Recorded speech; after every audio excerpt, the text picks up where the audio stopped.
Y así de fácil, estamos todos de vuelta. Muy feliz lunes. Son las 8 de la mañana, pero no en realidad. Así que espero que con eso se despierte Belén, porque ha estado descansando demasiado mi mujer. Así que necesita despertarse una. Bienvenidos al Casino del Tío Salo. Si es la primera vez que estás entrando por acá, lo primero que voy a hacer es platicar con ustedes rapidísimo de qué es lo que está pasando económicamente alrededor del mundo, pero sobre todo en Estados Unidos, los juegos que nos quieren hacer para evitar caer en trampas y poder llevarnos una buena lana a casa o mínimo no perder dinero es parte de lo que, si esto le llega a alguna persona, es lo que estamos buscando.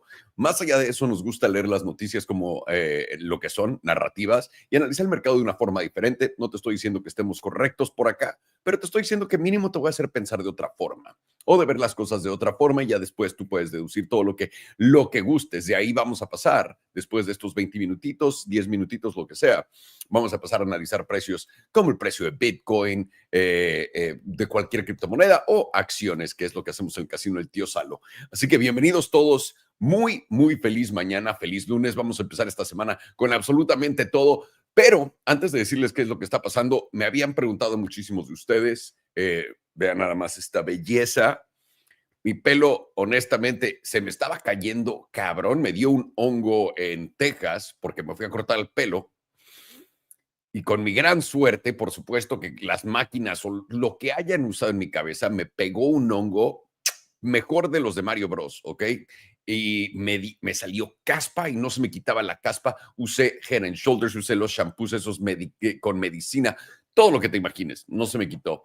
Y se me empezó a caer el pelo, pero cabrón.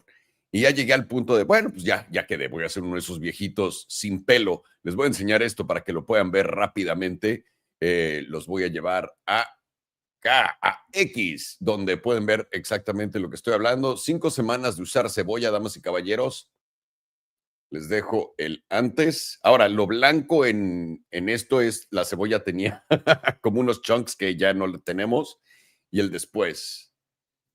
Esto es literalmente gratis. Es cebollas.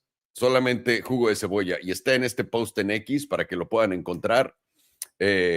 5 semanas de cebolla y abajito les pone el enlace de cómo mierdas hacer crecer tu pelo y ahí lo tienen. Así de fácil, damas y caballeros, para que luego no digan que no les dije, vayan a mi cuenta de X y vayan a checarlo. Es gratis. No, les prometo que no vendo cebollas, no tengo nada que ganar con esto. Me funcionó, espero que a alguno de ustedes les funcione y mucha gente dirá, pero güey, ¿qué no hueles a cebolla? Sí, definitivamente.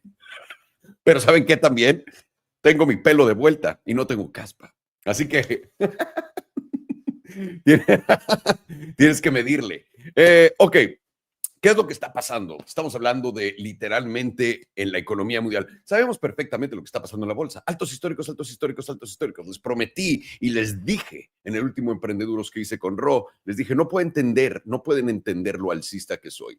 Y podemos ver, todo está flotando para arriba, perfecto, todo va de acuerdo al plan. Ahora, antes de entrar en precios y qué no, quiero platicar de varias cosas. Uno, esta semana tenemos muchísimos datos. Tenemos, para empezar, los bancos empiezan a reportar reportes de ingresos, también empresas grandes, me parece que semiconductores, alguno que otro, y también Netflix van a reportar. Al mismo tiempo, tenemos CPI, el dato de inflación que va a salir mañana. Esperaría, y esto es irrelevante, por cierto, es irrelevante, solamente lo estoy diciendo para poder equivocarme y que todo el mundo diga, ah, qué pendejo eres. Yo creo que el dato de inflación de mañana tiene que estar algo arriba de la expectativa. No estoy diciendo que la inflación esté subiendo, estoy diciendo que el dato que nos quieren dar es para que veamos que la inflación está rebotando a la alza. ¿Por qué?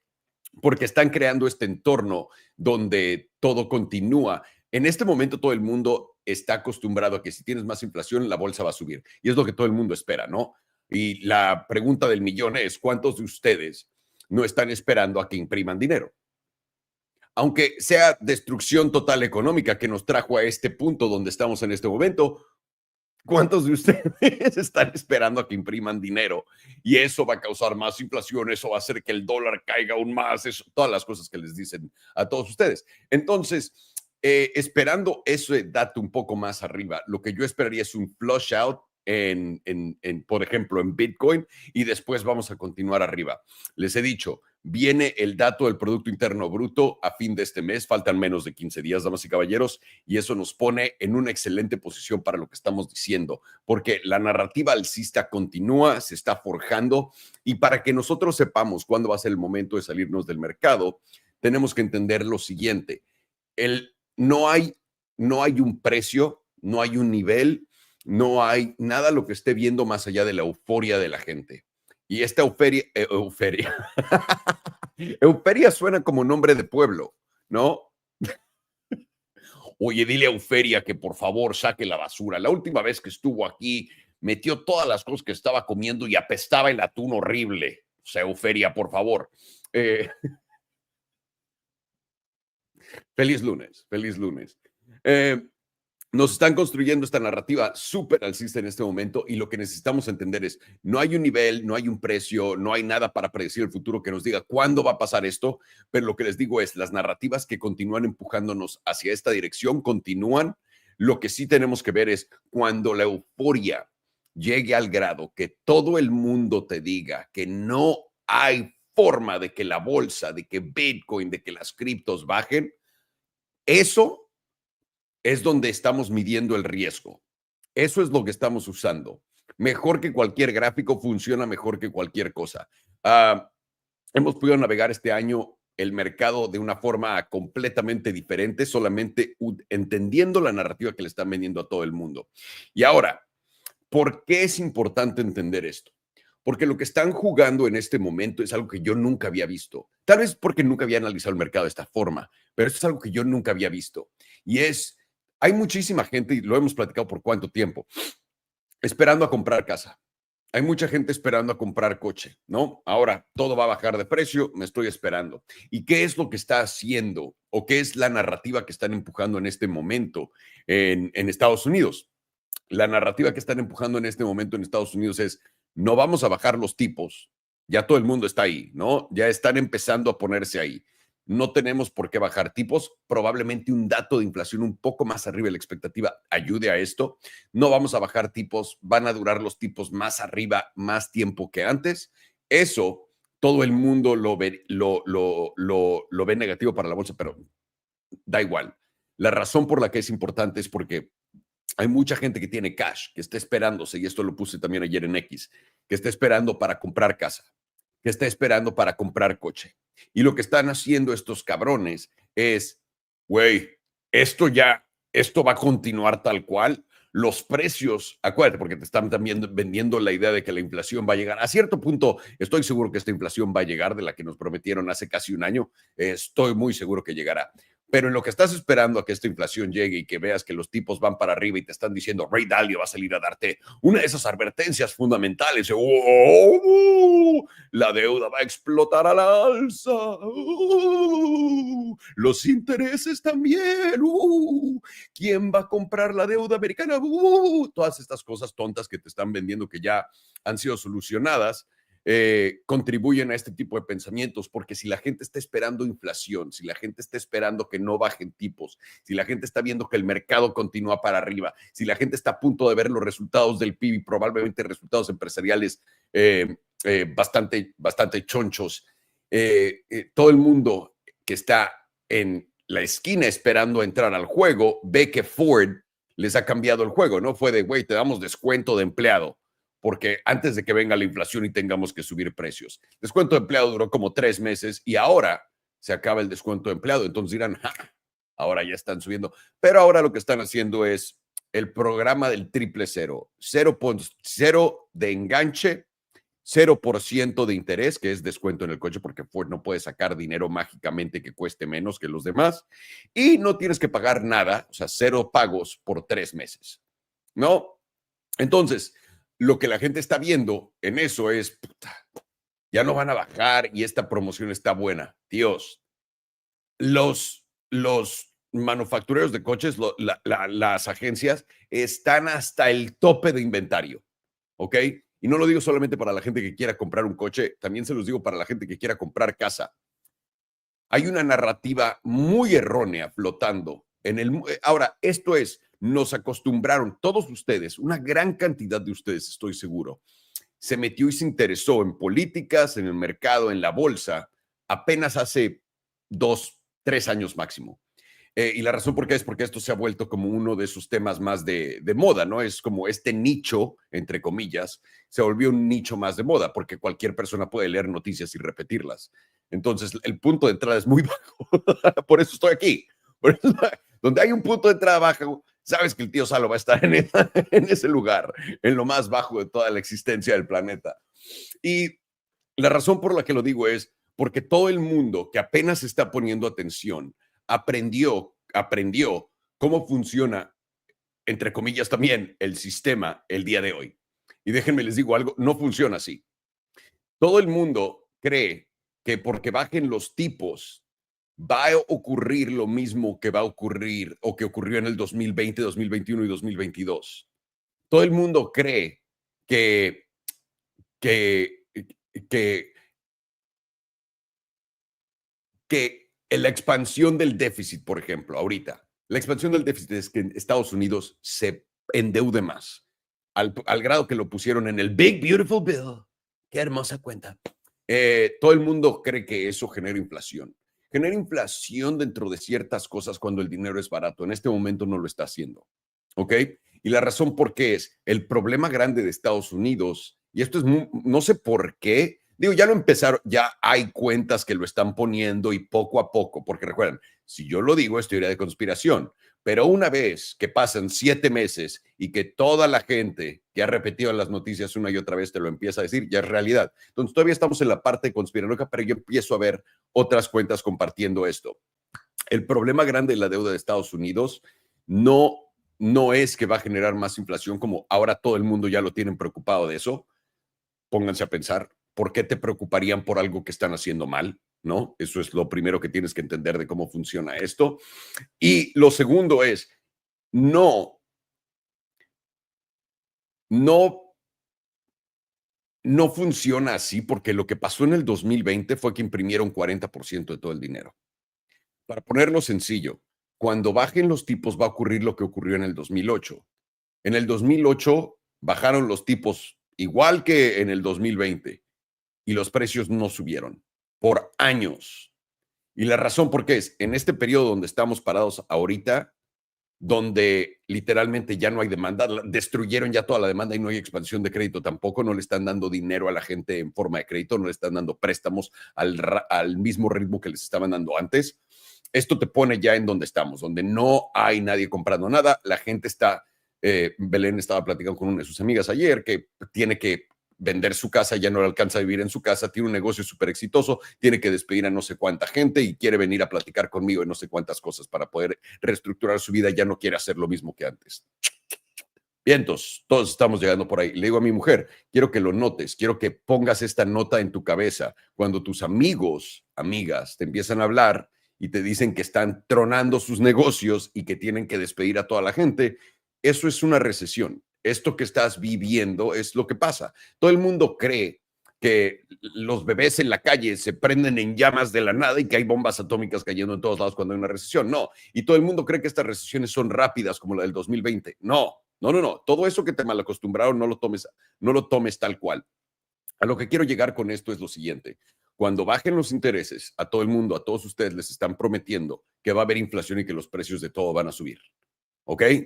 Déjenme les digo algo.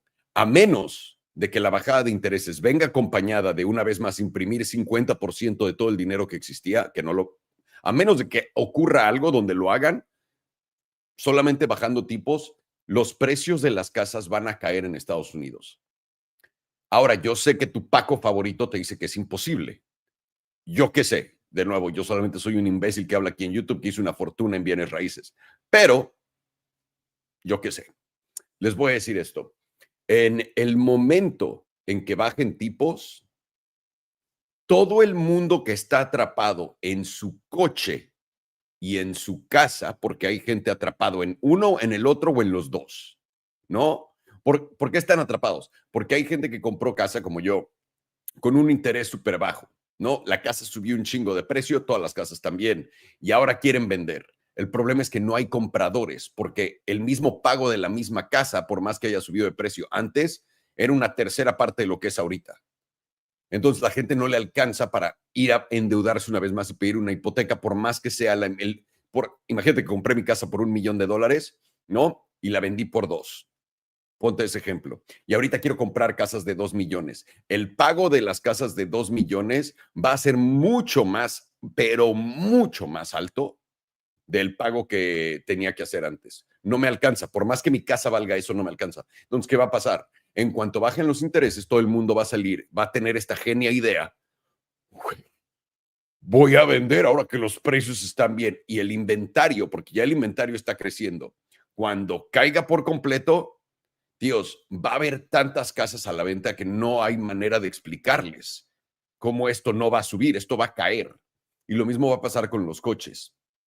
Entonces, si estás esperándote y quieres aguantar todavía, puedes aguantar más vara. Espérate, te prometo no has visto nada. Y ahora, lo de las casas tarda bastante tiempo en pasar. Lo de los coches está pasando a un nivel muy rápido. Y eso es a mí lo que me espanta, honestamente.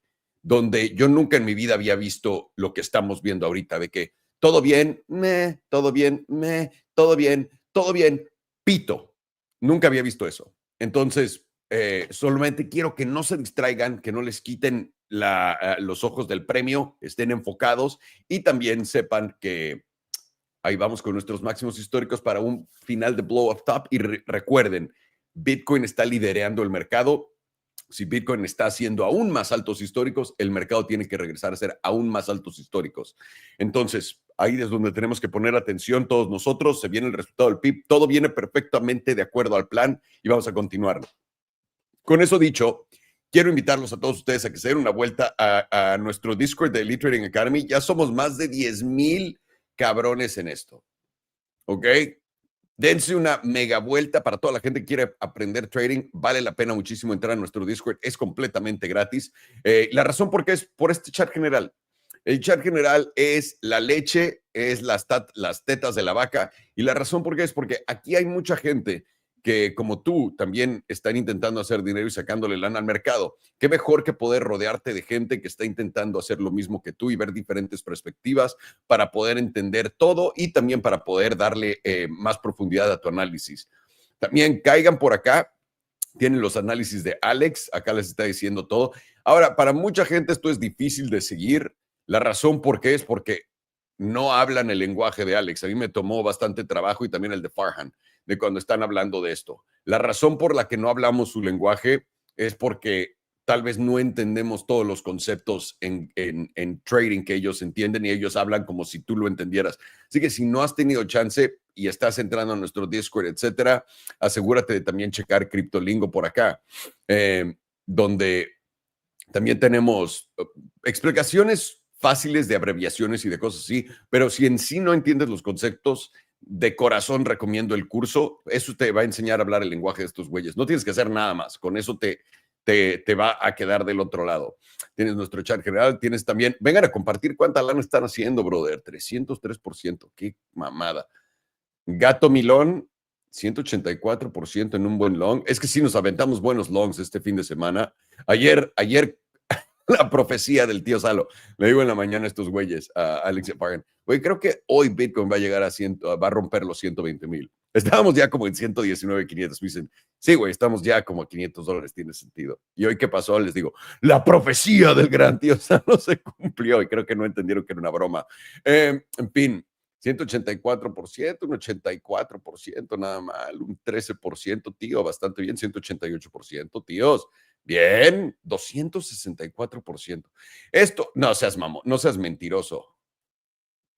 No seas mentiroso. 1,000%. Es que, güey, te metiste en 108. Ahorita este trade está, pero wow. Puta madre, wow. Felicidades, güey. Bien jugado. Bien, 1,215%.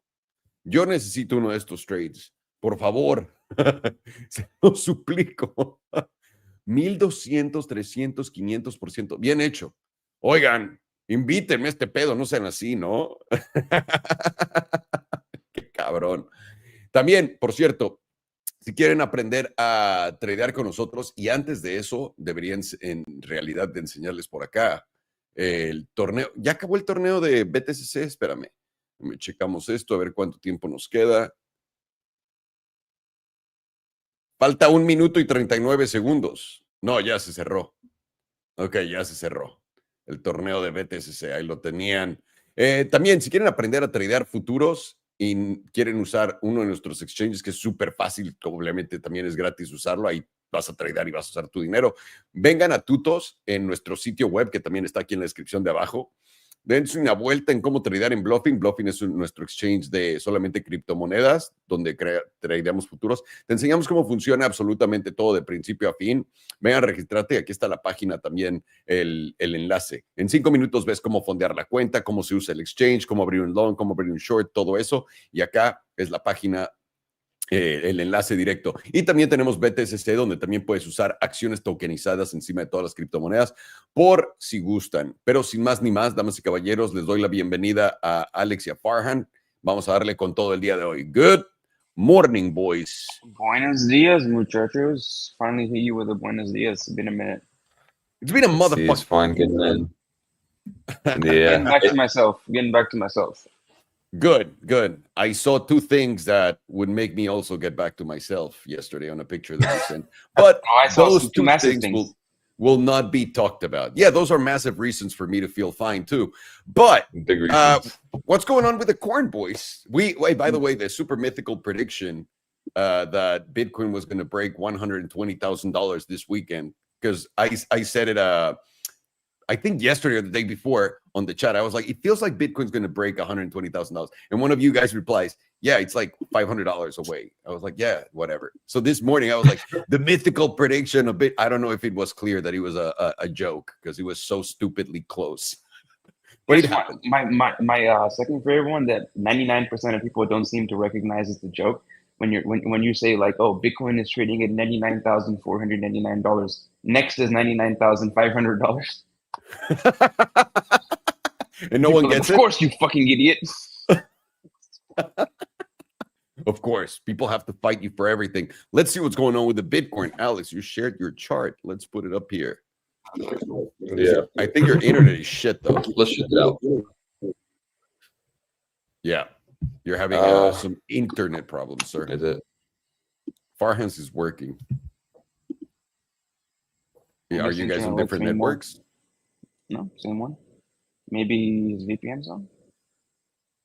Maybe. Do you want to start yourself, Farhan, while he figures this out? Mine. Let's do it. Bring the Bitcoin.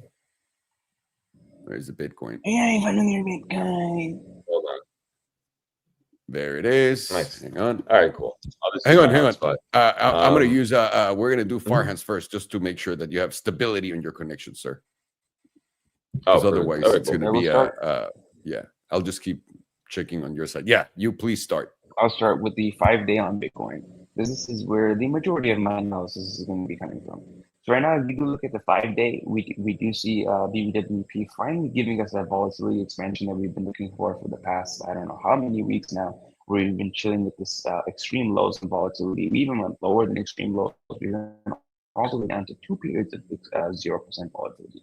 And the only times the 5-day ever goes down to not only this low, just extreme lows in volatility, but whenever it gets to the 0%, is right whenever it's about to coil up to do some extreme busting action.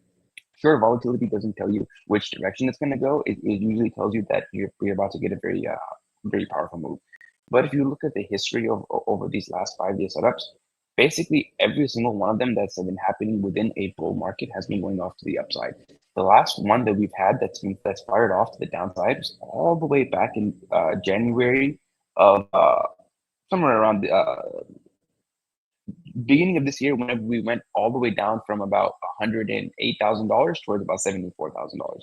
And this volatility expansion gave us a move of about 32% to the downside. And this wasn't even the real volatility expansion that you were looking for, because it didn't even get above the 55% area.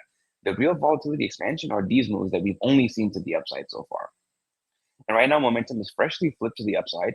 And we have, we're going to be pointed up as long as we're closing over $117,850. And right now, I'm going to save you guys the effort of measuring them out. The average move of this is about 40% from where volatility fires off. And we have about 16 iterations of these in Bitcoin's history. And 16 out of 16 of these that did get the volatility expansion did play out in terms of the direction of momentum to the upside. The only two times, the 18 times 16 went to the upside, and the momentum was to the upside. The only two times you have a failure are when momentum was to the downside and you ended up getting a busting action move. So the only two times that this setup has even failed was when it was telling people it was going to go to the downside. We have a 100% hit rate on the moves to the upside.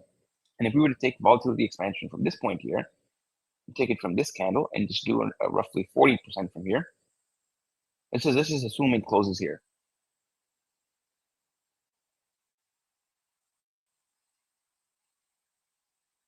That would bring us to roughly $169,000 to $171,000. And remember, this is just an average move. There's nothing stopping it from going a lot more than that. Because if you look at this move over here, where is it? Hang on a second. I'm getting This one was interference. not I a think real setup. I think George This is one. getting into our live stream. We might be Take this getting move some here. cross connections. This one was up about 58%. That's a little bit more than 42. Take it to, which is the next one? Here. Where was the expansion? Yep, after that candle was the expansion. That was about 42% to the T. Let's see, this one gave us the expansion after this candle, I believe. Yeah, after this candle. This was, immediate move of about 26%, then 48%, 63%. Very in line with that 40% number. And that brings us to roughly that $170,000 area. Right now, we still have DMI flowing green. This is the direction of what do you call it? Cash into the asset. More buyers than sellers, and it never even once flipped red. The only time the DMI ever really flipped red was in our little move to $74,000, and then we quickly put in a hidden bullish divergence, put in derp of life, and then sent it back up. And from that derp of life, we're up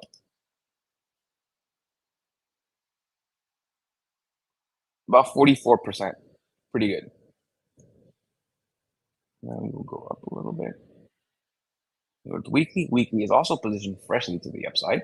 Volatility is still in a contraction phase on this weekly, but very, very likely all we need is one more close over about 111,965. We already have one. We just need one more, and this volatility will likely start shooting up.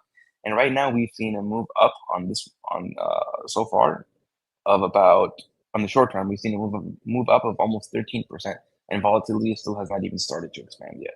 So just imagine where we're going to go once volatility really starts expanding. That 170 doesn't seem all that crazy at that point. 2 week as well. 2 week is now also giving us that volatility setup just at that 15%. We're currently at 14.29%. Very, very close to giving us that volatility expansion.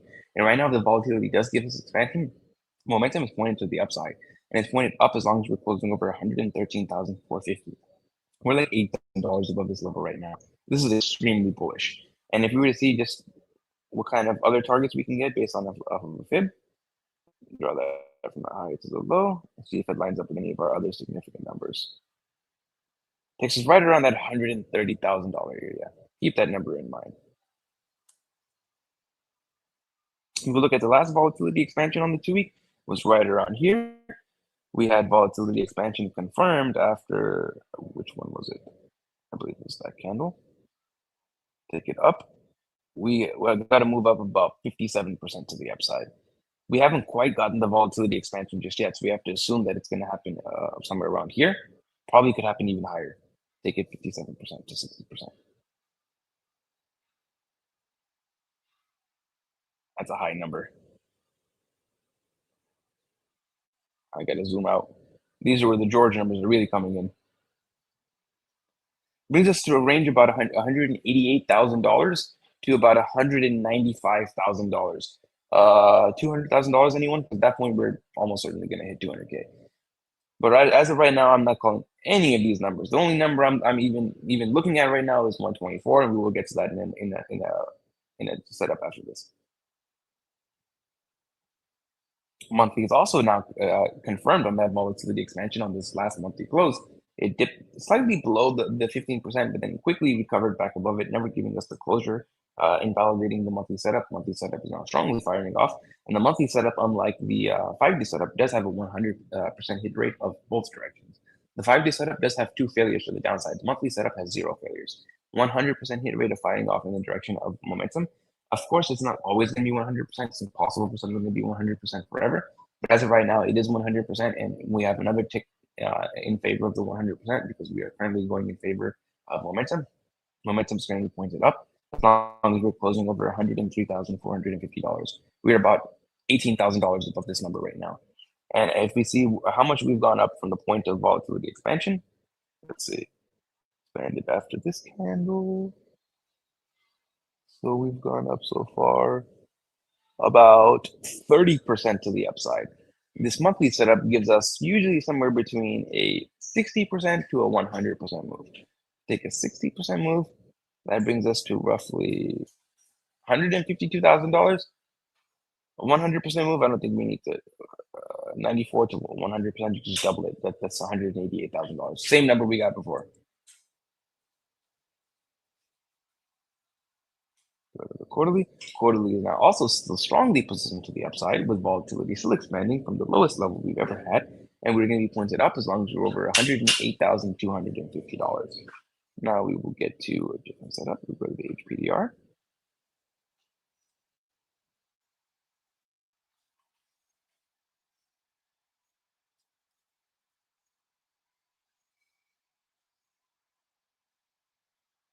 HPDR, like on the last couple of streams we were mentioning, on the quarterly, we did get a close ever so slightly above that median. By a slight ball sack here, we got a close over that median, which does give us probabilities overwhelming that before the end of this next candle closure, we are at the very least going to get a reconnect with this median, which gives us probabilities with the time frame of within the next 2 months and 17 days. We're going to, at the very minimum, tap that $164,000 area, if not close above it. But even knowing that you're just going to tap it is a move up of around from here. It's still another 31% to the upside. From where we had our last previous closure, candle closure, you would have basically had to watch the leverage because you had to move down of about not even that much of a move down, not even 2% down from the open. You could have literally just blindly longed the quarterly close over that median, and you have been up right now about 15%. That's pretty crazy. Hey, HPDR seems like it's expensive, but that one move would have just paid for it. Quarterly right now is forming another quarterly is forming a drive of hidden bullish divergence on the HPDR. We would need a close over about 111,965 to confirm it, and then at that point, I'd say it's pretty much a given to tap that median around $164,000 because you have so many different things coming along with that setup towards higher. The hidden bullish divergence on the quarterly would just be the icing on top of the cake. You don't really even need that right now. And right now you're getting volatility expansion from very, very extreme lows with that hidden bullish divergence forming and a buy signal on the jewel. And the jewel's also getting the hidden bullish divergence. Because if you notice, we broke these lows right here while price action was trading significantly higher. The lows at this point were at about $3,000, $3,600. The lows at this point were $27,000. So this is around 8 times higher of a higher low. Pretty significant drive of hidden bullish divergence.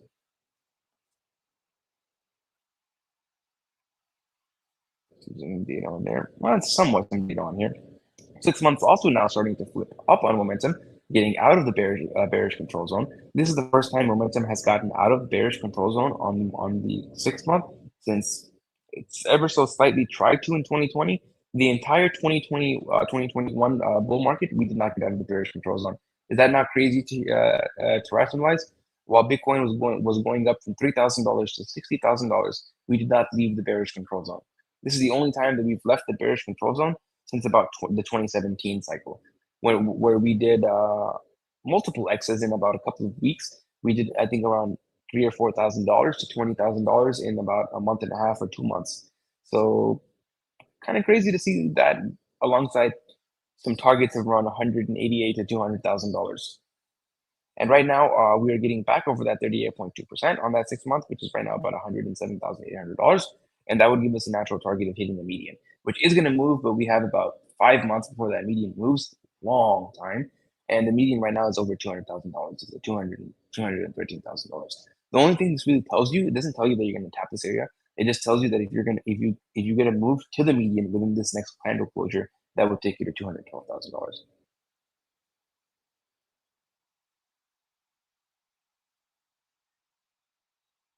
2 week is now very close to getting to that 38.2%. This was our target over the past 3 live streams. After getting 2 closures over that median, would give us a natural target of hitting that 38.2%, with the momentum flipping to the upside, putting it in bullish divergence, and very close to getting to the bullish control zone. And volatility is now expanding from literally 0%, and the jewels putting in hidden bullish divergence with breaking into the bearish control zone.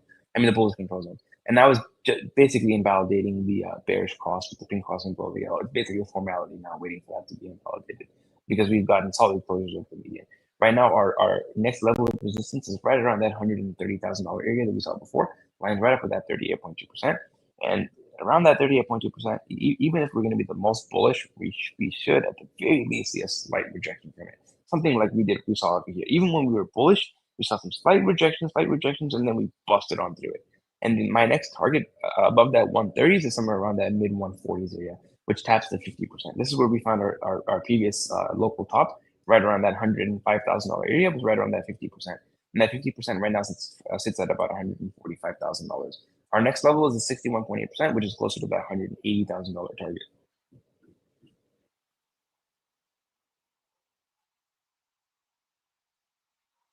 Weekly is also shifting to the upside on momentum, getting over the moving average, confirming hidden bullish divergence by breaking these lows, getting very close to the bullish control zone, basically putting in hidden bullish divergence on every one of our medium to high term time frames. With volatility now expanding from literally 0%, and the jewel is now curving back around and giving you a buy signal once again with an epic buy signal with the pink crossing above the yellow, looking extremely bullish all around.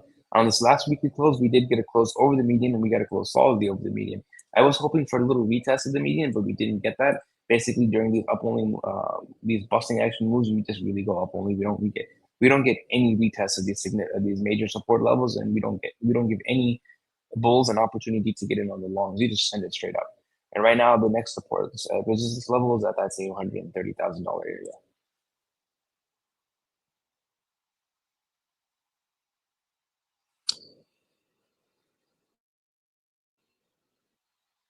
Come on. 5 days also getting strongly over the median. 5 day already has a previous candle close over the median ever so slightly, but close nonetheless. And now we're once again strongly over the median with momentum very close to getting into the bullish control zone. 5 days also putting in hidden bullish divergence with volatility expansion from extreme lows. And 5 days also giving you a buy signal on the jewel. That same $130,000 resistance on. 2 day, come on, 2 days as well, getting into the bullish control zone. Momentum is flipping up. Sometime today on the jewel. Come on.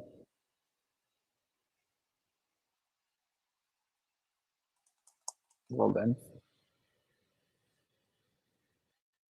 There we go. Jewel's giving you a buy signal, and we're very, very close to getting a pink crossing above the yellow on the 2 day. And whenever we get these crosses up, we do get some massive pumps that come from it. Just like whenever you get a cross down, you get a nice dump that comes with it. That fixes into the 130s. You do get Hey, hang cross. on. Your screen and your internet is fucked. 1 second. Let it catch up. There you go. There's the jewel. Now we see it. Sorry. Go on. I clicked on the daily. I don't know why it's not loading. It's so weird how my internet connection, whenever I run a speed test, is in the like 300 to 400 megabits per second, but I can't even look straight in here. I have no idea. I was telling Alex, you might need some extenders too, by the way, for your Wi-Fi, if you don't have them. Yeah, that's a good idea. It's kind of They're frozen. gonna Refresh the extend page this. and nothing. Nothing. Well, I guess I have enough to wrap up my thoughts. Okay. So on the high time frames, all the way down to the low time frames. I'm sorry. Yeah, go on. Can you hear me? So on the high time frames, all the way down to the low time frames, it is shaping up to be extremely bullish. Quarterly has now gotten a closure over the median on this last quarterly close, which gives us probabilities of 61.8% chance of at the very least tapping that median. It doesn't tell you to close over it, but at the very least you'll tap it. And that level right now sits at about $164,000, and you're putting in a drive of hidden bullish divergence on the quarterly, which you only really need to close over $112,000 to confirm. We're a lot over that area right now. Monthly has hidden bullish divergence. It's putting in another drive. You have a buy signal on the jewel. You have a monthly setup now firing off, confirmed to the upside. You have a 2-week setup firing, just about to fire off at the 14% in volatility. You have a 5-day setup, which is already firing off. You have a 2-day setup, which is already firing off, and both of these setups would have a target somewhere between that mid to high 130s to very low $140,000 area, and the monthly setup would take you somewhere into the, if it plays out that statistics, somewhere around that 180ish to maybe $200,000 area, taking that with a grain of salt. And the invalidation on all of this is either getting a tick below 74,441 or a weekly close below 98,330. Aside from that, I do think that right now we are going to approach somewhere around the 130s. First, 124 is going to be our first level of resistance. Maybe some slight consolidation on 124. Then I do expect some pullback / consolidation in the 130s, and then the next level will be the 140s. Damn. But yeah, quite bullish on Bitcoin. Yeah. Yeah. Let me get my other part in. Yeah, I totally agree. Bitcoin is looking absolutely bullish. And, as you said, this 5-day hasn't even fired off yet, which is a pretty major setup in itself, along with the weekly and monthly. So, what has occurred and what can we do moving forward, essentially? Well, I think personally, the weekly view is nice in confluence with the 5-day. We see here that the weekly EMA5 has shifted directly where that median is, and that's sitting right now at 113,700. 113,500. We'll say that's more accurate. That still very well could get tested. If we go back and we see kind of when we did break out on Bitcoin, kind of in the beginning here, you can see we did break out, and it did take 2 weeks before we did test that weekly median. That weekly median actually was lined up nicely with the EMA9 on the weekly. Once we tested that, that was essentially the last big spot you could add before we broke out. That was sitting at essentially $69,000. That was the retest before we went all the way up to that 108K. So moving forward, we understand a few things. We know that Bitcoin is in higher high posturing. We do know that we did just reclaim the weekly median after it was pretty much under it for 2 weeks. We lost it here in June 16th and then just stayed under it up until this breakout. So a pullback here still wouldn't surprise me overall. It's just exactly what Farn mentioned, which is once these volatility setups really do start firing off, you essentially leave bulls kind of sidelined, and shorts just essentially fuel this all the way up. That's why it's going to be really important for us to really gauge this 5-day close. Now, this doesn't change with time. We're still kind of watching this 5-day candle on my previous analysis, because this was a big point in, well, if the 5-day setup hasn't fired off yet, we understand this gives you 35 to 40% moves on average. And we do see that 38.2% is currently at $131,000. For me now, it can go either which way. You could either close above here and then just keep moving up. The easier trade for me is rather we want to just start retesting that median at very minimum, specifically on the weekly and 5-day. Now, it makes sense we haven't done that quite yet. We haven't even gotten the 5-day candle closure. This is closing today, and we just recently got that weekly close. So for me, it's all really going to be dependent on what is the next 5 days going to do once this candle does close. Bulls have essentially sustained the breakout. This is a beautiful green dildo. And now what we have is we're just kind of holding steadily, still making highs. For example, in the early mornings, we went all the way up to $123,000. This still is a good spot though to get a closure and then make a pull, have some kind of pullback. Now that pullback could easily, be stopped wherever this median does go, and this will shift up or down on this next close. It won't stay at this price though, and that's why it's going to be really important to use this 5-day median, I believe, in confluence with the weekly EMA 5, because we know the EMA 5 is the first spot in super duper strong markets. I do like using the EMA 5.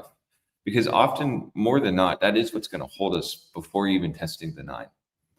We saw it very easily in this breakout here where, we're essentially under all the major moving averages, even the weekly median, reclaimed it. And then, again, you just saw that weekly EMA 5 shift up.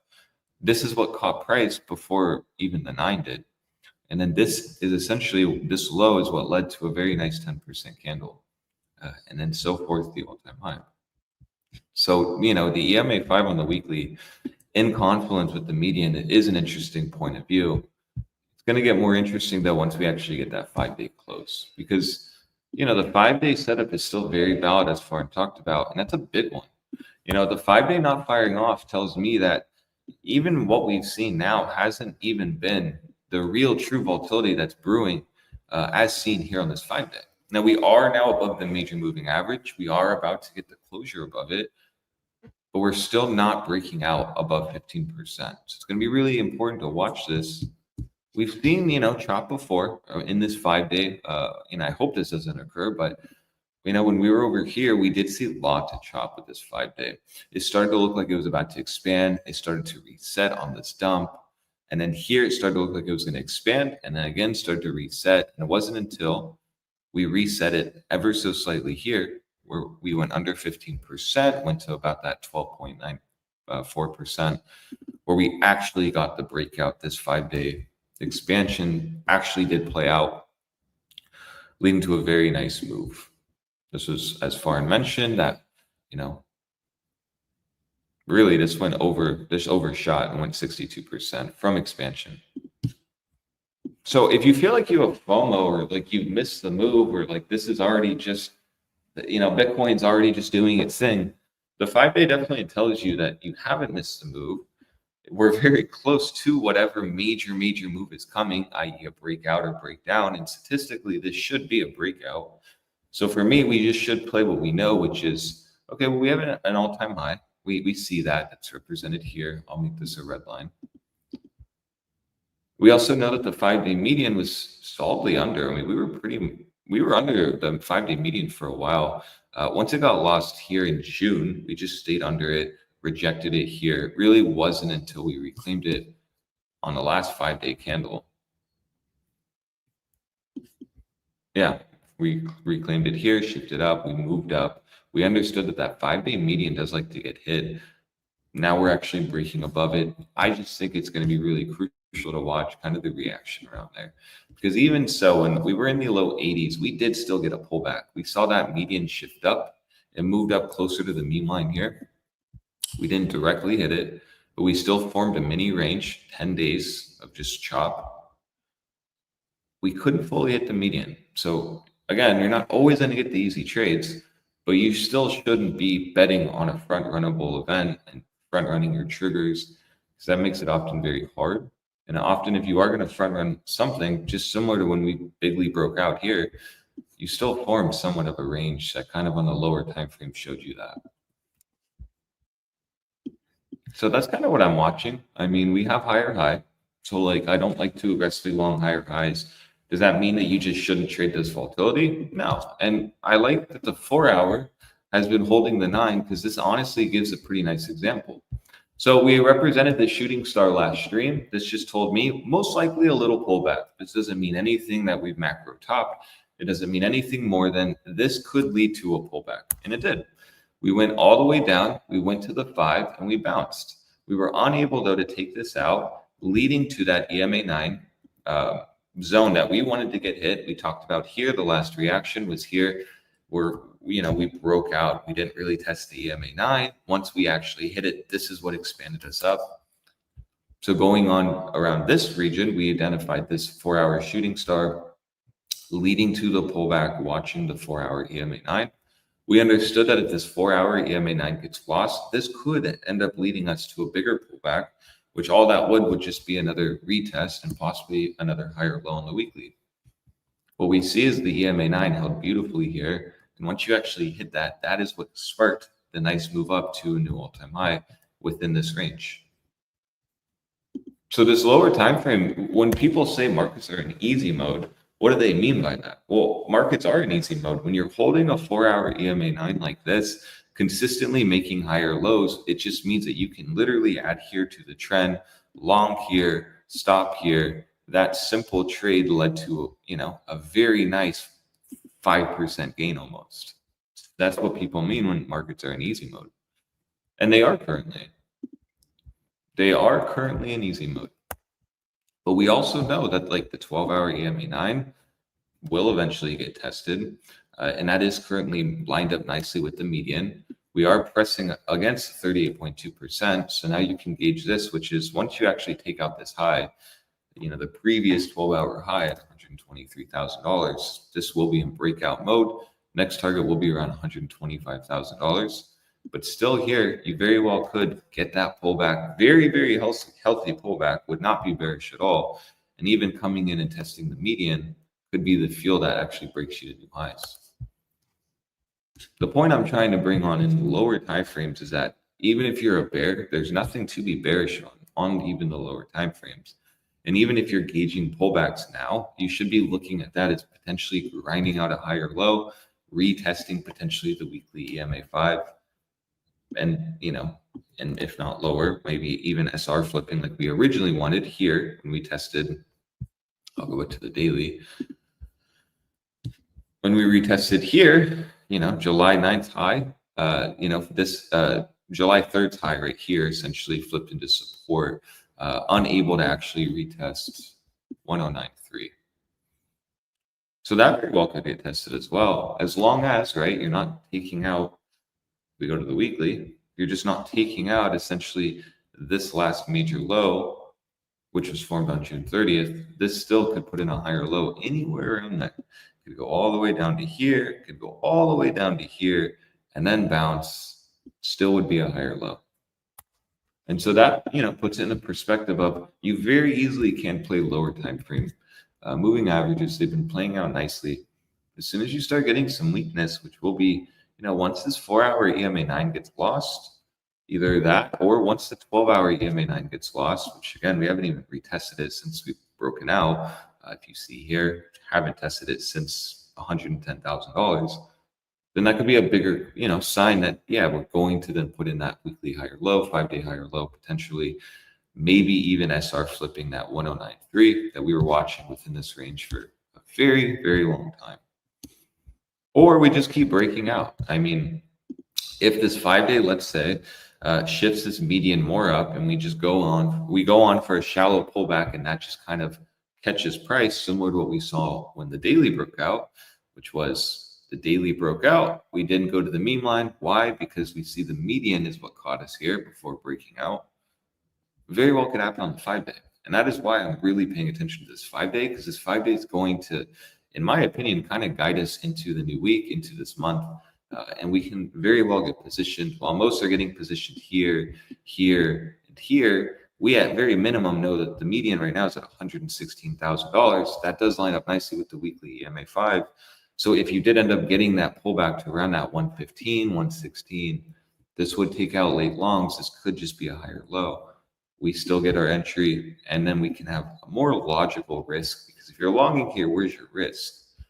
Well, you would just have to play very low time frames like the hourly, which again has been working.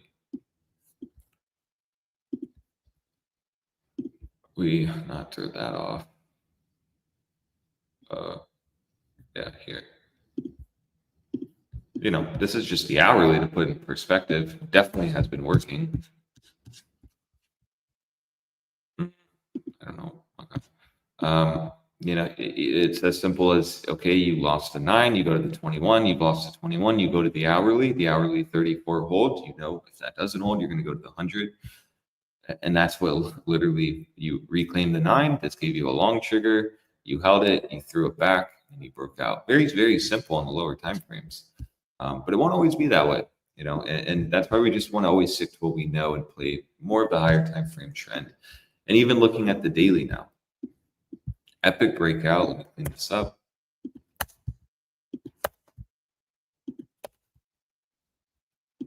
Perfect. So yeah, epic breakout, 100%. We knew this channel. We knew July was going to give us volatility. Back tested the channel, broke out. We now see that EMA 9 is currently at 115,600. So that is sitting right around where that 5-day median is, and currently right around where the EMA 5 is on the weekly. Still just would not be anything bad if we got a pullback to actually test that at least very minimum daily 9. But again, I'll keep saying that, just like Farin mentioned, with often the 5-day, once it starts firing off, you don't really get much opportunities to position. And that's why, you know, on this next 5-day candle, it will be very important to be focused and giving trades potentially, because this could be what is, you know, going to be the pullback before the big breakout on the 5-day. Now, where would the 5-day actually potentially break this out? Well, the easy target is the top of the 38.2%. But understand that this could easily break out. The 5-day could then start expanding around there, and then we could actually get our major move up on that 5-day expansion. For the HBDR, this is generally, once you break the 38.2%, when that 5-day really does start to fire off. We saw it here. After all that chop, what did you notice within this chop? The 38.2% was not being able to get, you know, essentially reclaimed, and it broke out up until this point when volatility was properly breaking out. So if we use the same exact logic here, we know the 5-day still hasn't fired off. It is above the moving average, but it's not above 15%. How crazy would it be if once we actually break that 38.2%, the 5-day starts firing off, giving us that 35 to 40% move? That would then put Bitcoin, you know, I'll do 30%, $172,000. We play the stats there, that could mean we're going to see $185,000 Bitcoin, which is absolutely absurd.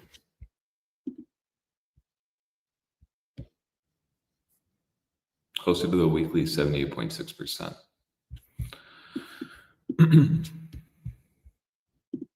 That's all a real possibility at this point, especially when the 5-day has not fired off yet.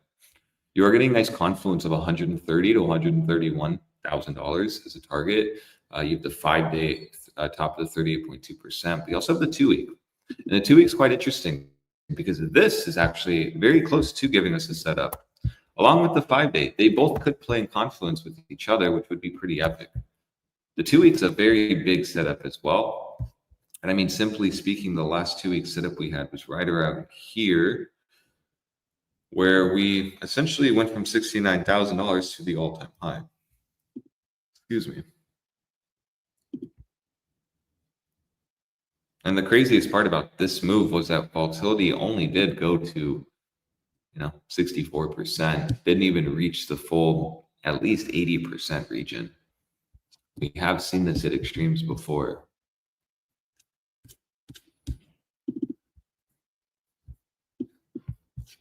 So, I mean, again, same logic. This literally could start expanding, right? Volatility starts expanding once you actually break the top of the 38.2%, which would be pretty insane. Because, we want that kind of to start expanding now. Very well could just do it when Bitcoin's at 130,000, and then you get your blow up top, taking you closer to that 178 to like $185,000 mark on Bitcoin. Pretty insane. So, moving forward, you should be watching the 5-day. You should be looking at the 2-week because these are still holding a setup. And these are the big setups. These are the major setups. The daily, the 2-day, the hopium there is just that bleeds, the 5-day and the 2-week, that bleeds into the 5-day and the 2-week. But, the 2-day has fired off. We've gotten a reaction from that. The daily has already fired off and it's pretty up there in volatility. It wants to load. All right, pretty, it's reaching up there. And so now the hopium for bulls is that you either get that higher low pullback on the next 5-day candle, that resets maybe daily volatility, doesn't fully fire off 5-day volatility until you actually start moving up from that higher low posture. That to me would be the most bullish, easiest trade into the new week. That is what I'm going to be looking at. It's all really going to be dependent on this 5-day. Now, I can be more aggressive if we really do start seeing 5-day expansion, perfectly fine. if we go back to the last 5-day expansion, once you had that and you were above the 38.2%, this was pretty much an easy trade. Broke out, you didn't retest it, perfectly fine, and you did just simply get a free ride up. You would have been more confident though, because you would have had volatility expansion on your side.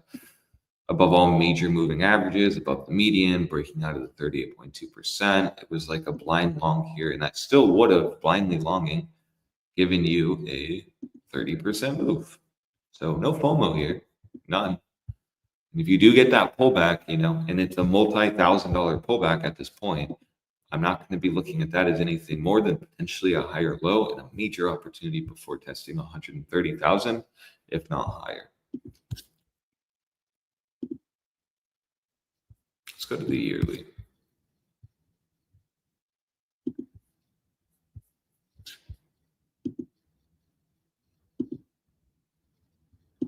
That popular yet? Let's go to CME. Be a better chart. I want to look at the yearly. I want to see here. Yeah. And this kind of ties it up. This is extremely bullish. All this move was down when we went to the low 74,000s was just simply a yearly EMA 5 test. Now, this is interesting because, we saw the last kind of reaction when we floated with the EMA 5 and more closer to the 9. Or was this the 9? No, my apologies. 9's barely populating. And so all we can really use is the 5. You lost it, you reclaimed it, you back tested it, you broke out. This is now support, solid support, which is now the monthly EMA 5. This is like the first time where we've really solidly used this as support. This is the definition of bullish. This is very strong. You're using a wick high rejection flipped into support in confluence with the EMA 5 on the monthly. So when I see a chart like this, it's definitely not out of the question to see a higher Bitcoin, specifically around that 170 to 185. Are we going to get there in one go? I don't know. But I would rather than just play what I know, which is I know that we're in a higher high on Bitcoin. I know many are trading this and just max longing and they're making the easy money. That's evident on like the 4 hours I showed. But overall, we just really want to be understanding that a flush could happen. That could either be off the backs of a brand new 5-day, which is honestly what I'm kind of expecting. You finally got that beautiful weekly candle. You're about to get a beautiful 5-day candle. There's really not anything telling me that this isn't going to retest the median, specifically when volatility hasn't fired off. So until this fires off, this very easily can come back down, retest this region, and then potentially break out. And again, we'll just know if we can be more aggressive, if volatility is firing off and we break the top of the 38.2%. So into today's close, this 5 days closing, I will be updating the Discord on this because this is really going to be guiding me into this week, similar to what Farn said, because I really do believe that the easy trade will come off the back of this 5-day. We can be gauging lower time frames. Would I be longing up here potentially? No, I would not. I'd rather just be waiting for at very minimum the daily 9. I see here the 5's been holding pretty nicely. So I'd understand that if we do make your way down to the EMA 9 on the daily, that's right around where the weekly EMA 5 is and currently where the 5-day median is. So it would not surprise me at all. You'd also finally get that daily bullish retest, which is you broke out from the 38.2%. If you came back down here again, just this chart's telling you it wouldn't be bearish at all. But if you're max leverage long at this point, can you afford a 5% dump? That's just the big question. So, that is just kind of what I'm seeing on the markets. I do see we're very bullish, absolutely bullish. But I do know how this game goes. And I just want to start seeing either that 5-day median shift more up. We just put in a shallow pullback before breaking out. Or maybe it does move more down, giving us confluence of a deeper pullback leading into that 5-day higher low.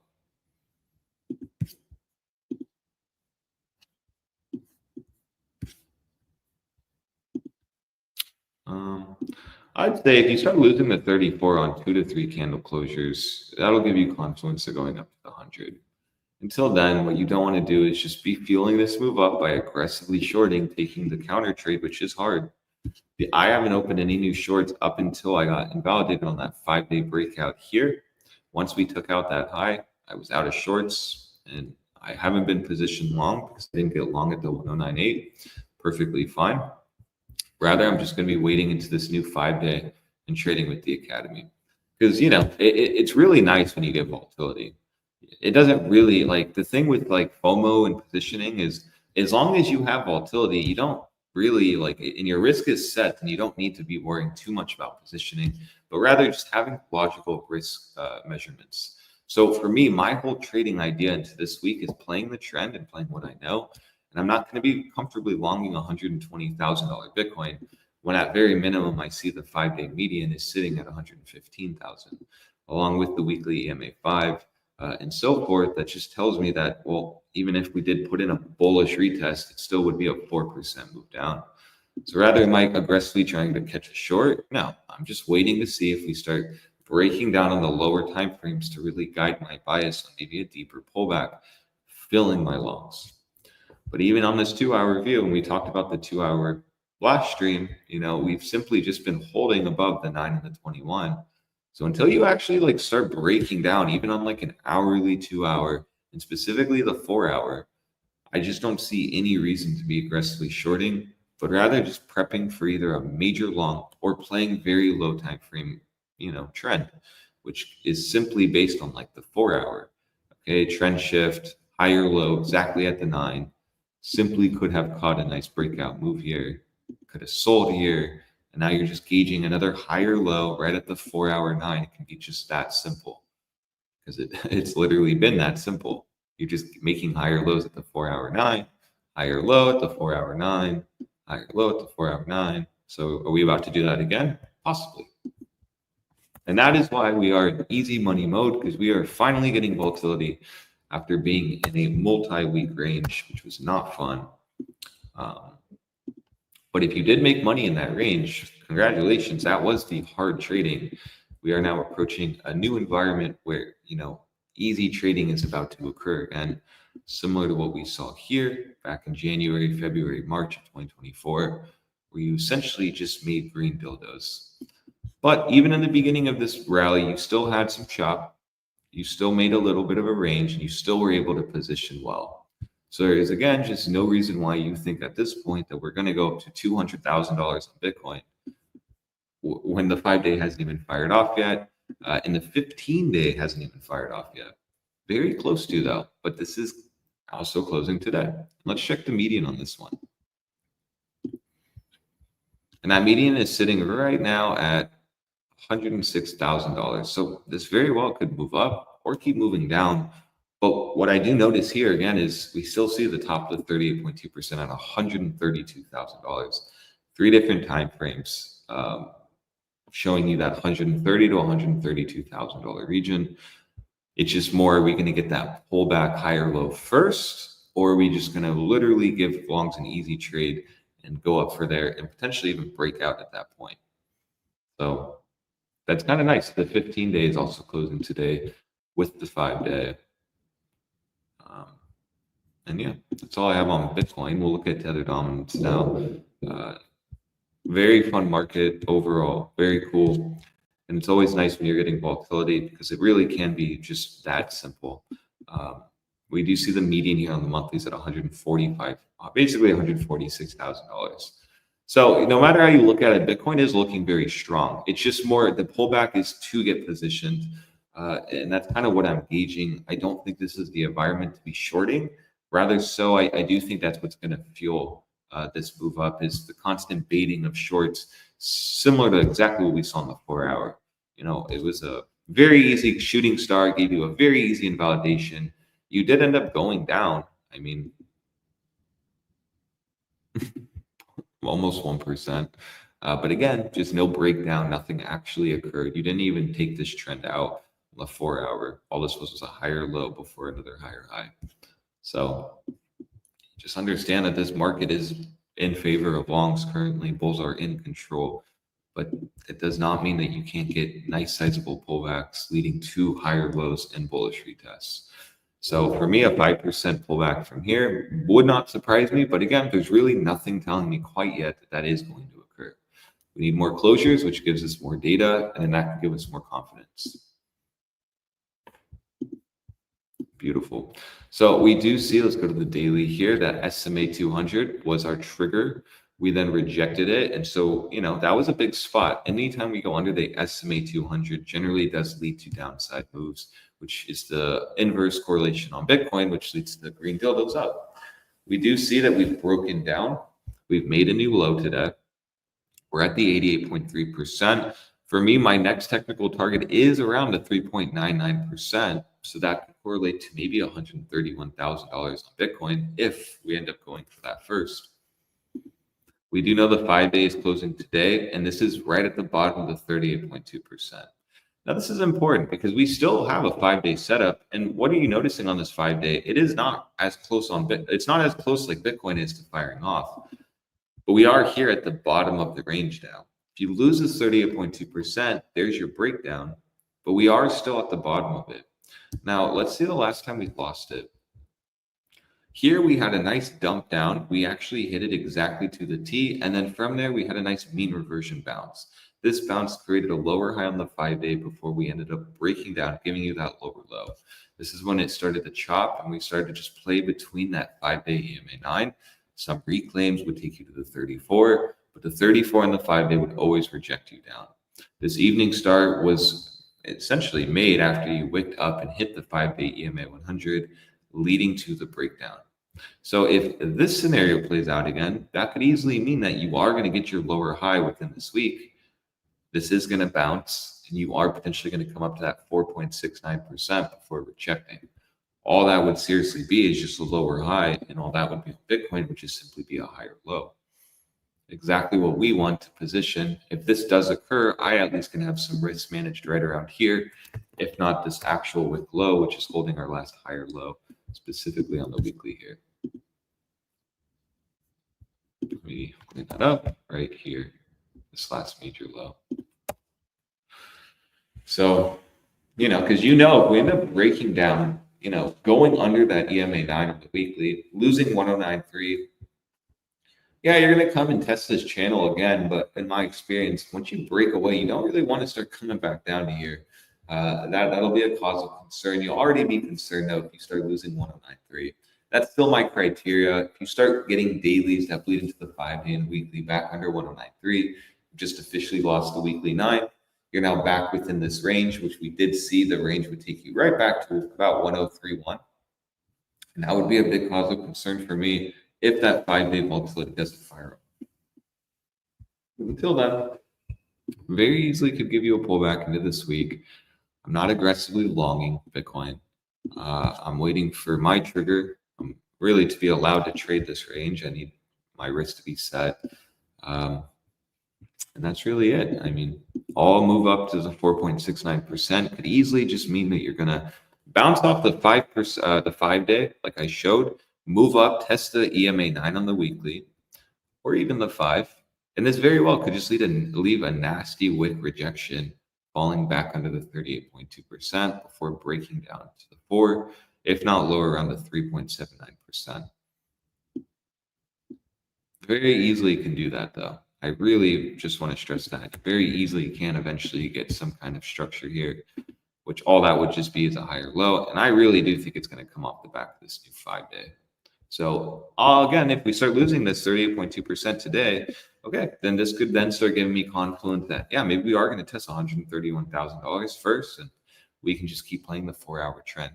But if this starts bouncing up and just simply putting in a bearish retest, it's like what I stressed on Bitcoin. That still would be like a 10% move. Wow. And that would be a proper flush out. That would actually be directly right around that 109.3, which is exactly what I wanted to get tested before positioning.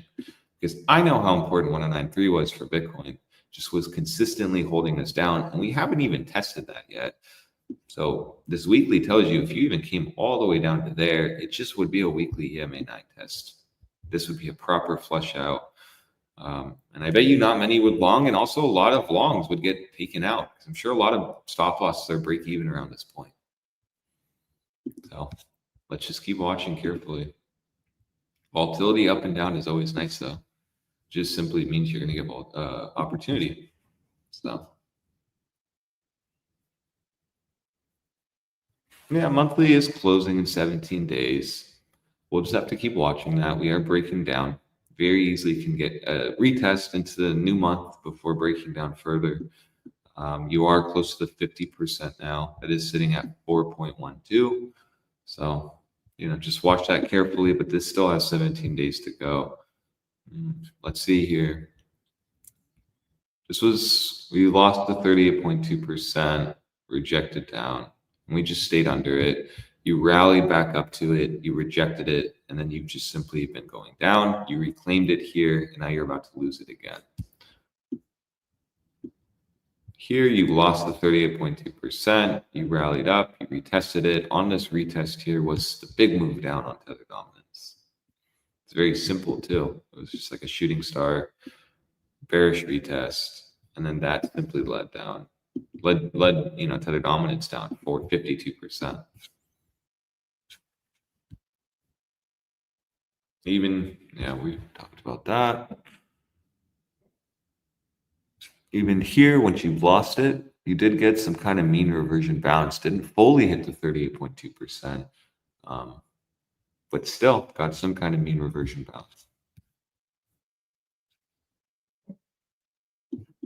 And still, if you back out and just look, we are almost at major support. We've hit this a few times now. You've heard me say this before. The more times support is hit, the weaker it becomes. But I just still would be watching this area for some bounce and then watching move up to the 4.69% for a lower high before possibly going down lower. Lower for me would be around the 3.5%. Right around the monthly EMA 100. That should provide some kind of reaction there. It could easily just be a 4% retest before going down to like 2.5. That would be insane. Now let's see here what's going on with Bitcoin dominance. It's like bad Picasso.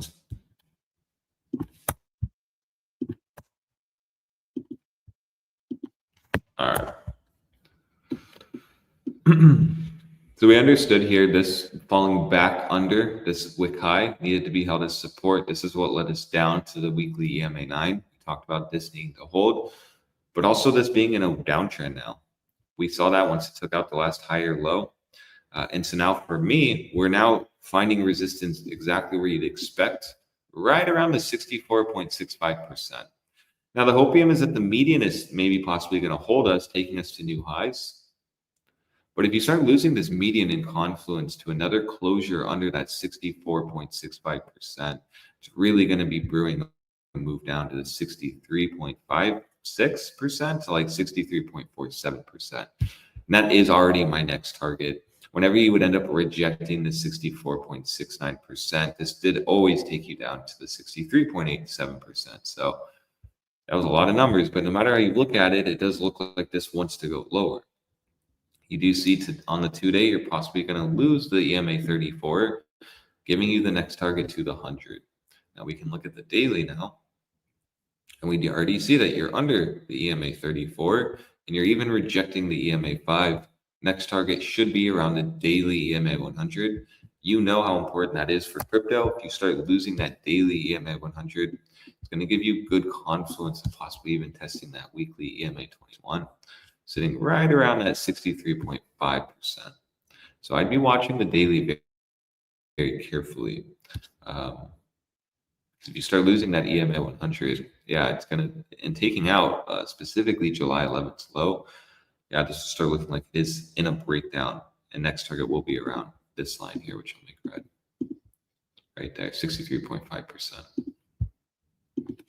We go to 63.5%, that would just be another lower low. And we would just be, we'd possibly get a bounce here, but this bounce could just lead to a lower high. So some hopium for alts. Bitcoin dominance is looking somewhat weak. We have a volatility set up as well on the weekly.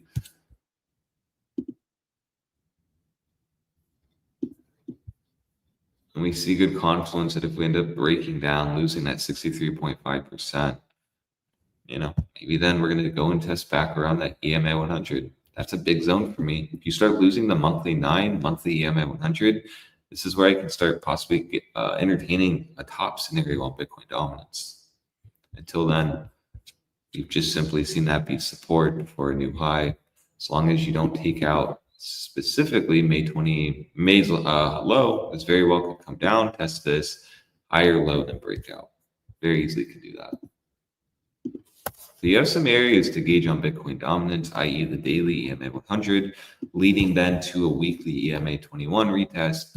Losing that could possibly take you to the bottom side of the range, which will be represented by the weekly EMA 34. Simply you lose the weekly EMA 34. That'll be a great sign that this is potentially topped. The EMA 9 on the monthly will get lost.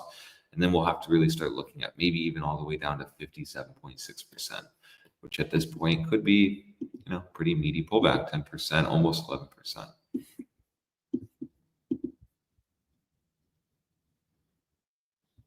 Yeah, that's all I have on this. And yeah, Academy, I'll be updating and always watching for trades.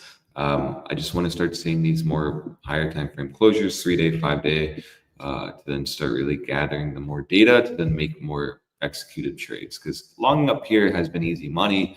Granted, you could just simply long and play the 4-hour EMA 9. I'll always talk about that, but that won't always hold. And this easily can just flush out and take all of these longs out and then bounce. Like the 34 most likely does bounce this if the 9's been holding, and same with the 21. But that still means that the 9 isn't going to hold forever. So we do see the 4-hour median has shifted really nicely with the 21. If you do get a move down to there, watch 4-hour trend, see if that shifts it, and then gauge a lower high, maybe around the EMA 9. You start losing the 34, that's your confluence that, yes, that will be a move down to that 100, that essentially the 4-hour EMA 100, which is at 112,000. So just play what you know, play the moving averages. This is really where EMAs really become our friend. And understand that shorts are going to try to get trapped, and we're going to try to bait them because bulls are in control. So the easy trade is just sitting on your hands and waiting for the easy long trigger that's potentially going to break you out to around that $131,000.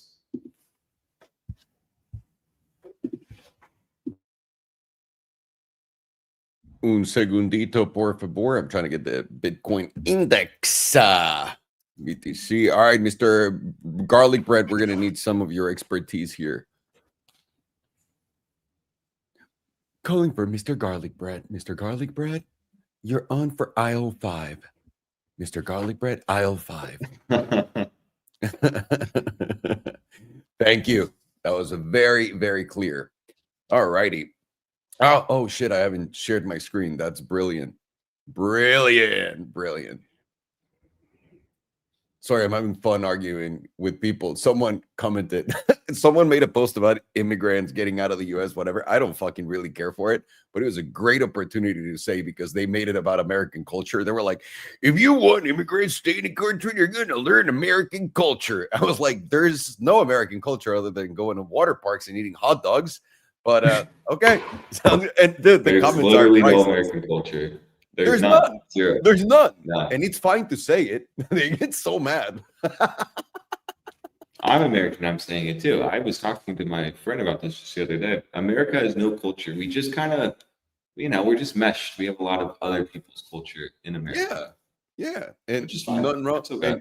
Nothing wrong with that. But it's so funny how pissed people get. Oh, you want to fucking distract me? Give me something to piss people off with. I will spend days just doing it. It's terrible. I need to stop. And that's a being topic like this. people will. They take the bait always on that, like true patriots. Well, we have fireworks, and I don't know. I don't even know honestly what I could say. Honestly. Well, we have fireworks and something. Something else. Fucking incredible. Oh, thank you, sir. Okay. Weren't fireworks invented by the Chinese? Were they? By the way, would that surprise you? I think you're that's hilarious. That's fucking amazing. Oh my God. Okay. Perdón, me estoy divirtiendo mucho. Ahorita en Twitter alguien puso un post hablando de inmigrantes, Pero de nuevo, no me importa la discusión, yo solamente voy a hacer mi broma, porque dicen, si quieren tener inmigrantes en este país, tienen que adaptarse a la cultura americana. Y le digo, ¿cuál cultura americana, tío? Eso no existe. ¿Qué es la cultura americana? ¿Comer a hot dogs y ir a parques de agua? Fuera de eso, ¿qué más? No, no mamen, la gente se emputa. Ok, ya, perdón. Estos pendejos juegos de idiota. Ok. Güey, ¿qué hemos visto en Bitcoin? Llegamos a los prometidos $123,000. Bueno, los 120 eran los prometidos, 123 es a donde llegó el precio máximo. Vamos a verlo acá en la vela. Lo más alto es 123,181. Estoy usando el índice de Bitcoin en este momento, que está pintando una vela algo topera en este momento, pero un poco irrelevante también. Vamos a empezar nuestro análisis en altas temporalidades. Vean esta monumental locura. Última vela trimestral, la habíamos cerrado en 111,965, muy por encima de ella. Estamos cotizando en $121,000 en estos momentos y continúa. Recuerden, la fiesta explosiva del CPI junto con el PIB y todo continúa. La fiesta en el casino del tío Salo continúa, damas y caballeros, destruyendo máximos históricos y continuando este camino a ese potente y prometido blow of top. Como les he contado, continuamos siendo altos, altos, más altos, altos, más altos. En realidad, esto fue uno de los patrones más alcistas que habíamos visto en toda la historia de Bitcoin. Lo pudimos haber puesto hasta acá para medirlo, pero yo lo hubiera puesto acá, que fue lo que les había enseñado, me parece que fue en el stream pasado, poniéndolo simplemente acá y con el breakout simplemente un segundo. Aquí ya nos dio el movimiento a la alza. Así que lo que sigue es extra, damas y caballeros. Seguimos rompiendo, seguimos haciendo este tipo de banderas alcistas donde nos da continuación, y probablemente donde nos dé continuación. Esto tiene cara de que tiene bastante energía todavía para continuar. La otra cosa que también, más allá de lo técnico, he notado es que no existe euforia en este momento por Bitcoin. No le existe. Mínimo toda la gente es la misma que está diciendo las mismas tonterías todo el tiempo, pero no hay todavía nadie de mi círculo me ha escrito que se deberían de comprar Bitcoin y eso se me hace bastante raro con el precio así. También lo que yo creo es que mucha gente, este precio de Bitcoin, no les da euforia porque cuando escuchas, güey, comprar un Bitcoin cuesta $120,000, es de, pues a mí no me alcanza y nadie entiende que puedes comprar un pedacito. Entonces, puede que también eso tenga parte de, pero impresionante no escuchar nada de eso. Así que vamos a seguir para adelante con todo lo que hemos estado diciendo por ahora. Volatilidad continúa su camino en expansión. Pueden ver que se está dando un poco la vueltecita por acá, pero nada grave. Continuamos expandiendo el punto más bajo en la tabla. Y eso literalmente nos está cargando a altos históricos. Vamos a ver rápidamente con el HPDR dónde estamos parados. ¿Dónde está el 100, por cierto? En $315,000. ¿Se imaginan si esta madre va a $315,000? O sea, ahorita, porque eventualmente va a llegar. Eventualmente va a llegar. Por cierto, hay un retrasado mental que me etiquetó en, en X poniendo Michael Saylor, ¿no? Para empezar, quoteando a Michael Saylor y poniendo, Michael Saylor dice, ¿quieres perder dinero? Shortea Bitcoin. Y me etiqueta, te hablan. A veces para insultar tienes que ser mejor. A veces, hasta eso requiere un poco de innovación. Tal vez la IA pueda a llegarnos a niveles potentes de insultos. Güey, tenemos nuestra media en la de 3 meses en $165,000. Por ahora habíamos estado por debajo de la media todo este camino y lo hemos dicho, la única vez que lo hemos visto por encima o las únicas veces es lo que marca el tope. Así que en la media nos ponen 165 y la parte alta de la zona azul son $300,000. ¿Escuchaste eso bien? $304,000. Ya no voy a seguir, no me voy a ir al 50% porque es mamada. Vamos a cerrarlo con estos 300. Tranquilos. Vamos a la mensual. Mensual tenemos nuestro setup de volatilidad expandiendo, no el punto más bajo, pero de los puntos más bajos de la tabla. Lo pueden ver acá para la gente que lo está viendo por primera vez. Que está viendo esto por primera vez, esto es nuestro índice de volatilidad, lo usamos aquí, es nuestro indicador de volatilidad, lo se llama BBWP, B de bebé, B de bebé, W y P de pedo. BBWP. Y esta madre nos muestra la volatilidad de todas las cosas. Ahora, la volatilidad es la línea de colores. El blanco es el promedio. La línea amarilla que acabo de yo hacer lisa es nuestro 15% y nosotros lo que buscamos cuando es un cero potente es que el precio, bueno, la volatilidad baje debajo de la línea y después estalla la alza por encima del promedio. Y es justamente lo que estamos viendo en este setup mensual. Además, es bastante obvio que es a la alza este setup mensual, es lo que se está moviendo y estos nunca fallan. Ahora, nuestra media se encuentra justamente en los $145,000. Podemos ver instancias donde hemos salido por encima en esta temporalidad y tocado ¿qué es esto? El 80, no, es el 78%. No, no me va a emocionar, es el 61%. Y el 61% ahorita está en $374,000, 50% en 286. La parte alta de la zona azul, una vez que podamos cerrar por encima de $145,000, son 237. Estos números empiezan a poner agresivos a la alza.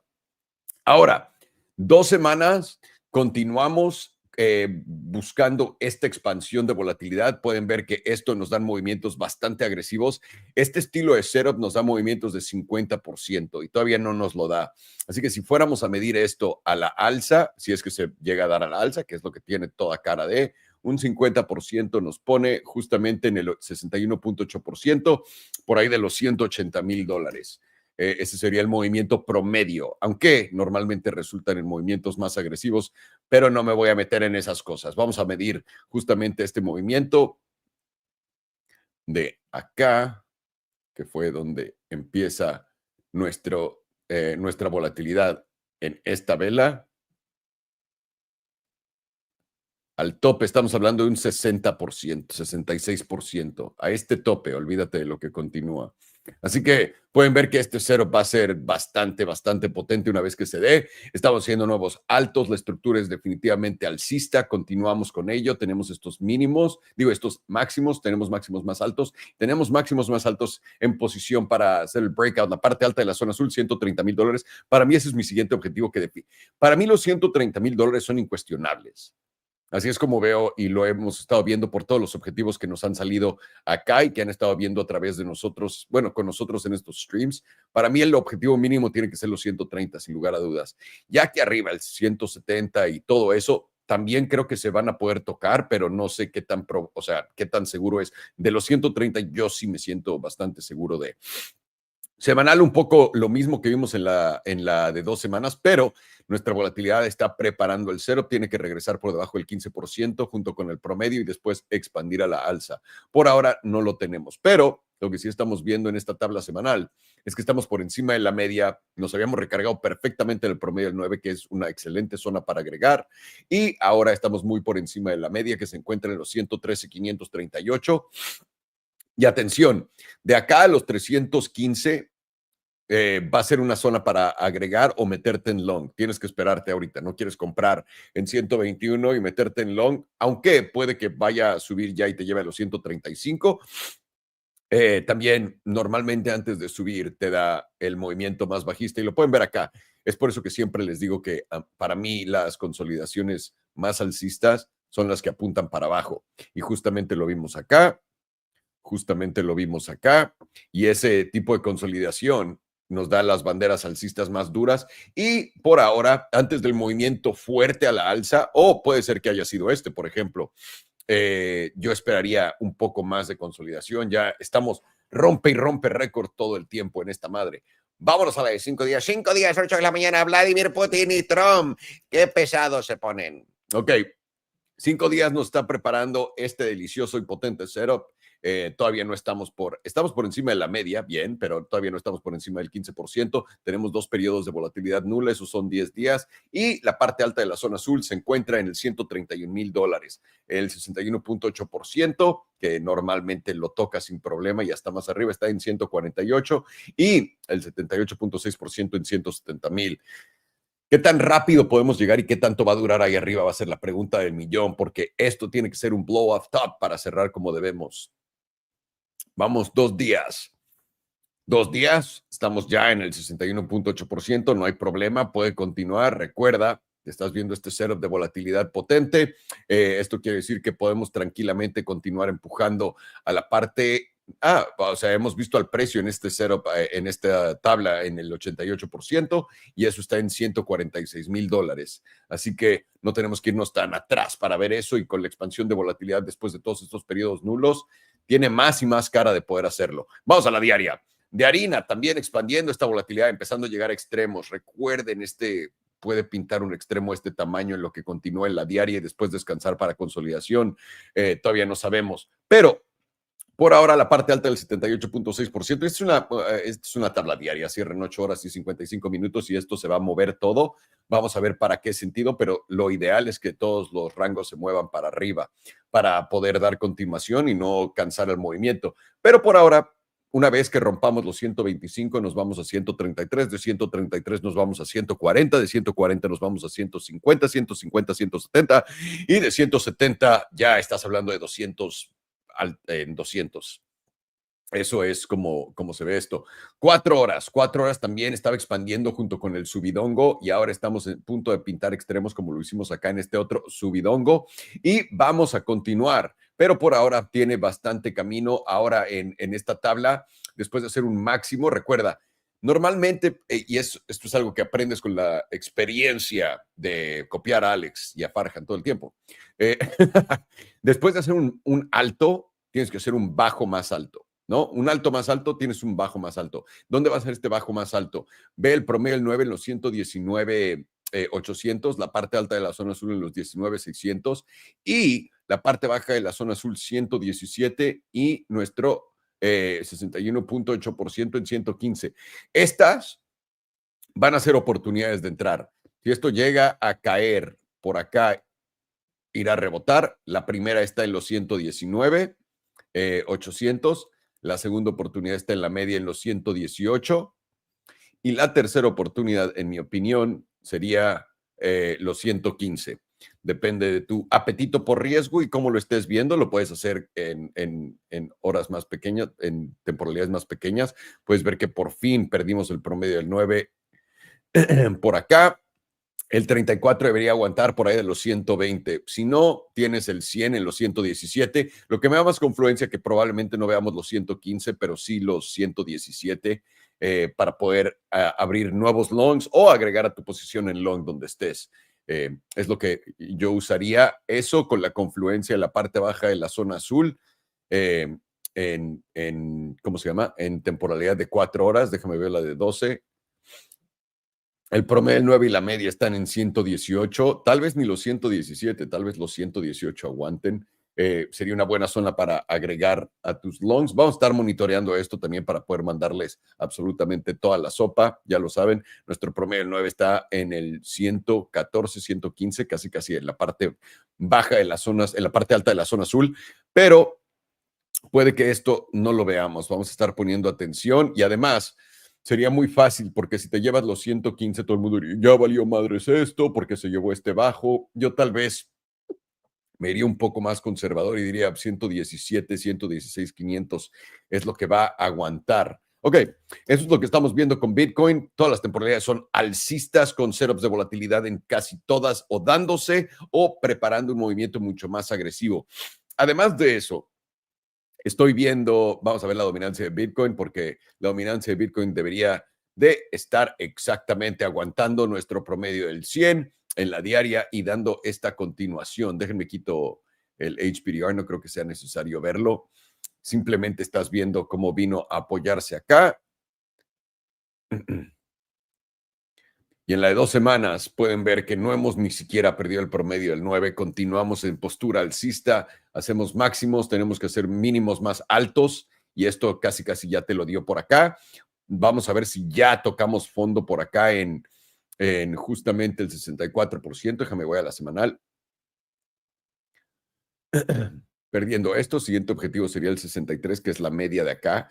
Sí, yo creo que estas dos deberían de aguantar por acá, pero sí podríamos ver esto bajar un poco. Esto normalmente pasa en los zampompazos de Bitcoin. Las demás cosas suben, pero no suben tan fuerte como Bitcoin. Pueden ver que, por ejemplo, Solana continúa ante mi resistencia meme. Ni siquiera ha intentado romper esta parte alta en los 177, en los 173. Literalmente con esta resistencia que había puesto antes, no ha podido pasar la D. Eso no me suena a que esté explotando todo en alts y no sé qué. Todavía no tenemos eso. Lo que sí estamos viendo es la dominancia de Tether que va completamente inversa exactamente a ¿cómo se llama? A Bitcoin y a cripto. Es esta caída en Tether.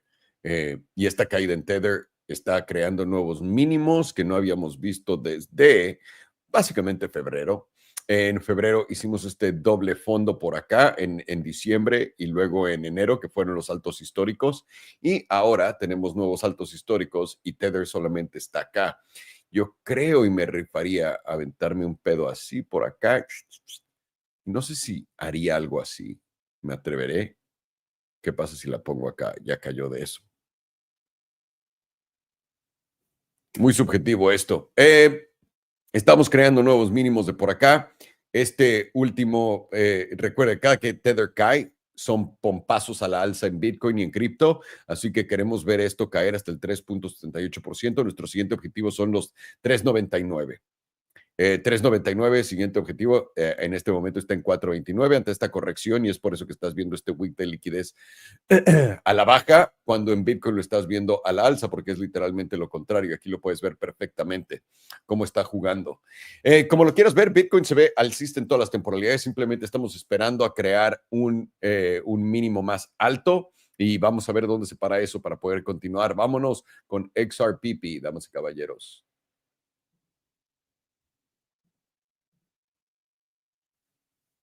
You're muted. Fuck, Sir. I forgot to unmute myself. My There bad. you go. All right. We will start with XRP, I believe on the monthly. So XRP on the monthly. Do we have enough data for quarterly? Let's just wait for a second. Sort of. So on the quarterly, we are now freshly breaking into the bullish control zone on XRP. This is the only time that we've ever been in the bullish control zone in the entirety of XRP's history. The only other time, we've been in there in the entirety of its history, aside from the 2017 rally. The 2017 rally was the only other time that XRP was in this zone, in the bullish control zone. If you remember, we just from the Bitcoin analysis, we also had other similarities where Bitcoin has gone into areas that it has not gone into since 2017 as well. Very interesting to see these similarities between the cycle and the 2017 cycle. And whenever XRP had its momentum break into the bullish control zone, it was right in this zone over here. And how much of a move up did we get after that? Let's just see for funsies. That was about 48,800% to the upside. I'm just curious. What is 48,800% of $1?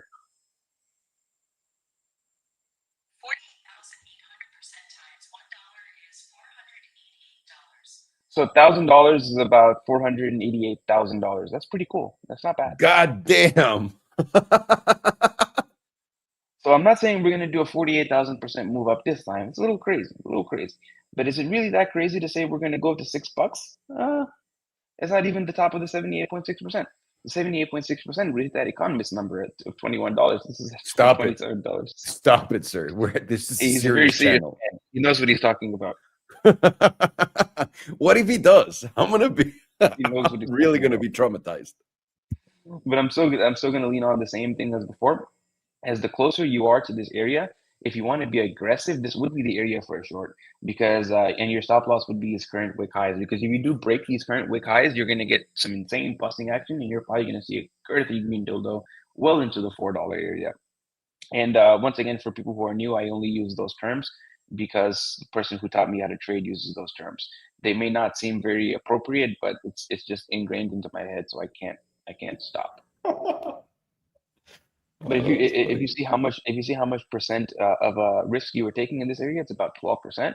Versus if you do reject this area, and what you would see as a rejection would be a close below this mean line right here. That would account for a perfect rejection for me, and then you would be looking for a retest of this bottom 38.2%. So that would be your reward would be around like 40% in your favor versus 12%, 13% against you. pretty good. That's I believe like 3-1, more than 3-1. Very good odds. But if you even start to tick above this $3.40 area, then you would just flip long, start to scale in, and whatever retest you get of this $3.40 area, you would add to your long, and you would be aiming for somewhere in the low to mid $4. For the culture, I would say $4.20, because I assume a lot of people would have their sell orders at $4.20. Maybe you want to front run them, put it at $4.19. For the monthly is also looking quite strong. Volatility, I mean, momentum's starting to pick back up right above that reset zone. Didn't quite make it to the reset zone, but it's very close to getting back to the bullish control zone. The bullish control zone lines right up with the moving average, so it'll do both at the same time. If it can make it into the bullish control zone, it will make it into the above the moving average as well. And the last time we got into the bullish control zone was right over here before we had this insane move to the upside. And getting into the bullish control zone took us up.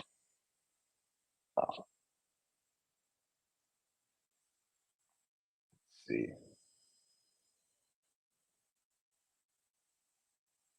About like 545% to the upside. That's a little wild. What HPDR level did we get to? That was the 88.3%. 88.3% right now sits at about $13. I'm not saying we're going to $13, but is that really that crazy? $4.20. Not really. Or even up here to $6.44. Because if you look at crazier numbers like this, stuff like this doesn't seem that crazy anymore. Right now, we do have a sell signal on the monthly jewel, but we have not confirmed it just yet. And the way to invalidate it is going to be if you can close over this 38.2%. If you close over this 38.2, actually, there might be another way if you can close over this rejective high right here. Although this one, I'm not sure if it's going to flip this jewel or not. What I know for a fact will flip the jewel is closing over this wick high, which lines up with this 38.2%. Close over these levels, and then very likely that jewel is going to switch back into a neutral signal, and then on the next open, flip back into a sell signal. And if it does close strongly enough, if it goes over this meme line as well, it might even switch back from the sell signal directly into a buy signal, because that would be a breakout close like we had over here, taking you up to insanely higher price targets. 2 week is also flip back to the upside, getting into the bullish control zone. Let me see if it made a lower low in price. $2.13. Yeah, it did. So no hidden bullish divergence. It's a higher low. What is the price here? This is $2.25. This is $2.26. $2. Okay, so we do have lower low on price, higher low on momentum, giving us regular bullish divergence, and that will confirm with any close over about $2 and 2.327, which we are a good amount above right now. And that divergence would give us a target somewhere around that 78.6% to the 88.3%. And that puts us somewhere between, what these levels are going to change, but as of right now, that puts us between $5.88 and $9.24. I feel like the $5.88 level is a lot more realistic, and especially when it moves down. Because on this last close, it moved down from about $8.20 down to $5. So who's to say it doesn't move down to like $4.50, $4.20. And the jewel on the 2 week is losing the sell signal, flipping into a neutral. Weekly as well is positioned to the upside and momentum. Volatility is expanding from extreme lows, and the jewel is now switching from a sell signal to a neutral, and now you've got the buy signal. You haven't gotten the closure yet, so you haven't confirmed the buy signal, but it's very likely this buy signal is going to confirm, and you especially since you've gotten the closure over the 38.2%. Closing over the 38.2% is what usually takes you to somewhere around that 88.3% to the 95%. And right now, those are very, very high price targets. These levels are going to change, but right now that puts you between $6.40 and $11.80. Very, very, very high areas. Although the economists would say that's it for $11.86. I wonder what the market cap of XRP would be at $11.86. Because in the low to mid threes, the total diluted market cap exceeds Ethereum. So what? I'm pretty sure you've been possessed by George. Like his spirit is definitely in you. I don't think George is an XRP guy. I don't think George is an XRP guy. I don't know. like, look, it's a lifestyle, all right? It's not about what he buys or not, or if it's Bitcoin or not. It's the spirit, man. It's the spirit. But it's a funny fact though. XRP above, like, I believe 320 or 330 has a bigger market cap than Ethereum. Pretty funny. That'd be crazy. So and it I think for a couple of days, if not a week, this cycle it did top Ethereum for a little bit. When XRP was hitting new all-time highs and ETH wasn't doing anything. Damn.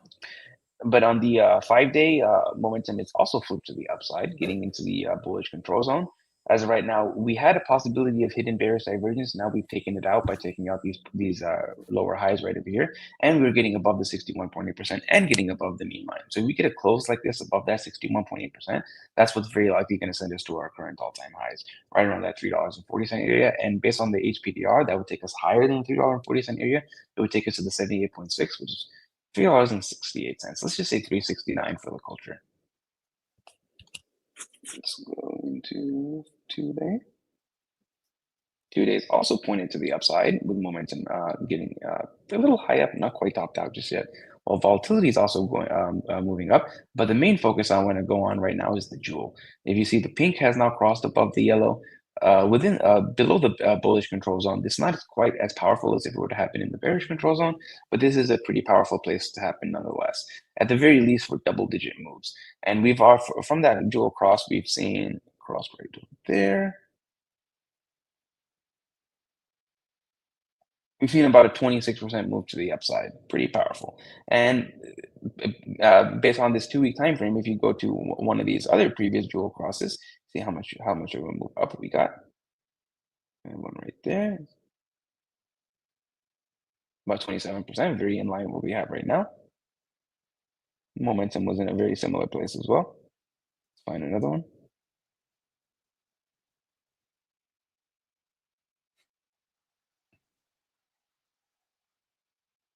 Right over here. Beautiful. And momentum is in a very similar place. Actually, it was a little bit higher than it is now. And volatility is also a little bit higher than it is now. Got the cross right there.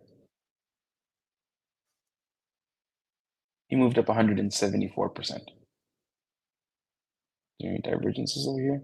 Let's see. Bullish divergence. Not the hidden regular divergence. Don't have any bullish divergence on this one though. Daily is also positioned to the upside on momentum and volatility, getting a little high up there though, getting to the 88.3%. The jewel has a God mode signal in the background. You have not switched into a sell just yet, so it's still on the more bullish posturing.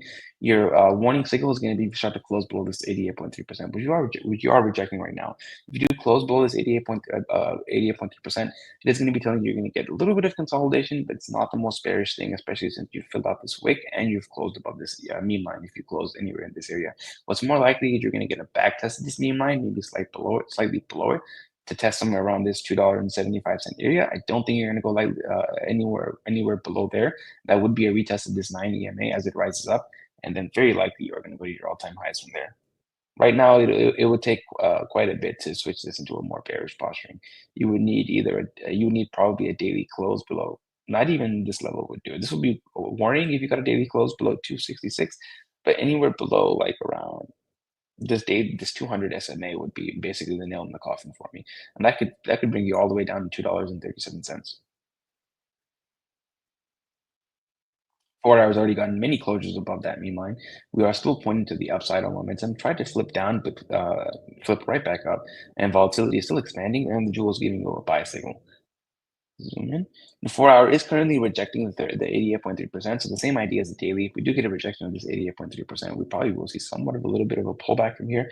That could take us all the way down to this bottom, top 38.2%, which sits somewhere around that $2.83. Maybe a little bit lower towards the median, around that 275 area that we mentioned before.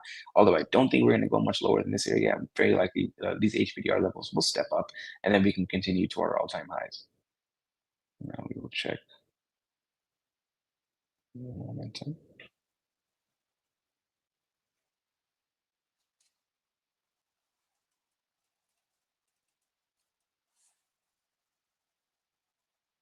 Which one has more history? Bitstamp, I think.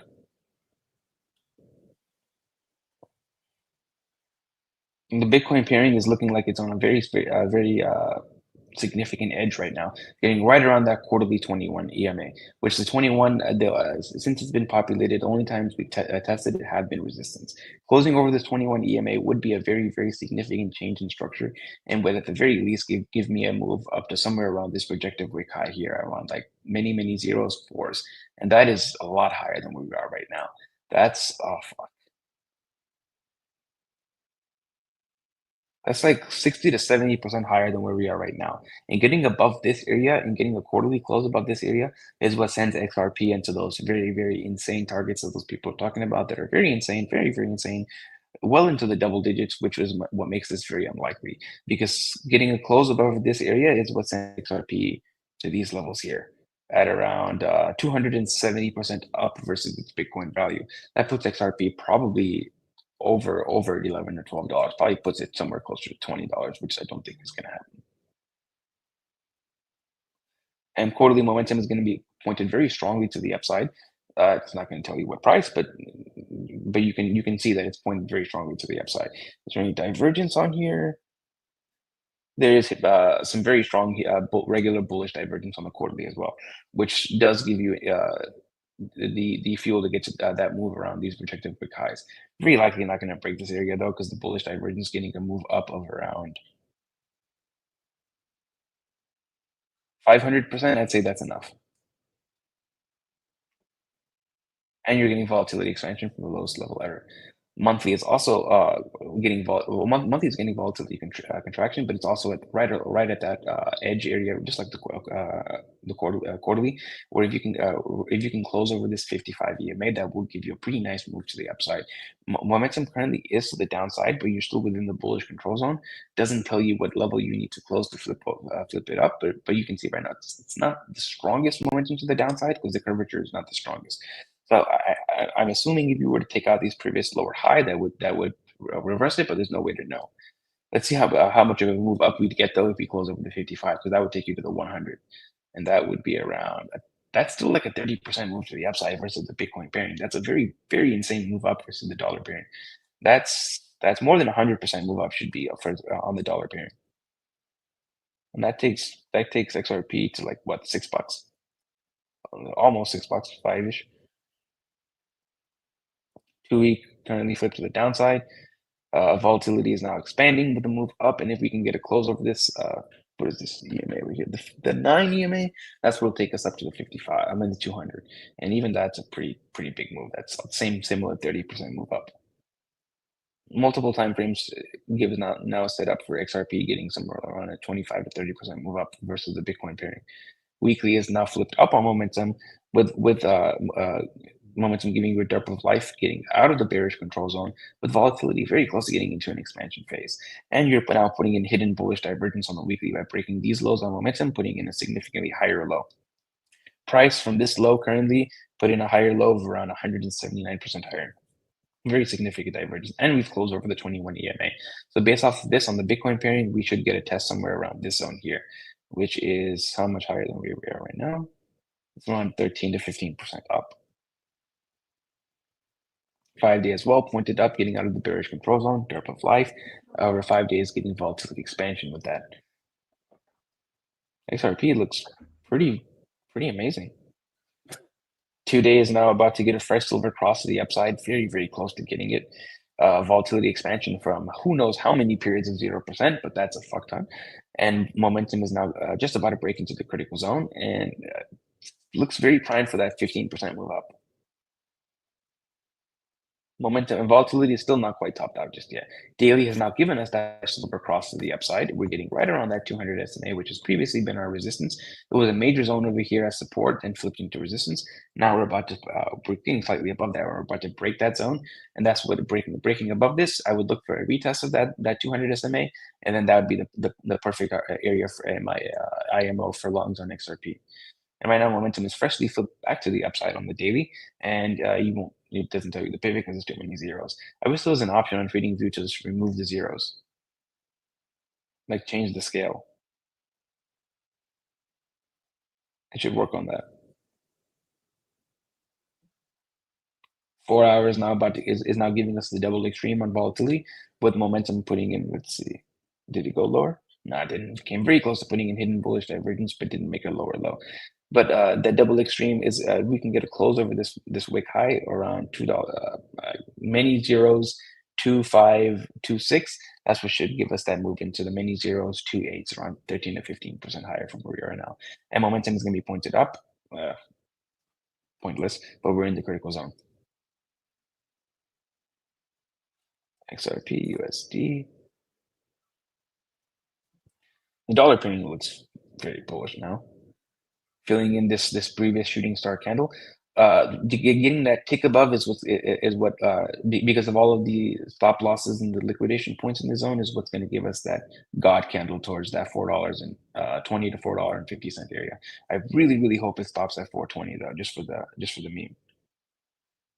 Quarterly is getting just like on the Bitcoin pairing, on the Tether pairing as well, is getting volatility expansion from the lowest level ever on the quarterly, and momentum is pointed very strongly up as long as you're closing over 87 cents. Any divergences here? Let's see.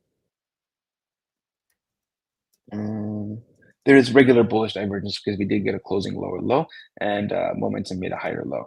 Although I'm pretty sure it's safe to say it's played out because we've gotten how much of a move up since that divergence? About 1,000% up, although we're still not anywhere near the critical zone, so it's still not topped out just yet. Monthly is now freshly about to flip back to the upside, and it will flip up, maintaining the bullish control zone if you can close above $2.44. The last time you flipped freshly back up on momentum on the monthly was right in this zone here, and you got from the monthly momentum flipping up come on,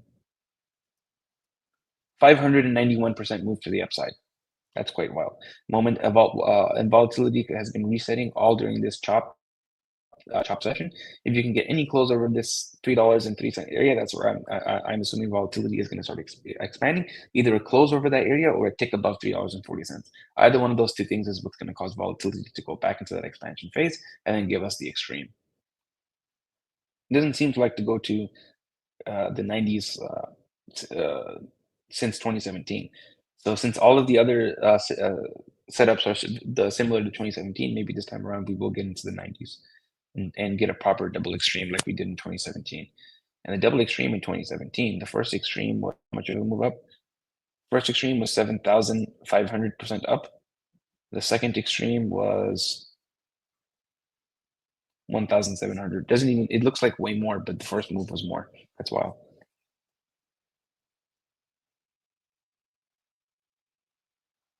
2 week is now going to be up. Yep, 2 week is now freshly flipped to the upside, whereas monthly is just about to flip up to the upside.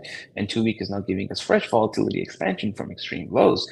Momentum is rejecting the bearish control zone and is going to be remain to the upside as long as you're closing over $2.72. Weekly is also freshly flipped to the upside, rejecting the bearish control zone with volatility expansion from 0%, and we're going to be flipped up as long as you're closing over 248. 5 days as well, freshly flipped to the upside, rejecting the bearish control zone, volatility expansion from almost 0%, and you're going to be flipped up as long as you're closing over 232. 2 day also flipped up to the upside with volatility expansion from extreme lows with a silver cross, and you're going to be flipped up as long as you're closing over 275. Daily as well, volatility expansion from extreme lows, silver cross, and you're breaking above this 200 SMA, and freshly flipping back up on momentum, and you're going to be flipped up as long as you're closing over 295. And 4 hour now giving us that double extreme on volatility with momentum once again freshly flipped back up, rejecting the bearish control zone, and you're going to be flipped up as long as you're closing over 289. So the high time frames on XRP are now starting to look very bullish. You are putting in a very macro United States pattern right over here. You have volatility expansion from the lowest level ever. The Bitcoin pairing is now looking extremely bullish. At the minimum, you should see a 13 to 15% move up on the Bitcoin pairing, and if that it doesn't reject and gives you strength in that area, from that 13 to 15% move up will turn into somewhere around it's a 70 to 80% move to the upside. And if you can get a monthly close over that area, that previous projected wick high, which is 80% higher than where we are now, that's what activates XRP going back up to those insane numbers, and you're going to see probably a 300% move on the Bitcoin pairing, which goes along with somewhere around a 100% move on the US dollar pairing. I don't think that's going to happen. However, I think we're probably going to stop somewhere around that 15 to 80% move. And even that is going to be an insane number on the US dollar pairing. It's going to be somewhere between like mid fours to high mid fives, maybe even to the $6 area. And right now, but the only thing I'm looking for in the short term right now is, because momentum is flipped up on every single time frame, even the short term, is a move up to somewhere around the $3 to $3.40 area. If we can get any tick above 3.40, that's what's going to give us our next girthy, insane moves, like busting action moves of huge, maybe 20% candles, or getting a weekly close above about, what was it? Let's go to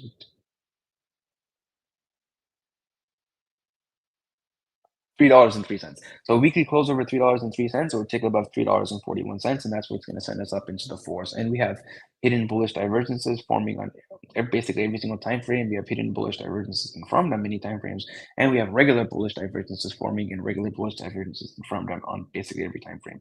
The invalidation for the bullish thesis is getting either a tick below about $1.61, or getting a weekly close below about $1.90. Although I don't think that's going to happen right now, I'm leaning a lot strongly towards the bullish side. Yeah, we'll see about that. Okay, we'll see about that. No. Let me bring you in, Alex, right now. But he's going to liquidate his entire portfolio and go 100x short on XRP to dump it. I mean, this is doing my favorite pattern, and it looks like what you're saying is right. Like $6 doesn't seem crazy as long as we just break out there. Like that would be next. $6 fucking We'll see about that. Let me sell my Tesla, my Rivian, everything I've got, and go 100x short on XRP to dump it. Fuck. All righty. Well, Alex, you're doing BYDDF, and then we have Globe, GLOB for you, Mr. Farhan. I have no idea what that is. Globe. I know glove because I know someone that wears them, but not glove. GLOB. Interesting. All righty. Damas y caballeros, estamos viendo XRP en la mensual, pero lo quiero poner en la trimestral. La razón por qué es porque esto, aunque no parezca y parece toda una gran tomada de liquidez, tiene toda la cara en que está poniendo un patrón de Estados Unidos, o el famoso tasa y agarradera. Y el objetivo serían $6 si esto se llega a dar. Tienes que romper. Para mí, honestamente, es esta línea donde lo estás viendo ahorita pelearse, justamente el 3.02. Poder empezar a cerrar por encima de eso para mí es cumplido. No me esperaría a romper el máximo histórico para decir que el movimiento va a tener ese objetivo. Muy alcista, lo pueden ver. Este fue el 2018. El 2021 tuvo un alto más bajo, pero el 2025 tuvo un alto más alto, y ahora estamos ante el cierre trimestral posible más alto de toda la historia. El más alto que habíamos tenido fue acá, que fue 2.23, 2.23. Y ahorita estamos literalmente cotizando en close rate. Bueno, estamos en 2.9. Qué pendejo soy. Felicidades, Alejandro. En 2.9. De cerrar esta vela así, ¿qué te digo, brother? Pero a mí me gustaría una vez más verla por encima de este 3.02. Además de eso, vamos a ponernos un poco para abajo. Podemos ver que nuestra volatilidad había estado expandiendo y después se detuvo, pero ahora continúa esta expansión del punto más bajo, lo que nos está poniendo estos velazos verdes. Esta simple secuencia fue fue un movimiento de 500%, y vamos a ver qué más nos puede dar XRP, sobre todo a sus miembros de la comunidad que han estado diciendo, XRP se va a la luna. Y pueden ver el 61.8% estando por encima de los 2.94. Un segundo. Deja de estar mamando. Ok, el objetivo del 76% es no, es 27. Tranquilos. tranquilos, ¿ok? Estoy dispuesto a creer todas sus tonterías, damas y caballeros, ¿no? Ustedes creen las mías, así que estoy dispuesto a creer las suyas, pero no mames, 27 no. $6, si llegamos a cerrar por encima de esto, es el siguiente objetivo. Mensual tiene volatilidad contrayendo en lo que rebotamos justamente en la media que estaba en los 2.19 y de rebotar a la media vamos para acá. Nuestro siguiente objetivo va a ser los 3.29, que eso ya nos pone en tesituras de altos históricos porque está a nada nuestro alto histórico en 3.40 y ya yo creo que pudiendo cerrar por encima de esos 3.29, siguiente objetivo van a ser los 4.15 y eso se va a dar bastante sencillamente, brother. Oye, brother, qué buena onda con eso del XRP, ¿eh? Oye, ¿sabes que va a ser la moneda del mundo y todo el mundo va a vender sus dólares y comprar XRP? Te lo juro, lo vi en un video de YouTube. En fin, XRP en la de 2 semanas está preparando uno de estos movimientos. Este fue el movimiento que lo llevó 500% para arriba. Ahora, no tienes este periodo de tanta volatilidad nula que duró básicamente un año, pero acá, a ver, vamos a ver, de enero del 2024 hasta octubre del 2024, o sea, 10 meses de nula volatilidad. Y acá simplemente hemos tenido baja volatilidad. Todavía no sería un setup de estos, pero de todas maneras estos setups son fuertes. Vamos a esperar a ver cuándo expande. Por ahora está pintando un dildo verde enorme y nuestro siguiente objetivo debería ser los 320. 320 que es la parte del 61.8%.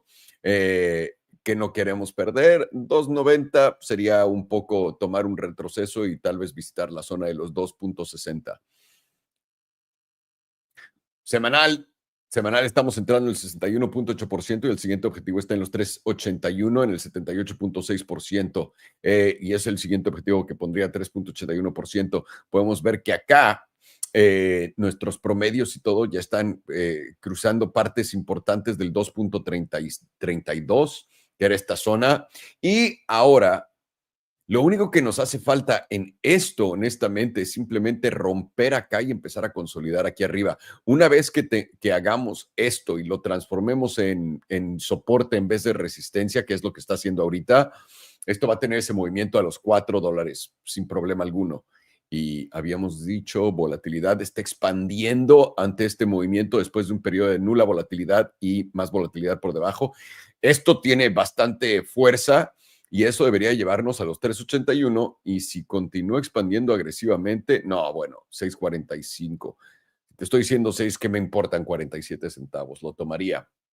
¡Qué locura! Ahora, esto en sí es un patrón de aquellos de Estados Unidos y podemos ver el movimiento que nos vaya a dar del punto más bajo a donde lo consideremos. Y eso que nos da 4.82. 4.82 como mínimo, solamente con este movimiento de acá. Y eso lo veo como una posibilidad bastante real. Vamos a la de 2 días. 2 días también tiene volatilidad expandiendo. Lo pueden ver perfectamente acá, llegando a extremos. Y aparte, vean esto. Le gusta estar en extremos a XRP más que a nada. Entonces, esto puede empujar tranquilamente hasta el 88.3%, que es 340, al casi un alto histórico. Y acá el 95% en 4.7. Pero este es de 2 días, falta un día y 9 horas, o sea, una sesión y media para cerrar esta vela. Y recuerda que todo esto se va a mover de acuerdo a eso. Diaria, no, esa era la semanal. Diaria también tienes volatilidad expandiendo después de este periodo de nula volatilidad. Continúa en el 84%, empujando el precio hacia arriba. De poder romper, una vez más, me encanta esta línea meme. De poder romper esta línea meme, podríamos romper los $3 e ir a buscar estos 3.6. Por ahora nos está deteniendo justo acá en lo que todos los promedios están empezando a tomar las de baja temporalidad por encima del S&P 200 y eso es muy alcista también. Sobre todo habíamos tenido un cruce plateado, me parece, para acá a la alza, efectivamente. Y eso literalmente nos dice que el retesteo del promedio del 9 va a ser la oportunidad potente para entrar. Y ahí les va esto. Qué locura esto. Qué absoluta locura. Lo pueden ver acá. Donde hay una zona de consolidación, es bastante fácil de entender. Si caes acá, esto ya se está volviendo soporte. Lo volvió soporte justamente acá en la diaria hace 1, 2, 3 días. Esta línea en los 2.78 8, sería una gran oportunidad de entrada. El sueño mojado de todos va a ser poder tocar estos 250, que podría, porque XRP es sucio y aparte hay este quiebre de precio justamente acá. Es más, permítanme, quito eso. Si pueden ver, voy a poner esto rápido acá para que lo vean. ¿Ves esto? Esta podría ser como la zona de milagro para poder entrar en XRP en 2.5. Por ahora, nosotros creemos y simplemente ver estos patrones que vamos a empezar a consolidar por acá. Una vez que rompamos los $3.02, vamos a empezar a ver movimientos a altos históricos. Cada que rompemos esto, vamos a ese alto histórico. Solamente tenemos un caso acá. Y una vez que rompamos justamente los 3.31 a la alza, vamos a ir a buscar esos 4 y de los 4 van a los 6. Ni siquiera hay objetivos en 5, literalmente. Entonces, lo único que no quieres es básicamente tener cierres semanales aquí abajo del 1.95. Cierres semanales acá no serían buenos y nos quitaríamos toda esta postura alcista de encima, o un movimiento agresivo que elimine este bajo. Si tienes un mechazo así, ponte tú y regresa rápido, con eso es suficiente para que nosotros cambiemos el bias. Por ahora esto es alcista, alcista, alcista, momentum apuntando para arriba en todas las temporalidades, junto con volatilidad en la gran mayoría. Así que vamos a continuar viendo a XRP siendo alcista. Después de ver lo bajista que se empezaba a ver, vean esto, cómo literalmente retomó vida esta belleza. Ok, vámonos al siguiente. Alex, what do you got? Let me see. BDYD. Yeah, it's on OTC. Okay. Yeah, let's take a look at this. I don't know what they do, but Oh, wait. This is BYD. This is the car company, right? In China. Okay. Yeah, I think so. Yeah, it is. Yeah. Mm-hmm. Okay, wonderful. So here we have BYD. We're in somewhat of a breakdown. We had a pretty nasty 15-day candle correlated to a pretty nasty weekly candle as well. We also put in a massive evening star here. Now we're getting the follow through. So we are at the EMA 34 on the weekly. This is significant because we have noticed that since we essentially broke out from here, we've been holding the EMA 34. Now even here, we've been honestly basing on it. This reaction is going to be really crucial in this week, in my opinion. You're either going to see this move up, reclaim the 9. This could potentially solidify a bottom, or you're going to just simply reject and start actually breaking down from here. For me, I have an objective down to that $14 region, and that's just shown on the daily. The daily you see is under all major moving averages. You're in a daily silver cross to the downside. You have BBWP fully reset. And now the next objective for me, since you're under the EMA 100, is the SMA 200. That's sitting at $14.24. And what you're going to notice is since you broke out and reclaimed it back in August of 2024, you actually haven't tested it. This chart actually does like to front run it. We saw it here in 2024, briefly here when we lost the EMA 100, couldn't expand from it, put in slight bullish structure, you can see here, before breaking out. Now what we have is, well, you're putting in bearish structure on the daily, consistent lower highs. You're under the EMA 9 and into today. What you're noticing is you've already rallied up and hit that. Since the daily has silver crossed, you would be watching this 21 here to be kind of the easy short, the extremity short. And that's just shown here as, the EMA 9 has been kind of giving shorts the easy trade. If we ended up squeezing past that or even reclaiming it, next objective would be the 21, which would be the next zone to look for the silver cross. When you have silver crosses, you're playing the 9 first, and then you're looking at the 21. So this would be then the second zone, and that's lined up really nicely with the EMA 100. That is a big spot on this chart. You start reclaiming back above the EMA 100 after being under it. Generally, that does lead to nice moves up each time. I mean, the question just will be, does it sustain that move up? Here you see you were under it. Once you actually reclaimed it here, this led BYD up 47%. Here you see you're under it, you reclaimed it. We can measure it from here. That was 9%. And again, holding it, it's, rallying up from it. You went down, you never lost it here. Here you reclaimed it. We'll take it from this zone here. Nice little 52% move up. The point I'm trying to bring home is most times once you do SFP, this EMA 100 on the daily, you do end up getting bounces. Just will those bounces sustain anything? It's a bigger question. But generally, that's kind of why I like using that EMA 100. So with what we see here with the silver cross, the 21 moved up nicely there. With volatility, this contracted and already giving us a setup. This definitely is bringing a big move down as of right now. And, what I'm seeing is potentially the move to like $15.92 to $16 being an easy short opportunity.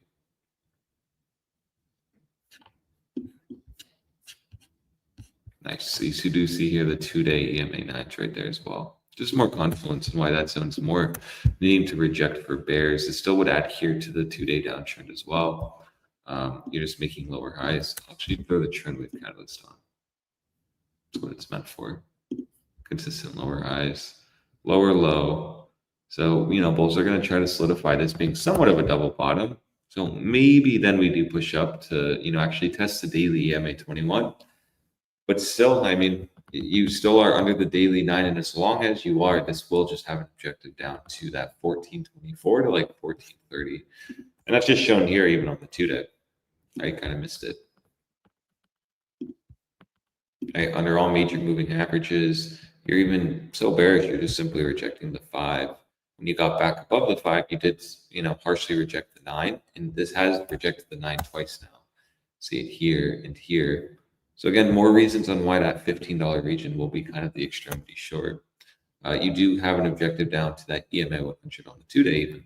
So daily SMA 200, 2-day EMA 100, big zones right in this $14 region. If you start losing or getting any daily closures under 1370, yeah, that's going to be more confirmation that this potentially is topped. This evening star then played out, and you're making your way towards that weekly EMA 100. Which is now sitting at the bottom of this range, which remember was solid resistance here in January, February. When you're just moving, ranging, this caused volatility to get really contracted, expanded, so you broke out here. So again, bulls are really going to be looking at the extremity low on this chart to be around that $12.03, or even right around $12.50, right around the weekly EMA 100. Haven't even tested that either. So you have a previous resistance flipped into maybe support. We haven't even gotten the SR flip. Well, you haven't even hit the daily EMA 100 since this breakout in August of 2024. Telling you that if you did end up losing 1376, really be gauging $12 as major support. This chart will be cooked if it loses $12.03. That's just represented here. You'll be now back within this new range. Real possibility of getting a bounce here at $10.98. But if we don't, it'll just take you all the way down to $9. Again, big range. We saw it play out here very nicely. You've lost that SMA 200 on the weekly, leading to a nice dump. Doesn't look like a lot, but that was an 18% move. Would you look at that? You lose the SMA 200 in the weekly, 18% drop will take you roughly to around the next meme line support, which would just theoretically be a range, right? We've seen this before. So interesting chart, not a good chart. It's weak. You do know exactly where you can, start playing and doing business on the long sides. And that's just simply if you start seeing, let's go to the 2-day. Be easier. Simply if you just start reclaiming back above $16.30, the sun will shift the 2-day into an uptrend. Simply, you'll then be back above all major moving averages, and then we will just make our way up to this high around $19 again. Now let's check the HBDR and let's see what's good. So yeah, again, getting back above that 2-day EMA 34 right around 1630 would mean you're theoretically back within the blue zone. Back within the range, that would then take you where? Around $17, similar to like what I was mentioning there. Getting back above that median then would take you up to right around $18, $19, this quick high. The objective for bears will be to simply invalidate that evening star on the weekly. So if you did start moving up, you did start reclaiming back with the 2-day EMA 34, which led into a weekly EMA 9 reclaim. The next objective then simply would be just taking out $18, $19, or even better yet, June 9th wick high, accurately at $18.95. So you can just, on your own chart, if you're viewing this, just get a line, put that there, make it actually, accurately be on it. And that's just kind of the money line. If you're above $18.93, this is breaking out. You're about to go up to, at minimum, $20 and maybe even a new higher on $22.50. But until you're under there, this could simply just be a range, or this could just be on the verge of a breakdown per the daily. All right, daily is under the median, about to lose the 38.2%. Off the back of this BBWP fully reset, this really could start moving down aggressively to around that 1420 region, which is, as I've already shown, that's around a 8% move down. Again, just wouldn't be good if you're holding aggressive longs. You just simply can wait for the 2-day trend shift simply. So yeah, that's BYD. We can look more at the monthly. I didn't look at that. You see here, the monthly 5's been holding, but you've hit this a few times already. So if you end up coming down to that 1430, 1420, the monthly does just play into the idea that that zone, this region here, does kind of need to hold. Theoretically, you could just move all the way down to here and use the EMA 9 as a spring and then start moving up. Really just going to be dependent on holding above that $14 and 63 cents monthly EMA 9. Because right there, you just know simply the weekly SMA 200 right there. Or no, EMA 34 is right there. My apologies. It was the daily? I think it was the daily. Yeah, daily SMA 200s there. And that's kind of like the first zone. If you're in a bull market, you should always hold the SMA 200 on the daily. It's just a simple criteria. It's been holding nicely, right, since you got back above it here. And you've just been in a bull market. So if you come all the way down to here, and this is finally testing the SMA 200, this is telling you this is at the extremity at the chart, but this is also the spot bulls need to start picking up. Because if you just lose it, it's just going to be like more bear market vibes. Under the monthly 9, losing the daily SMA 200, rejecting the weekly EMA 9, just all not good. You can just see simply when you lose the daily SMA 200, and actually lose it and expand away from it, this is where this chart does start to move down. Again, but the whole point is expanding from it. You can say, well, what about these moments? Very true. This was, you still did move down 6%, but you went right back up to it, reclaimed it, formed a bottom, and then started moving up. That's why I'm always going to say the SMA 200 on the daily gives you really easy trades. Really, it does. You're either going to hold it, it's going to be just an easy long and add zone, and it bottoms the chart out, or you're going to lose it, and it's going to give you an easy short. So, yeah. Let's see here. Quarterly, why not?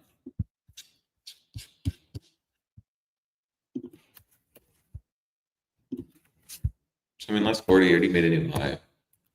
So, already is a macro high, higher high, and technically speaking.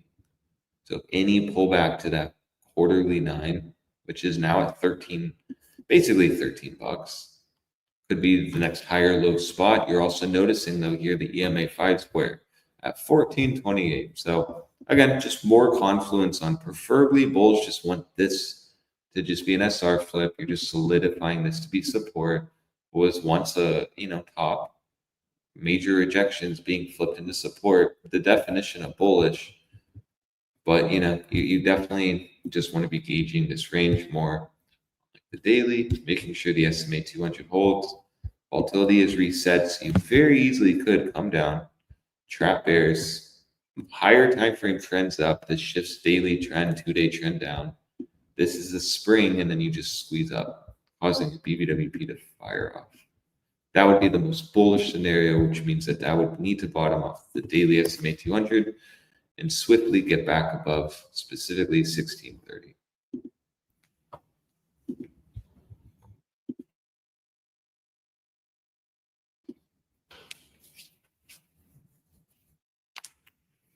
That's all I have. Sorry, I was also muted. All righty. Okay. Thank you so much. I know what Farhan's doing next is the Globe, and Tesla would be the next one for you, sir. Sweet. Thank you. Vamos, estamos viendo BYD, damas y caballeros. Esto salió al mercado en el 2000. ¿Qué? ¿En el 2003? Ah, sí, son trimestrales. ¡Wow! Lleva un rato en el mercado. Y pueden ver que por literalmente desde el 2003 hasta el 2020, 17 años, estuvo bajo este rango de los $3. Una vez que llegó el 2020, expandió como loco. BYD es la empresa que hace coches y más tecnología también, productos eléctricos y otras cosas. Seguro en China hacen absolutamente de todo. Puedes ver esta consolidación alcista que resulta ser en otra bandera alcista, y esto debería dar continuación. Pero interesantemente, cuando ves este tipo de velas, que esto es literalmente un doji, donde tienes este tipo de rangos tan enormes, este tipo de velas en un tope, en una parte tan alta, normalmente me inclinan un poco más a ver la tabla un poco más bajista que alcista. Esta expansión de volatilidad en la trimestral ocurrió a la alza, y desde entonces hemos visto esto y la volatilidad ha estado yéndose de lado, lo que me dice que en la trimestral esto tiene más probabilidades de continuar a la alza que para la baja, además de que la estructura que estás viendo acá es alcista, porque tienes obviamente todos estos máximos más altos, máximos más altos, todos estos mínimos más altos, mínimos más altos, mínimos más altos, mínimos más altos, y eso continúa. La única forma de doblar esta tendencia en la trimestral y perderla sería básicamente llevarte los 10.32 a la baja. Si te llevas los 10.32 a la baja, esta tendencia no completamente se revierte, pero el siguiente punto importante sería básicamente los $5. Así que bastante grande para invalidarlo, y no lo creo posible, tío. Además de eso, déjame veo esto con el HPDR para poder darnos una buena idea de que si ya llegamos a extremos o no. Y por supuesto que no. Apenas justamente estamos en la parte alta del 38.2%, que es la zona azul. Y podemos ver que nuestra media está justamente por acá en los $10, 10.30, en los 10.49, y nuestro promedio del 21 está en los 10.39. Ahora, nuestro promedio del 9 trimestral se encuentra en los $12.11. Este sería el punto más jugoso para poder entrar si esto va a continuar a la alza. Vamos a seguir analizando eso para ver. Ahora, tenemos volatilidad contrayendo después de esta expansión, y esta expansión fue a la alza. Esta volatilidad ahora está contrayendo, lo que nos dice que muy probablemente estemos ante una corrección. Esta corrección puede acabar justamente ante la parte alta de la zona azul, que podría parecer un poco a lo que ya está ocurriendo acá, y eso sería justamente en los 15.14. Pero si llega a romper a la baja, tienes los 14.49, tienes los 12.79, y una vez más tienes tu media justamente en los $12 junto con tu promedio del 34. Esto me dice que esta zona debería de aguantar por acá, y sería la zona de probablemente máxima oportunidad. 2 semanas, Vladimir Putin. Tenemos una vela no topera. Tenemos esta vela topera, tienes instantánea confirmación de ella, pero no es una vela topera en el tope, por lo que también no la podemos considerar. Tenemos expansión de volatilidad que nos llevó para arriba, pero ahora la volatilidad está contrayendo, mano. O sea, la volatilidad está contrayendo, Gonzalo. ¿Qué quieres que le haga? Ok, eso quiere decir que nuestra primera probabilidad de esta corrección deberían ser los 14.57 una vez más, y más para abajo nuestro promedio del 34 y ese 50% en los 13.62. El 61.8% está en los 12.72, que es por donde está pasando nuestro promedio del 55. La oportunidad máxima acá, y lo que yo estoy viendo acá, que fue lo que rompió y lo llevó para arriba, este SFP del 100, pero el 100 ya lo vino a retestear, en mi opinión, y ya reventó a la alza. Y ya saben que me gustan muchísimo esos setups donde vienes, te agarras del promedio del 100, que es la línea roja que viene por acá. Déjenme quito esto para que lo puedan ver rápido. La línea roja, vean, vienes, la retestaste, hiciste un SFP justo acá, expandes, revientas a la alza, vuelves a retestear el 100, y desde que lo retesteaste, ¡pum!, tienes este movimiento explosivo. Esto, y también la postura de todos los EMAs, menos en la de 2 semanas, que ya en la mensual estás por encima el precio está por encima de tu promedio del 9 y 21. pero en la de 2 semanas no. Y ahora lo que debe de aguantarnos es el promedio del 34. El 1088 que ven por acá, que es el promedio del 100, debería de ser como el último recurso. Yo no contaría que esto me vaya a dar una entrada. Por ahora estás ante una tendencia estás ante una corrección, porque ve, si pongo simplemente Trend Wave Catalyst para que veas, estos son tus mínimos, máximo, máximo más alto y este mínimo. Si te llegas a llevar los 10, ¿cuánto es la parte baja de esta vela? Low. A la verga, los $15. Si te llegas a llevar los $15 planos para abajo, probablemente vayas hasta los 13.62 a esta zona. Y yo creo que ahí es donde va a encontrar el precio suelo para poder continuar a la alza. Y ahora te llevas los 13.36, ahí ya se pone una vez más 10.68, por donde está el promedio del 100 sería tu oportunidad máxima. Vamos a ver en la semanal cómo se ve comparado con la otra. Volatilidad está contrayendo, tenemos este alto, alto más bajo. En la semanal definitivamente estamos haciendo altos más bajos y bajos más bajos desde este tope. Lo que nos gustaría ver aguantar, una vez más, estos 15 que está el promedio del 34, de no aguantar nuestro promedio del 100 que está acá en los 2.55, sería mi siguiente objetivo. Diaria, tienes un cruce plateado a la baja. Esto quiere decir que esto quiere decir que en esto podría ser el retesteo, pero este es un bajo sucio, porque este bajo es más bajo que este. Entonces, aquí puede que se haya roto la tendencia a la baja, atentos. Si te lo quieres llevar, que sean los 15. Te llevas los 15, tu siguiente objetivo claramente son los 14.24, de no aguantar los $12. Y ahí lo tienes, básicamente, y puesto sencillo. Ahí les va. Me quito eso. En temporalidades altas, espérame, ¿qué mierdas? Es esto. En temporalidades altas como la mensual, la trimestral, BYD se ve alcista.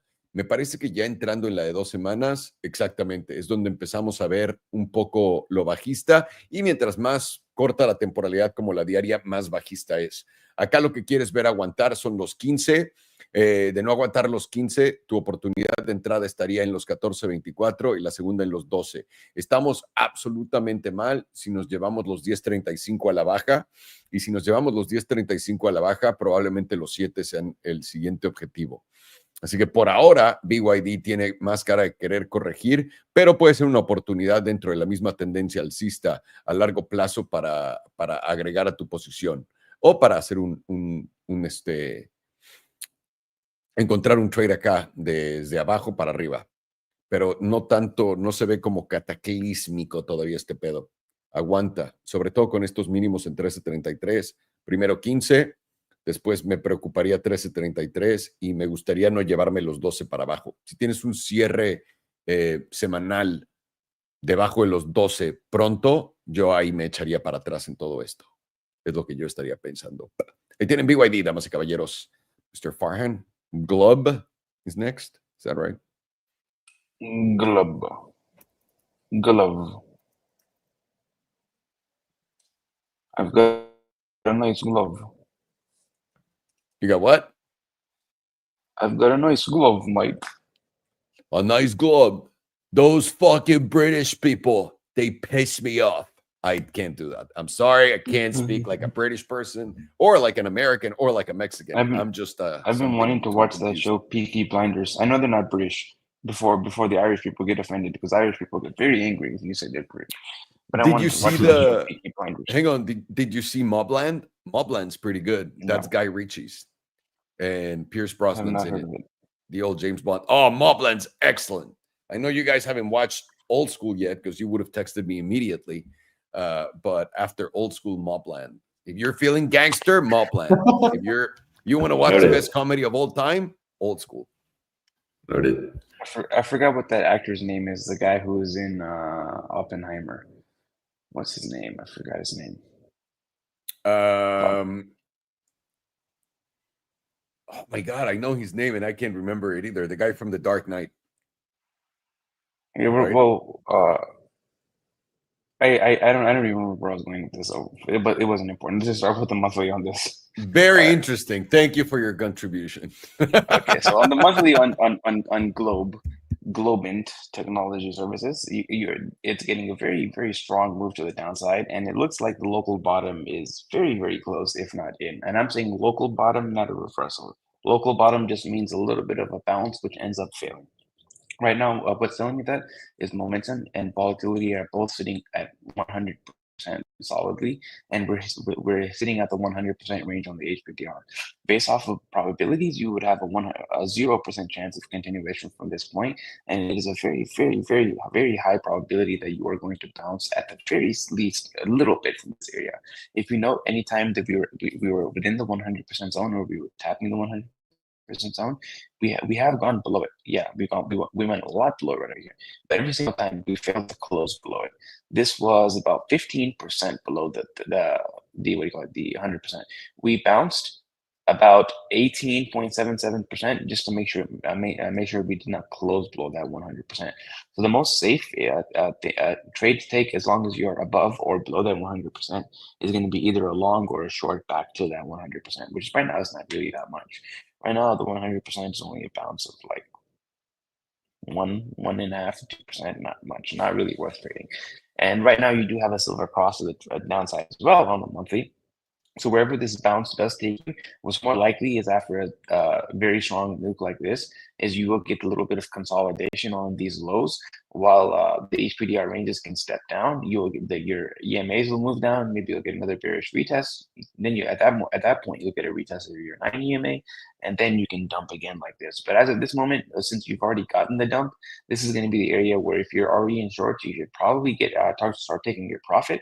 But this is not the area to short. This would be more of an area to long versus an area to short because of how extreme the zones you're in. And now you've taken out this previous major low. So what you usually get after a lower low is a lower high, and that lower high will be very likely anywhere between this like $100 zone to anywhere up to maybe like 115 to 120. I don't really see it getting any much beyond 120. Anywhere in that zone would be the opportunities, a major opportunity zone to get into a short. And your stop loss would be this wick high at around 142. And since this is a stock, you can't even use much leverage on it anyways. Or you would also use a close above a monthly close above the 100 EMA. Either one of those would be your stop loss for your short. But since you do have a silver cross on the downside, everything is looking so weak, it's very likely that you won't lose any money shorting this. 2 week is now also starting to tell you they're probably going to bounce with momentum starting to flip back up, getting out of the extreme zones of all volatility is resetting at the same time. You do have a sell signal in the jewel with the pink crossing below the yellow, but this is a zone for a bounce. What you could put is, if you wanted to long it at this zone, you would put your stop loss at, like, you would wait for this kind of close. Whatever this wick low is, that would be your stop loss. But as of right now, this is more of a no trade zone.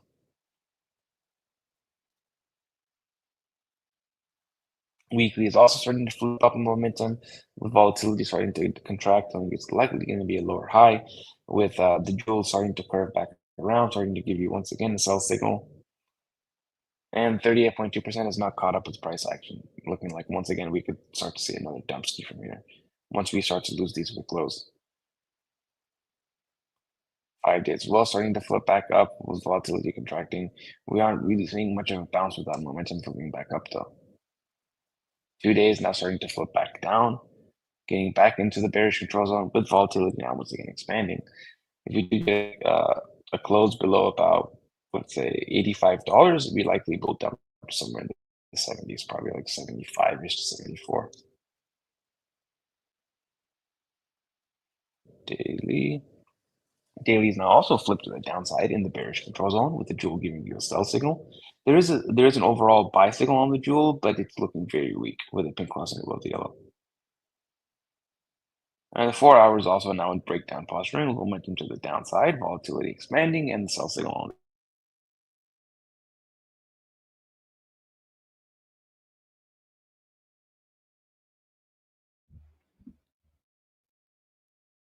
Damn it.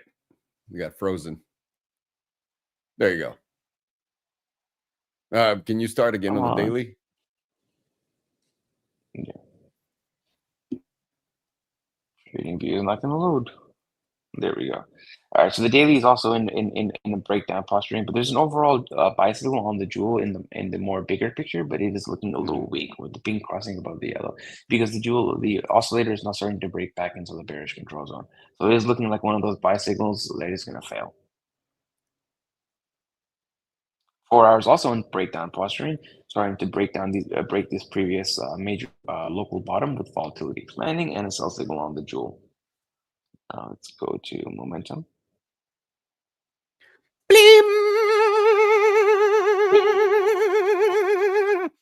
Wow. Did you get the premium membership? I think so. With God, the- that looks with the extra absolutely noises? terrible on this right here. You even have your textbook bearish retest. This is literally the Wall Street cheat sheet right here, where you have your hope coming in. This is where it starts to become like this. You start to believe this rally is real. You start to think you're a genius here. You double down on your leverage here. Here you say it's just a correction. Then you start to say, oh, we're so back. I'm increasing my leverage, and then boom.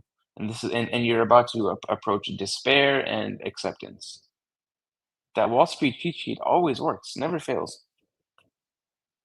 We have volatility now expanding on the quarterly from the lowest level ever, with momentum strongly pointed to the downside as long as we're closing below $123.71. Monthly is also positioned to the downside, except volatility. However, volatility is now at very extremes, getting very close to a local bottom, and momentum is going to be pointed down as long as you're closing below $120.57. 2 week is also pointing to the downside with many periods of 100% volatility. Also telling you local bottom is likely close. But you're going to be flipped down as long as you're closing below $113.72. Weekly also freshly flipped to the downside, tried to get a little bit of a bounce, but failed. And now weekly is giving you a double extreme to the downside, and you are going to be flipped down as long as you're below $92.11. Whoever suggested this, I hope you're shorting it. 5 days also giving a double extreme to the downside, and it's going to be pointed down as long as you're closing below $95.10. 2 day, it's already given us a double extreme. Now it's looking for another extreme, and it's freshly flipped to the downside as long as you're closing below $89, say $89. That's pretty crazy. Double extreme after double extreme to the downside. Not even really giving us a pity bounce. This pity bounce was, oh, that's something. Never mind. That's 46%. But 2 days now, freshly once again expanding on volatility. Daily is also freshly once again expanding on volatility with momentum freshly flipping to the downside, rejecting the bullish control zone, and it is going to be flipped down as long as you're closing below $89.09. And 4 hours now also expanding from 2 periods of 0% on volatility, with momentum remaining to the downside as long as you're closing below $90.40. So this thing is looking extremely fucking bearish from every single time frame, all the way from the high time frames down to the low time frames. But you are getting to very, very extreme areas on your momentum, your volatility, your HPDR levels on the monthly. You're getting very, very extreme areas, and the 2 week telling you local bottoms very likely close, if not the local bottom is very close, if not in already. But it's looking so weak based on your low time frames as well that you're probably going to continue to see a dump from here. I'd be looking for somewhere around $74 to $78, somewhere around that zone. I would expect a bounce, but I wouldn't expect much of a bounce. I'd more expect consolidation and sideways price action in that range between 78 to like 85, $88. And I don't expect anything beyond 90. And from there, I expect the HPDR ranges to step down and then again to start dumping again. And this thing is just trending towards zero. The invalidation right now is getting either a tick above, we could use about $251, or a weekly close over about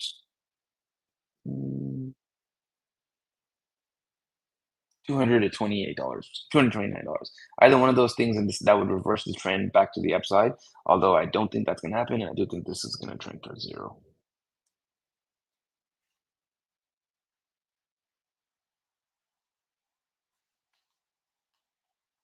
Can you hear me? Am I live? Yes, I can. I'm sorry. It's my Yeah. mutedness. There you go.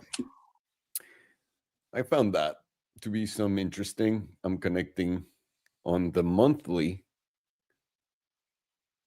that low with that low, and that brings me here. Will it support it? Who knows? But there it is. That's all my work. Thank you, everyone, for watching. All right, see you next week. You're doing Tesla, Alex, and then Mr. Farhan, we got Superverse. Not to be confused with the Spider-Verse. Beautiful. It's a beautiful world. Okay. It's a beautiful digital universe, you know. It's a lot of digital things. This is really We got digital money. Estamos viendo Globe, damas y caballeros, que es Globant SA o SA de CB, güey, no seas mentiroso, no es así. Esto hace tecnología, no sé qué tecnología, pero su tecnología se está yendo al nepe. En la trimestral pueden ver que esto que salió a cotizar en el 2014, un segundo, tiene volatilidad. Dios, tienes volatilidad expandiendo en la trimestral del punto más bajo en la tabla y es para abajo. Esto, literalmente estás en un punto crítico y estás muy cerca de saber dónde todo esto se va al pito. Y el precio correcto de eso está entre 61, 71 y $68. Ahorita les voy a explicar por qué. Además de que en la trimestral estás haciendo altos que no rompiste el de octubre del 2021. Luego tuviste estos en enero del 2024 y luego esto en octubre del 2024 y desde entonces ha estado cayendo. Esto es una clara tendencia bajista. Esto fue una bandera bajista y normalmente, como me gustan mis banderas alcistas, para abajo, este está apuntando para arriba. Entonces, eso es algo bastante bajista para mí y ahora estamos formando otra. La pregunta es, ¿vamos a formar una bandera para dar continuación a la baja, irse a cero o estamos encontrando fondo y de acá podemos rebotar y aprovechar la oportunidad? Es difícil saberlo todavía y contestar esa pregunta. Si supiera, güey, no seas mentiroso. Ok. Además, tenemos volatilidad expandiendo a extremos con esta caída. Lo pueden ver acá en la mensual. En la mensual tienes un cruce plateado a la baja, no ha retestado el promedio del 9. Eso quiere decir que cualquier oportunidad que se dé con el precio rebotando, probablemente esta sea una zona de rebote y vaya más o menos a los 146. Y ahora mucha gente va a decir, pues güey, voy a entrar en long. Nada te está prometiendo que ese rebote vaya a pasar. Nada. Esta es una tendencia clara bajista. Tienes este cruce plateado que es donde el promedio del 21, el amarillo, baja por debajo del 55, que es el naranja. Acá lo pueden ver claramente. Además de que el 34 está encima de todos ellos. El 9 ya está hasta abajo. Y ahora viene por el 100. Lo que está haciendo básicamente es perdió el promedio del 100, lo retesteó y dio continuación a la bajada. Esto es bajista en la mensual también. Vamos a ver lo semanal también bajista, además de que esta volatilidad en todos estos periodos extremos te está dando literalmente este movimiento. Tienes un cruce plateado a la baja también, y esto es la de 2 semanas. Ahora, aquí creo que podemos empezar a tirar el HPDR para darnos una idea. Y justamente lo que dice, habíamos llegado al 100% a la baja y no hay nada que nos detenga una vez más de hacer lo que está en 48. Ahora llegas a los 48 y esta cosa está absolutamente tostada. Definitivamente no quieres que baje del 95% o que apenas toque por agarrar liquidez el 97%. Pero esto también nos dice que podría haber un rebote en esta zona porque el movimiento se está cansando por acá. Y esta es la de 2 semanas. Semanal. No, semanal te dice, y además volatilidad continúa expandiendo ante esta caída, que esto podría continuar, y no nada más continuar, esto podría ir tranquilamente ya a la zona de los 69, en el 95%, y eso debería de aguantar. Si no aguanta básicamente el 65 en total, esto va a ser, no sé, o sea, no sé dónde encuentres el fondo.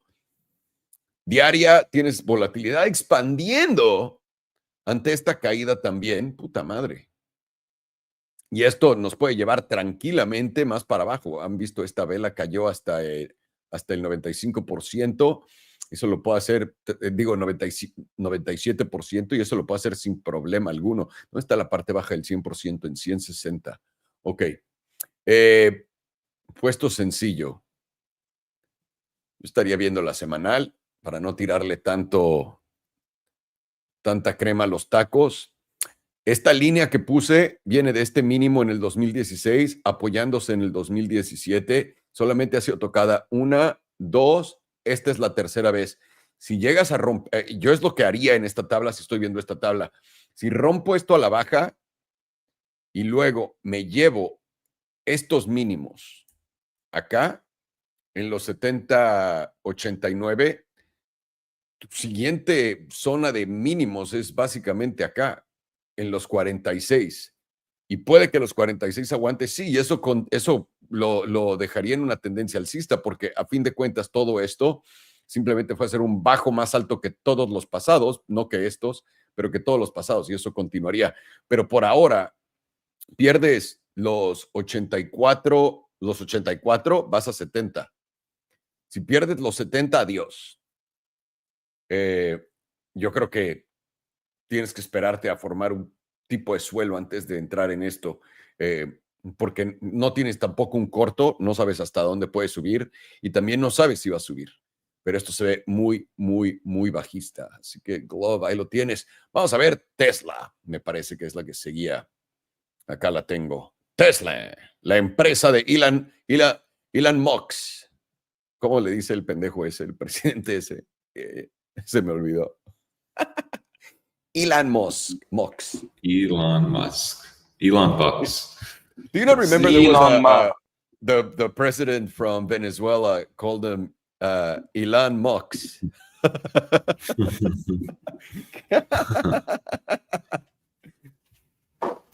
Yeah, weren't they beefing or something? Was that not happen? Like, didn't Venezuela or something president was like telling all his residents that Elon Musk is the devil? Oh yeah, and then Elon said he wanted to fight him. Yeah. I don't know. Wouldn't be surprised though. So here's Tesla. Very easy analysis today. You're watching the daily SMA 200. You finally got the rally up. You're just simply watching to see the reaction. Here, when we broke out from this point, we understood we had a slight price divergence, could possibly lead bulls to actually go and test this zone again. They actually reclaimed the SMA 200 along with the EMA 100. This led to a nice move up on Tesla. But we were always understanding that the reaction at the daily SMA 200 will be very key.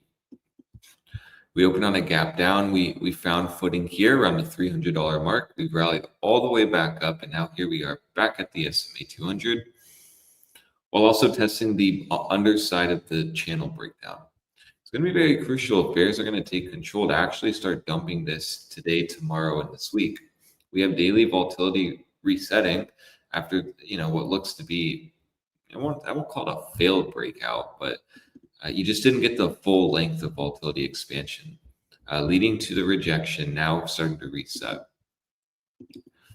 Let's go here, see this real quick. So we have kind of an area and a metric on first what we need to reclaim if we're going to be bullish, specifically the daily SMA 200 at $316.56. We also know what should be support, which is the daily 9. We see the daily 9s pretty much lined up nicely with the EMA 100. That's a big zone. I mean, you can just simply see how well the daily 9 was holding us down. Once we reclaimed it, this is kind of when the party started for Tesla bulls. From that reclaim, simply, I mean, you did go up 4.51%. So in theory, if bears are going to reject us, this very well could come down and then hit support and then get another test at the SMA 200. Any closures above the SMA 200 generally is a good sign. That's what leads Tesla on a breakout, specifically when you see daily volatility essentially contracting and possibly going in for another setup. Wouldn't take much for bulls to get back above this and then break us out. This could just be looked at as a nice SFP play. You haven't even tested support though. So if on the flip side you end up breaking down, let's say losing the daily 9, my next target will be $300. This will have to hold, and then this is where you could possibly get another shot at reclaiming the moving averages. If you lose $300 though, yeah, this will be confirmation that we're going to see a bigger move down on Tesla. At that point, you've already lost what should have been support. You've already rejected the SMA 200. And then really what will be looming for me is that 263 to 264 region. See, we haven't even tested it since we actually broke above it in April. If we go on a weekly view, It's a big zone. I mean, we've been front running it. We can even extend this out. I'm not seeing that. And do this possibly. So you are forming like a meme channel here. If you end up losing that $300 region, I'm going to be looking at that as a breakdown with weekly volatility essentially contracting at this point, giving you a setup. You know, this is a big spot. You're going to need to start seeing really bulls step in here, not reject this literal spot that we've rallied up to. And it's really going to start in the daily. Because if you start losing this zone here and the SMA 200 doesn't hold and get reclaimed, it has risk of potentially deviating the weekly 9. Very simply, whenever you're above the weekly 9 and you're just under it, that is kind of when you also start breaking down. So on this chart, you're really at the risk of potentially getting confirmation of a breakdown this week, i.e. if the weekly 9 gets lost and or if you start losing 300 on a daily close. But until then, I mean, we're still going to be gauging the weekly, the daily EMA 9, Okay. the EMA 100 sitting right there. And you're also seeing potentially, if we go to the monthly here, the monthly EMA 9 is about to get reclaimed. So there are things in the chart that are looking good. But again, it's just all going to be dependent on the daily first, getting back with the SMA 200. And that's exactly why I did post an Academy short right now on that idea, because you know we have potentially an easy RR short. The local high could be in. And if we start losing the SMA 200 today, a little rally up and rejection would be very good. Confirmation of this being a local top will just be simply losing that daily 9. Now, am I thinking this is going to go to the 260s? No. And rather, I would actually want to see it just hit 300, consolidate, maybe get another shot at the SMA 200. You know, not all things just have to break out or break down at once. You very easily can just start slowly moving down, going towards 300, all while daily BBWPs reset,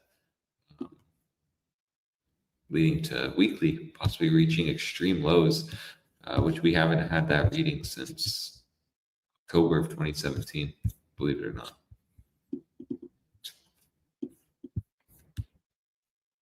So we'll have to see. This week will be very important for Tesla. Does it hold you know, simply the reclaim of the MA9, or does it lose it? Is this 38.2% just going to be the rally up before we break down? Just represented like this with its resistance. You know, this is technically still in bearish retest posturing on the weekly HBDR view. All while the monthlies, you know, we have no confirmation if that's going to get reclaimed or not. We had a monthly deviation here. So this does just look like a bearish retest. And that's why I did post this short for the Academy, solely based on just the daily. So we're going to have to see if the daily SMA 200 holds or get reclaimed today. If it, you know, gets reclaimed, you're back above the median, you're back above the SMA 200. Great recipe for a move all the way up to 325. Don't think you have to hold a stop loss if our whole idea diminishes once the SMA 200 gets reclaimed. But until then, I mean, this looks like an extremity high. It looks like you're somewhat front-running resistance by like a few dollars, by like $2, $3. And potentially with Bitcoin hitting resistance, maybe looking like you get a very healthy pullback. This could bleed into Tesla possibly getting that healthy pullback. If not, right, if it doesn't break down, but we'll need confirmation of that, which would be if you're getting daily closures under 300. So until then, we're now just still watching the SMA 200. You're still getting easy trades within the zone.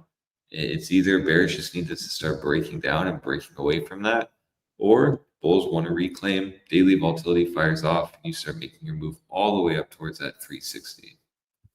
But a big move is coming. I mean, I know we've been talking about the SMA 200 every time I talk about Tesla, but that's just simply because you're getting chopped, but you're also trying to put in, you know, bearish structure here, ever so slightly bearish structure with the bearish retest and also this, you know, sly move of the bearish retest to the 38.2%, all while volatility is contracting while everyone's getting bullish. And you potentially having a price divergence here. So just be very cautious of the zone. Understand that Tesla, you know, it's looking okay, but we just really need bulls to break us out of here in full force and specifically get above 326 on like a weekly close. If that can occur, then yeah, I do think we can go all the way back up to the 360s. But until then, even this HBDR view is telling you to be cautious up here. This is resistance. Volatility is reset on the weekly, and the daily potentially is going to give you a setup this week. So that's it. That's all I have on Tesla. Very easy analysis. And you'll either get a long or a short based on the estimate 200.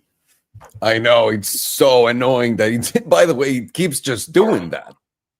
Yeah. It It's just Chop keeps City. doing this. Yeah, absolutely. It's playing everyone right now. Yeah. It will be interesting to see if the weekly BBWP does hit extreme lows. Because that, honestly, I'm surprised it hasn't hit that since for years. So it just plays into more of a reason on why. Like if it gets a zero read, I think the last one was 2017. So if that does occur, that just plays into the idea big move is coming. Damn. I mean, it has to. It has to at some point. Holy shit. Thank you. Thank you, sir. Estamos viendo Tesla. La pregunta del siglo es, ¿va para arriba, para abajo esto? Y la cosa es, está jugando en un ranguito muy pendejo y haciendo este máximo, este mínimo, este máximo, este mínimo. Y ahora no sabes, porque está haciendo mínimos más altos, pero máximos más bajos, altos más bajos.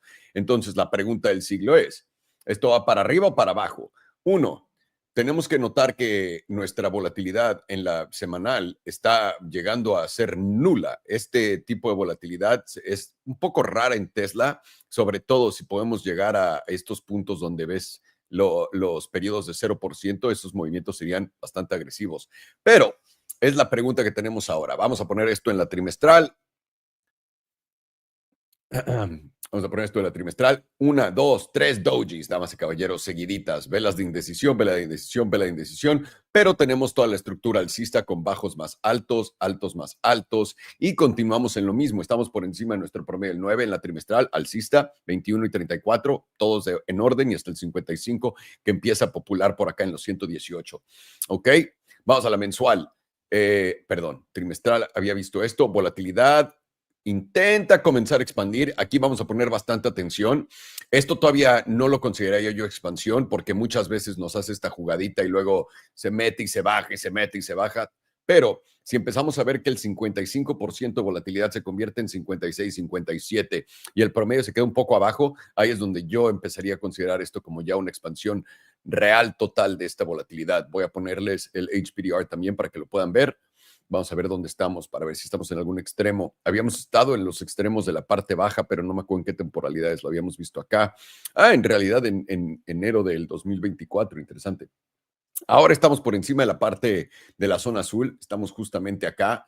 Nuestro siguiente objetivo debería ser la media acá en los 349. Y de lo que no queremos perder serían los 281. De perder los 281, empezaríamos a poner objetivos a la baja, empezando con el 230. Y de ahí podemos echarnos más, podemos tirar más objetivos. Volatilidad en la mensual está contrayendo. Vamos a ver un poco la estructura de velas en la mensual. Venimos desde acá abajo de abril 21, luego aquí abajo en abril 25, que parece ser claramente temporalidades jugando en esto. Y tenemos, voy a quitar esto, no lo necesito para nada. Tesla es bastante sencillo. Tenemos nuestro promedio del 9 mensual por encima del precio en los 329, por lo que nos gustaría ver a Tesla por encima de los 334 si queremos ser completamente alcistas, aunque a largo plazo se ve alcista, lo vemos en la trimestral. Ahora, las 2 semanas, la de 2 semanas está en postura alcista por encima del promedio del 9, rebotando en el 34, entrando, rompiendo la parte alta del 38.2% de la zona azul y vamos a intentando retestear la parte alta del 50%. De poder romperlos una vez más, 328, eso te va a empezar a catapultar más arriba. Apréndanse ese número 328, 328. Semanal. Tenemos también, bueno, la volatilidad cayendo al punto más bajo de toda la historia. Está, bueno, no de toda la historia. Simplemente nula. Tenemos esta vela topera que instantáneamente tuvo continuación, que después tuvo un velazo para arriba, otra vela topera con continuación, instantáneamente se recuperó y ahora estamos acá. Literalmente está rangueando. Así que si queremos poder romper acá también en la semanal, estamos por debajo del promedio del 9 y nuestra parte baja de la zona azul en 324. De poder romper una vez más 328, eso nos pone en todas las posturas alcistas y deberíamos de estar esperando la media del canal en los 358 y de poder romperla los $400 y eso ya nos pone en otro plan. Ahora, diaria. Diaria en Tesla va a ser la clave de todo. Está preparando un setup de volatilidad una vez más después de darnos pues la neta, muy, muy desilusionante setup de volatilidad por acá, que no expandió con fuerza y simplemente no hizo nada. Ahora, ¿qué es lo que estamos viendo? Tenemos nuestro promedio del S&P 200, que es la línea morada, pasando por acá. La línea morada está en $316. El precio está en 315, solamente $1 abajo. Y la media está en 318. Queremos hoy cerrar por encima de los 318. Eso sería ideal, pero cerrar donde estamos no es tampoco el fin, nada más le da más probabilidades de ir a la parte baja de la zona azul, que está en los 305. ¿Ok? Y ahora, para simplificar todavía esto aún más.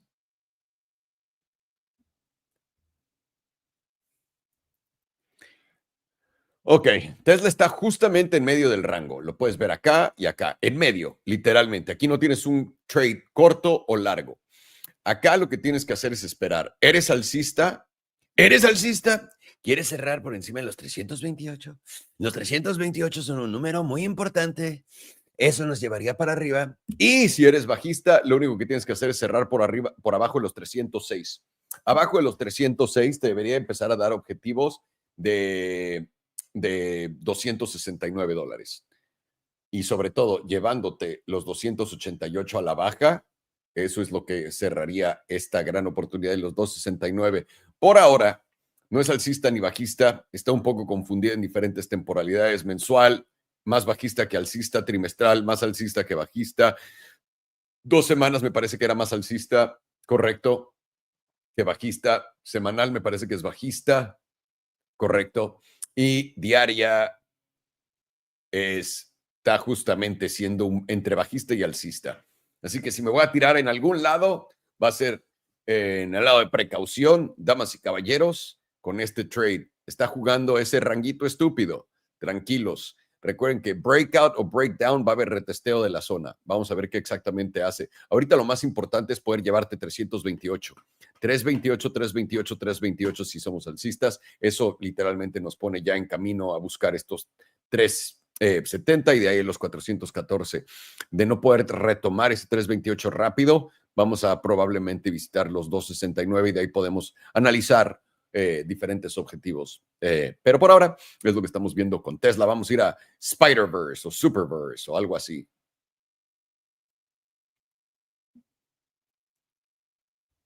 Mr. Farhan, Spider-Verse. Oh, my bad. Superverse, I think it's Elliot's coin. I think actually. Yeah. The ship Yeah. coin. Yeah. Oh, little green on the ship coin. Not bad.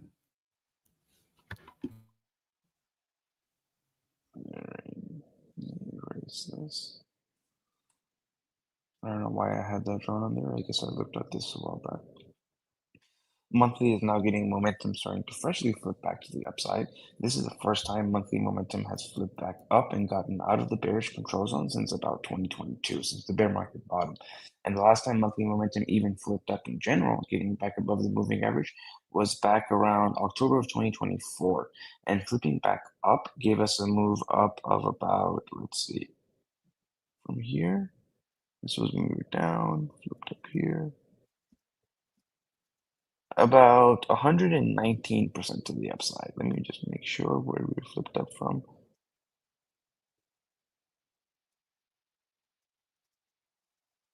Yes, I gotta count it from here. From this open to this high. So it's about 78% to the upside. So we flipped up after this one, this candle here. So if you were to measure this from the open and just take it 70%, 78%, see what number that gives us from this open.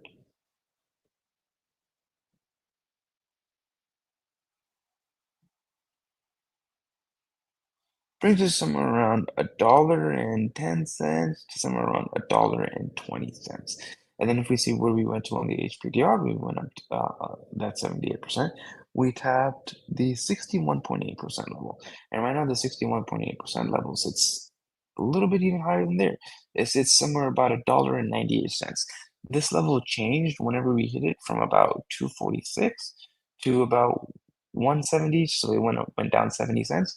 So if this does move down that same 70 cents, it brings us exactly to that 115 to 120 level.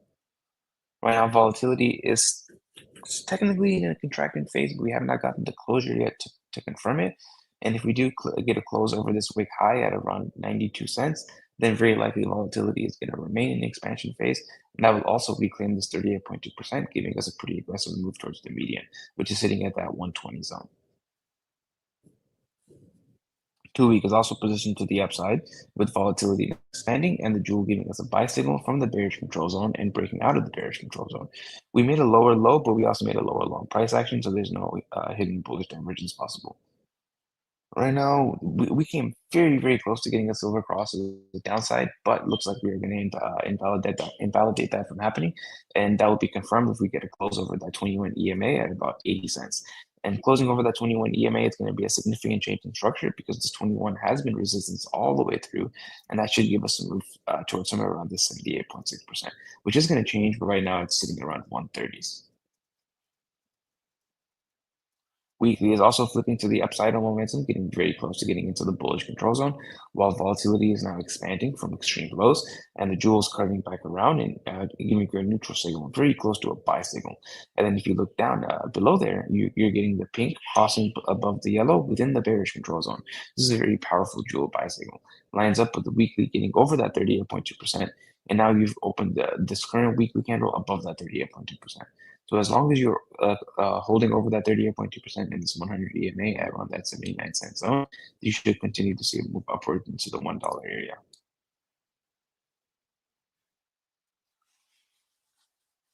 Five-day as well is getting at the breakout zone right at that 38.2% at our cluster of EMAs, the 55 and the 100. And the 5-day has already switched into a buy signal on the jewel, whereas the weekly is doing a possible buy signal on a neutral signal. 5 days, one close away from breaking into the bullish zone. Close over this 38.2%, that's what's going to take us to somewhere around the 78.6, and that sits around that $1.20 area. 2 days as well is getting momentum to the upside, already in the bullish control zone, with volatility currently expanding. Right now, is it possible? Let's see. There's a higher high than here. So there's technically some hidden bearish divergence possible on the 2-day because you are making a higher high in momentum than these highs here, but price is still technically making a lower high, but it would be a little bit difficult to confirm as of right now. You would have to close below about 70 cents, and that would confirm the hidden bearish divergence. Although right now it's just a possibility, and it looks like it's not going to be confirmed, especially since you're just about to get a fresh silver cross to the upside. And you've got a bullish jewel signal. Daily is also positioned to the upside. Daily has a fresh silver cross to the upside. Daily has reclaimed the 200 SMA, and you're getting volatility expansion with a buy signal on the jewel. So once you can get a daily closure over that 83 cent area, that's what's going to send you over then into the dollar zone. Right now, as long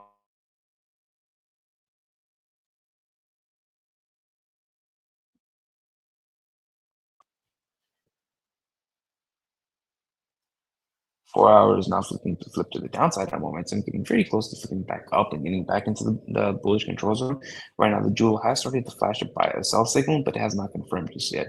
And in the overall, we do have a buy signal with the pink crossing over the yellow, which is going to be more of a longer term bullish symbol than the short term sell signal.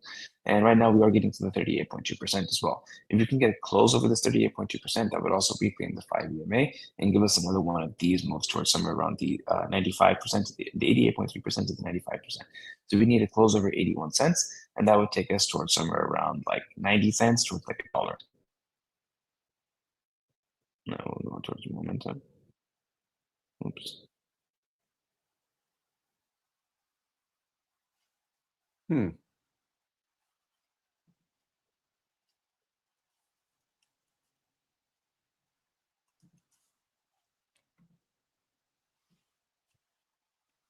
And the Bitcoin pairing is looking quite terrible, however. Strong downtrend, volatility is expanding, momentum is strongly to the downside. Doesn't really even look like it's going to flip up, although I wish you had the pivot numbers. It's putting in the beautiful McDonald's pattern right there. But normally those McDonald's pattern, they have to be the opposite to have that bearish divergence in price, which is the second part of the M should be higher than the first, no? Mm-hmm. Took out this low, so ideally if the bulls can reclaim this level here, then we're back in the game. Let's draw a horizontal line right there. If they can reclaim that level, make it a little bit thinner, then we should see a nice move back up to retest these highs right over here, and that would be like a 100% move against the Bitcoin value. Should be contracting on volatility while momentum is to the upside, not the most bullish thing to see. And as of right now, we are just rejecting this meme line.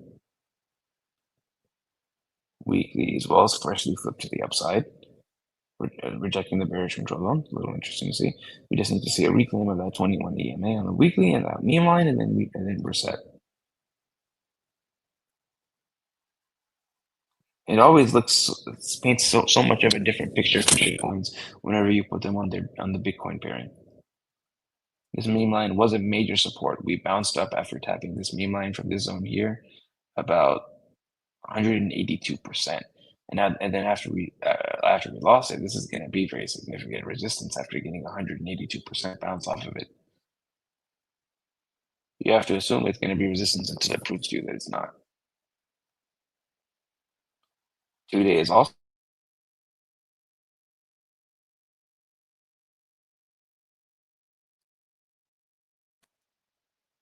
About 15%. Today's also what? I'm sorry. Yeah, we lost you there. On the 2 days also pointed to the upside with volatility expansion. Got it. Thank you. And we moved up about 15% since the volatility started expanding. Daily is also expanding from 0% volatility, now at 16%. Momentum especially flipped to the upside on the daily. I wish we could have the pivot, but we can't because too many zeros. Uh-oh, I moved my meme line.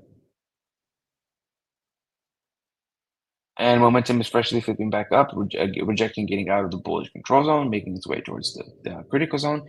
And we are now holding over this 100 as EMA, which has been our resistance, which gives us a move up to our 200. And as that would just be another retest of this meme line. If we can solidly get over this 200 and this meme line, that's when it's going to be game back on for super, and this thing is probably going to start getting some busting action with not only the Bitcoin pairing, but some even more busting action with the dollar pairing. 4 hours also kind of looking like a bullish reset right now, as long as we reclaim this 5 EMA. Volatility is resetting while momentum resets. It's going to come down to what happens whenever we tap this meme line.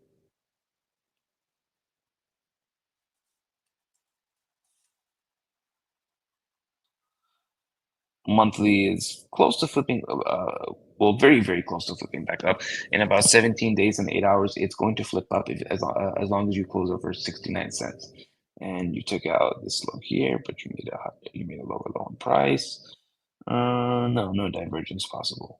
And you're also going to be reclaiming all of your cluster of EMAs.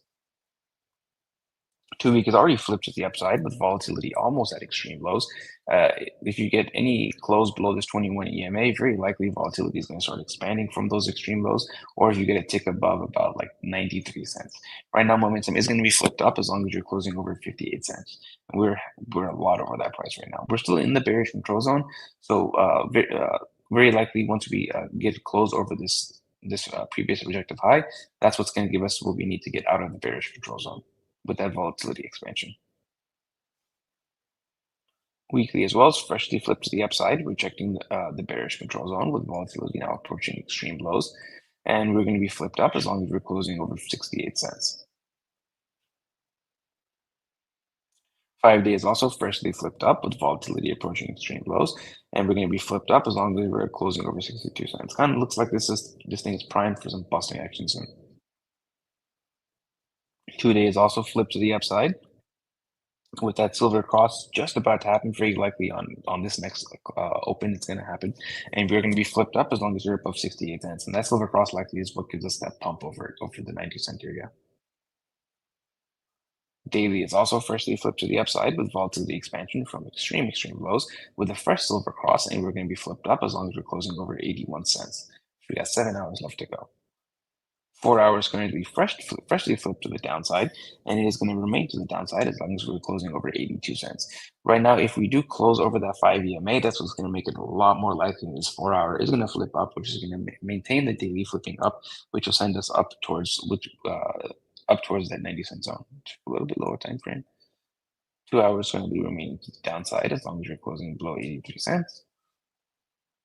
Hourly is also remaining to the downside. So it seems like that 82, 83 cent area is what's going to flip all of our time frames up. But as long as we are below that area and we were projecting this cluster of EMAs around that 81 cent area, 81 cent zone, what's likely is that you're going to get another pullback and retest this 100, so somewhere around that 76 cent zone we were talking about before.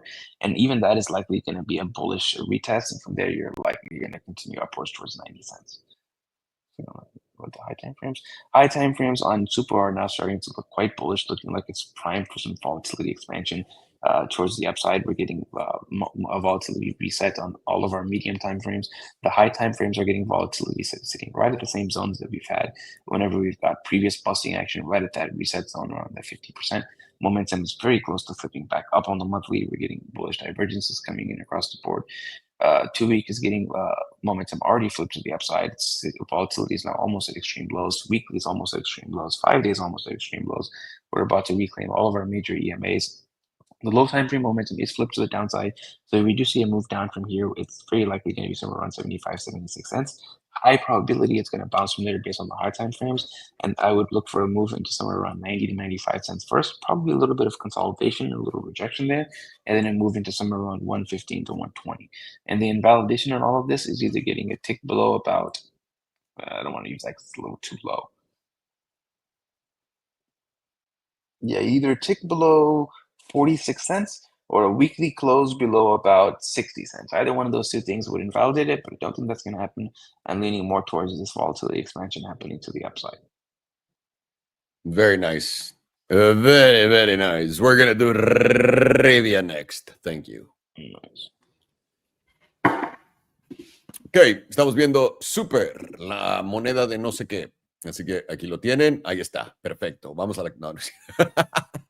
Trimestral. ¿Hay suficientes datos en esto? No, no. Es una tabla que empezó en octubre del 2021 con el famosísimo blow of top y después tuvimos este máximo en octubre del 2024 que no pudo alcanzar los máximos gloriosos de $4.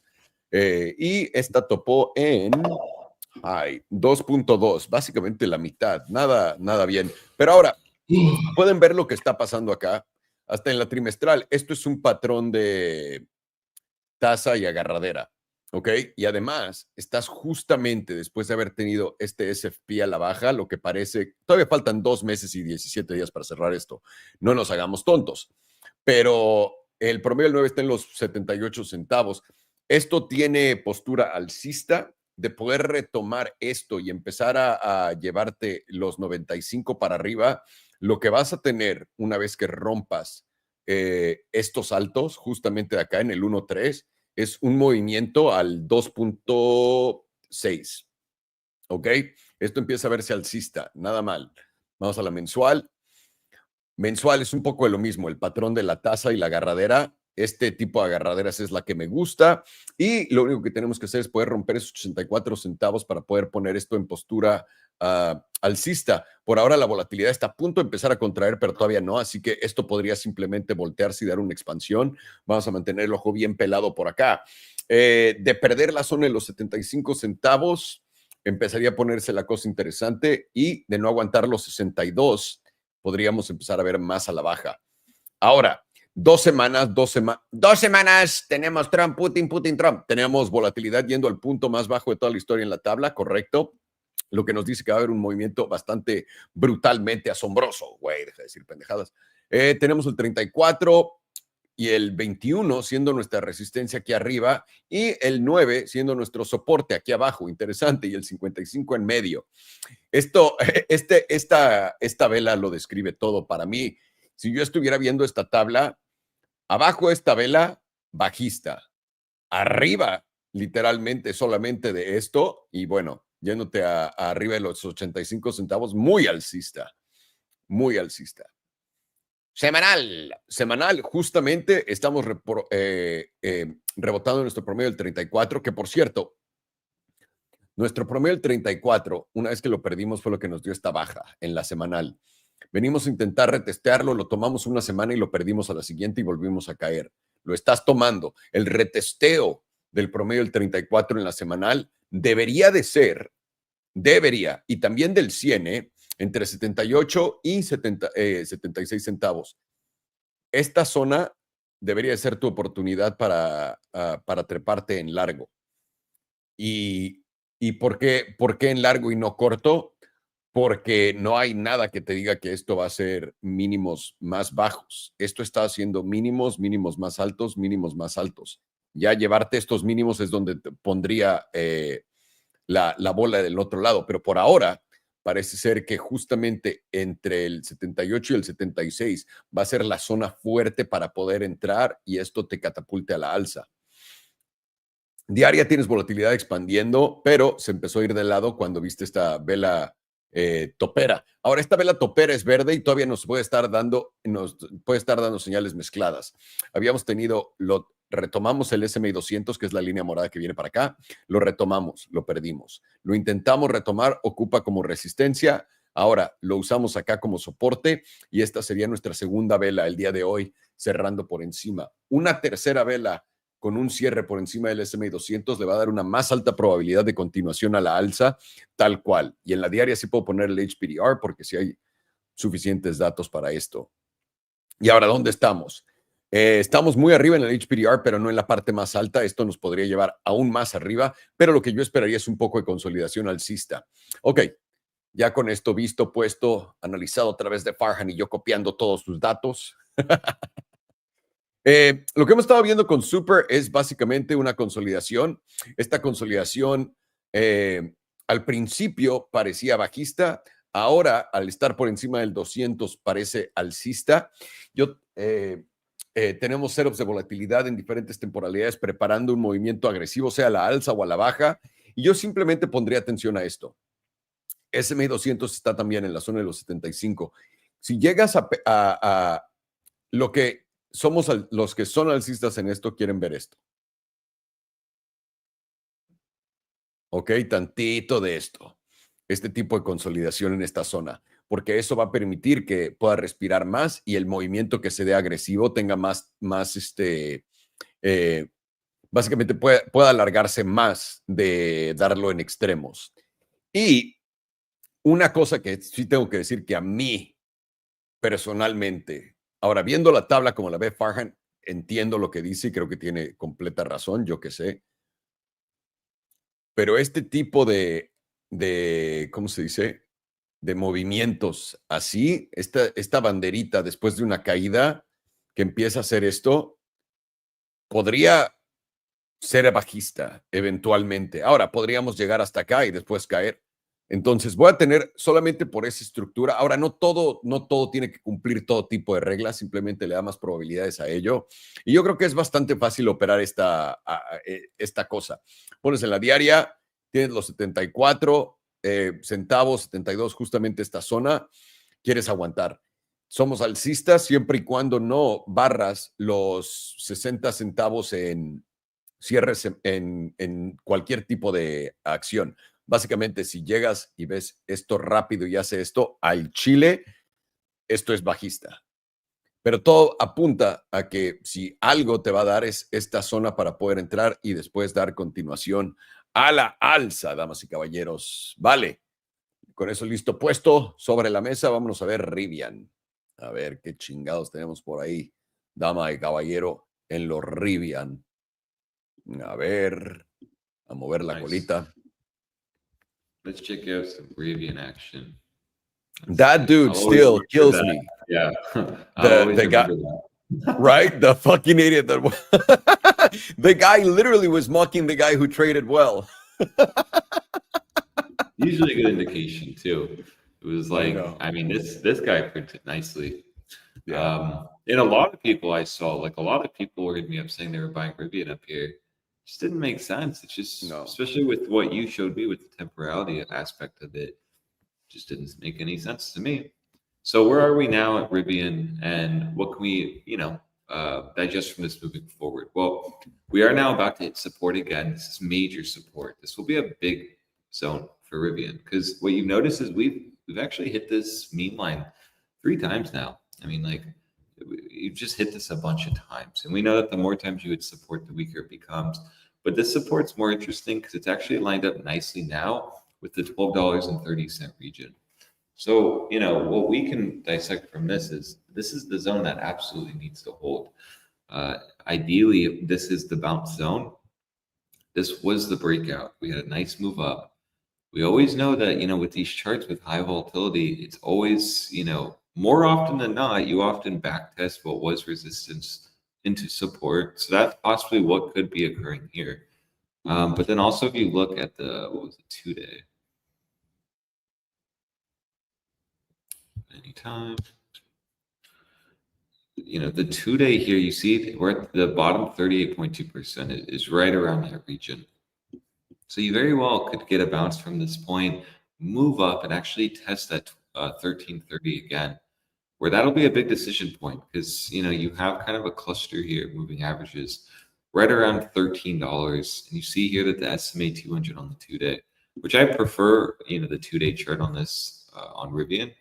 That's a big zone. It was just exactly what I was saying on essentially Tesla, which is, if you're under the SMA 200 on any time, preferably a daily or higher, this just often is either the spot you're going to reject and start moving down, or if this gets reclaimed, this can often give you an easy long trigger. So, with what we see here, Rivian did reject that weekly, I think that was the weekly EMA 100. That was the monthly. I already know. Why I know because that was like the first time we actually hit that, which is significant because we were essentially going up against a lot of resistance on Rivian. If it wants to load, Just give it 30 minutes. maybe it's yeah.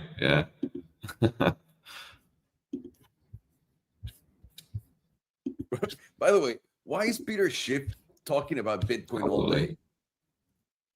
I know why he's doing it, but how Yeah, he's stupid obsessed is with it. this? I know because people are like, you don't know what you're talking about. Like he's truly only online to like piss people off with a terrible take, and he gets invited to shows and everything. It's the craziest thing in the world. What's happening to your internet? Yeah, he simply just rage baits. He just simply rage baits Bitcoin holders. And when I really knew that was when he made his own Bitcoin fund and he's telling people to send Bitcoin to him. I know. I was like, wow. What? I have no idea what happened to my internet though. Honestly, What happened to your I chart? just try to reload it. Yeah, I have no idea. It could be Trading View. Probably it's not. I mean, our internet's been murky today. They're upgrading it, so I hope that they're not doing it while we're streaming because that would be kind of productive. But it should be upgraded by tomorrow. Okay. Hopefully. Alrighty. Yeah. Yeah. Let's just use the hotspot. Let's just go to the hotspot.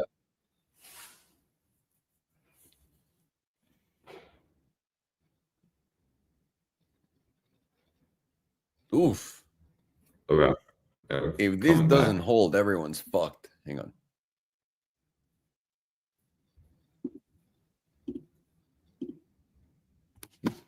And do we also have a silver cross to the downside?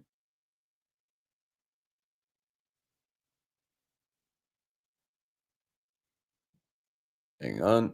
Damn.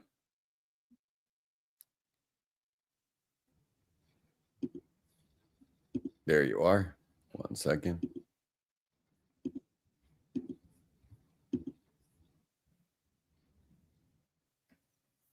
Okay.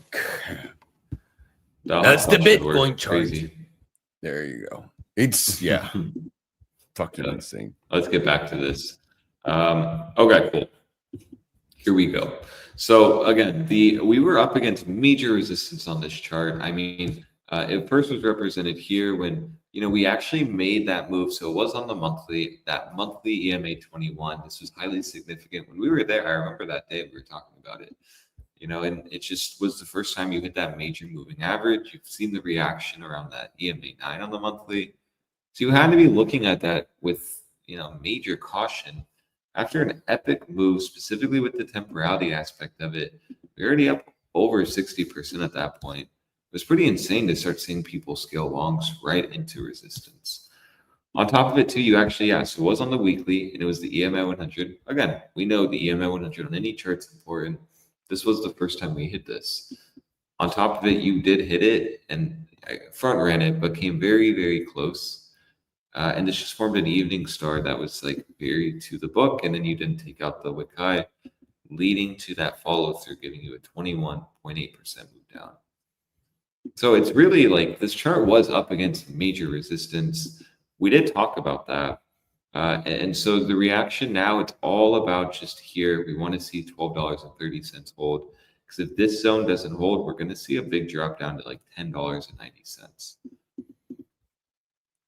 Let's see volatility. So yeah, we do have a weekly volatility setup now. Significant because this was we've only had a few in Rivian's history, to be fair. Let me quickly go to the 2-week. Yeah, so this kind of represents it a lot better than the weekly. And it's just kind of is representing the fact that volatility is now officially giving you a 2-week setup. You've never had this in this history's chart. And this is a big deal because, the 2-week volatility often gives you major moves. We don't know what the last one was because we've never had one. All we can do is relate to something like when it was under the moving average and when it broke back above. So similar to like here, where we were under the moving average and we broke back above it on volatility, leading to this to start expanding, giving you a move down. Let's just see real fast too, just on my own curiosity. What that move was. Yeah, it was a 48% move. So now we actually have volatility set up. Stop. Let's just say 40%. $7 again. And or maybe it's to the upside, right? Maybe you do reclaim that monthly 21. You do get another shot up around the highs around $18. But that is what's potentially lying for Rivian in the next month or two. And we do know that, this channel we've been watching, if I just took off all of these lines like I did last time, we just were looking, it's just been ranging, forming, lower highs, granted this liquidity grab, but still under all major EMA resistance. And now, you're at the bottom. So maybe you do get that bounce. Maybe it is 30%. Maybe volatility does start to move up and then you just move back up to around that $16, $17. But then that could again just roll over. For me, by October, this should be finished if it's going to be true. So that's kind of exciting because in the next, I don't know, August, September, October, 3 months. So with the next quarter, you could start seeing actually this breaking it down or breaking out. So yeah, that's what I have on Rivian. It's very significant to see volatility this contracted, this low, while we're in this kind of channel. And I am still bearish on this chart. There really wasn't anything on the higher time frames that changed. Yes, you tried to trend shift here. So it's gonna be really important to hold $12.30, in my opinion. But even so, you just simply rejected the bi-monthly 9. And then let's see the 5 here. Let's try to get bulls the upper hand. It's a hard one, to be honest with you, because Q3 for these car makers should be good, right? Because between Q2 and the close of Q3, they have the rebate going away. So they're making, once again, people go and buy these cars, right? Because you want an electric car, you're going to go get it before September 30th. But we're seeing that every other car maker has to create insane incentives that will destroy their margins. And there's nothing going on that says that they're going to print a lot of money and people are going to be enjoying 40% of all money that enjoy basically a pump of 40% of the monetary supply like we did in 2020. If they just lower interest rates, more cars will go for sale, and that'll damage the market either way. It's not like people are just going to have more money because of that. And also, credit scores have been fucked to a level that very few people understand. This could play to the downside. Now, the question is, will it play first to the upside with Q3 results? But it's a monster setup, though. And it is. No, it I is don't- a monster. It is. I see And more this negative than range- positive. Yeah. Same. And the chart is screaming it's going to dump. You couldn't even get back above the 5 here. It rejected it even in this open. And more so, it's like you did reclaim support here, but that could just be looked at as like a trap scenario because you didn't even reclaim the moving average. And That's probably yeah, what they tried that that's dude on it. Twitter. It's just trap scenario here. So then all the motherfuckers like long 1369. So if this does get a push up to that, let's say quarterly 5, you're just gonna have a lot of people probably covering their trades. Because again, this range isn't gonna hold forever. This has been just doing nothing. And look at the wicks. I mean, you're just wicking. These are insane. This is predatory. But it's not gonna hold forever, and that's just evident on like what we showed like on the monthly chart. Or no, was it? It was a 2-week. Yeah. So like this is what do we know? Well, we know the 2-week EMA9's resistance. We have mean line support at 1230. That's kind of that's it. That needs to hold. Are we above or under the daily SMA 200? Well, okay, cool. So now you're actually hitting it. This is important to watch because you're sitting right at 1256, supports at 1230. It's again just more like a range. Very important spot. You absolutely, as a bull, need to see this not get lost. Because if this gets lost before, let's say 1230 gets lost, that could be implications of a breakdown. And then support's holding, it's just mean line support. You gotta hold however much weight you want on mean lines. But just per this view, it just really would be brewing a breakdown. So for me, to watch 1230, watch the daily SMA 200. That could be confirmation of the breakdown already into today, tomorrow, this week, because you are granted still above that, and that does hold and likes to hold if you are going to be bullish. You saw that, very evidently here, where you had a pretty harsh pullback. It went directly to the SMA 200. That bottomed you out, and then you went up nicely.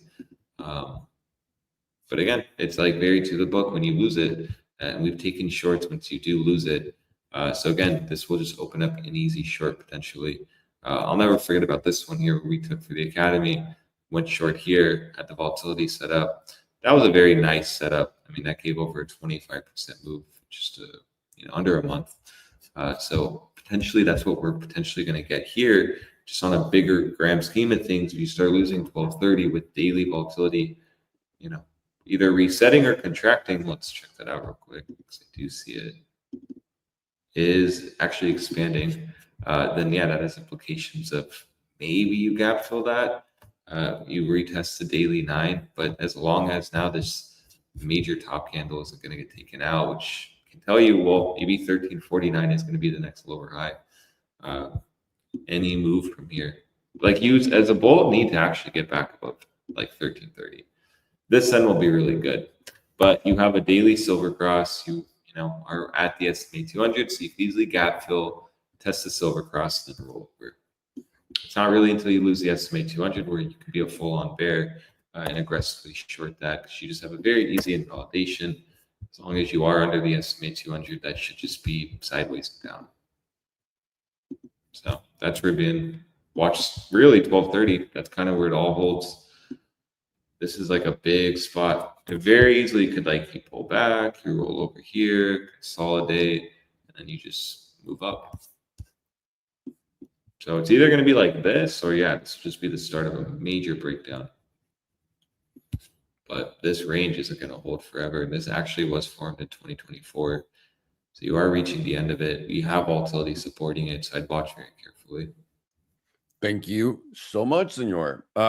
You boys are done. Is there anything you want to go over, look at, etc.? No, perfect. No, I appreciate it. I'll just be watching the charts for maybe more setups for the academy. So just pay attention to the Discord if I release those. All right. I'll be looking for massive things to pay attention on. Oh, you will. Watch the 5 you day will. too. 5 days closing. That really is going to guide me into this week, the 5 day. So let's watch where that median goes, and let's see if we actually get that, a very healthy pullback to a higher low. Sounds good. Let's motherfucking see it. Thank you so much, boys. Buenas tardes, enjoy hasta your luego, Monday. muchachos. Hasta boys. mañana. All right. Perdón. Un segundo, ahora les voy a presentar Rivian. Solamente me estoy cagando en alguien en, en Twitter.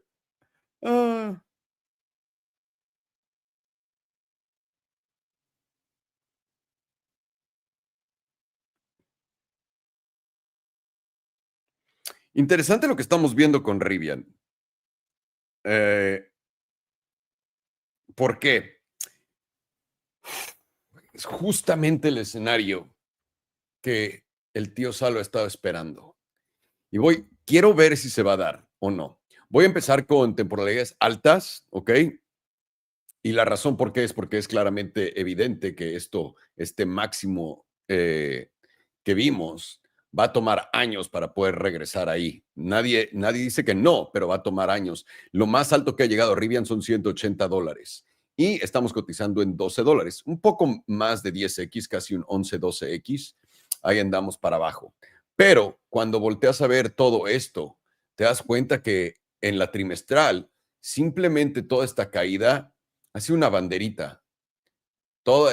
Esta caída con con básicamente estos momentos alcistas fue una extensión del movimiento. Esta fue la caída, la banderita para arriba, continuación, la banderita y podría haber continuación a la baja.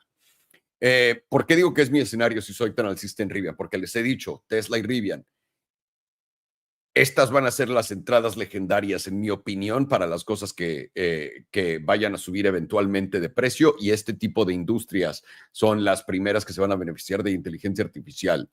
Y Rivian, además de Tesla, va a ser el único otro líder que tenga todas las cosas que Tesla tiene. Ya verán.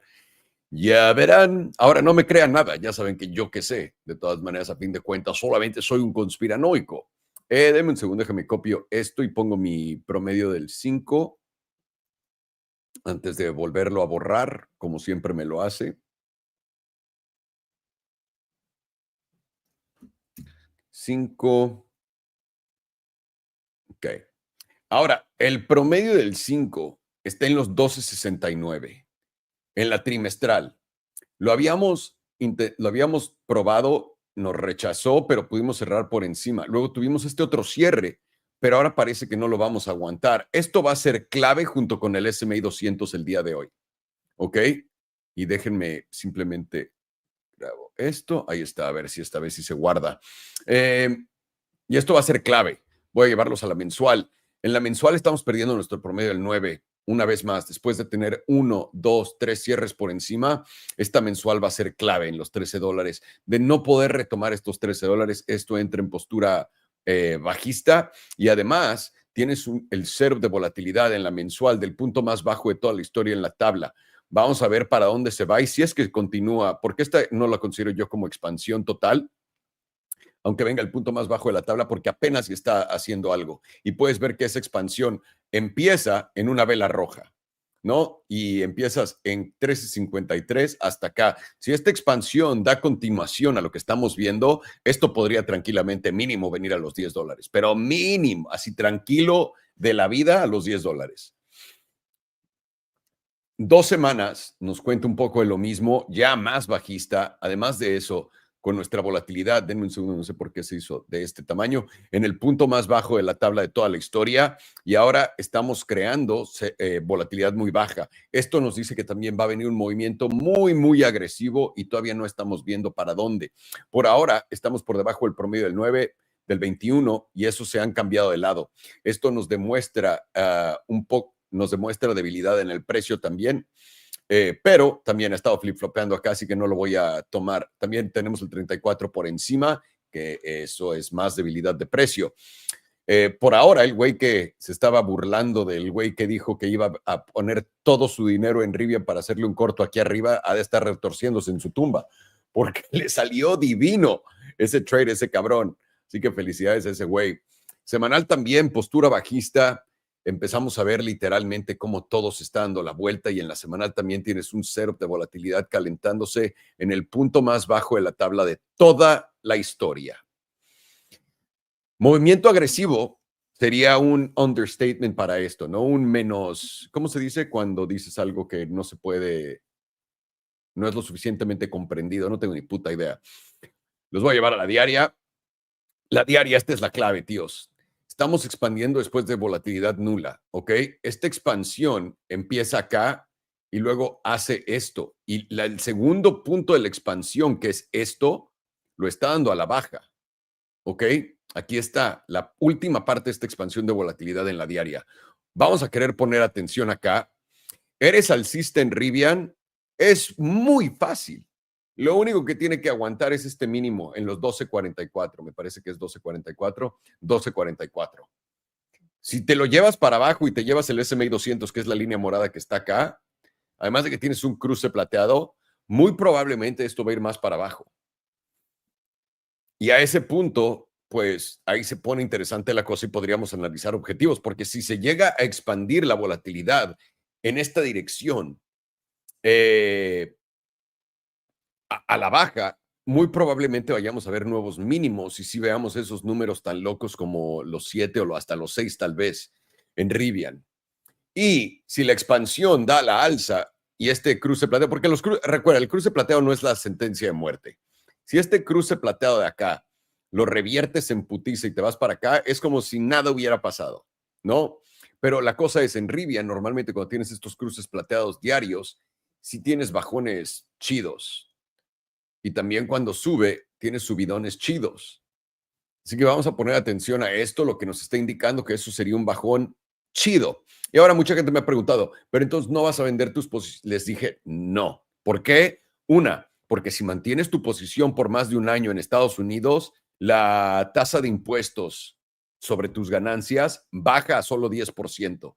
Entonces, quiero acumular, quiero estar tiempo en el mercado y estoy acumulando posiciones bajas. Todavía todas mis entradas en donde he entrado, sigo muy por arriba. Quiero verlas irse a negativo y quiero poder agregar más. Eso es mi sueño mojado, ¿ok? Ante esta situación que he estado pensando que se va a dar. La otra cosa que tienen que tener al pendiente son dos cosas en Rivian. Una, déjenme pongo mi camarita, déjenme prendo las luces para que puedan ver lo feo que estoy. Un segundo.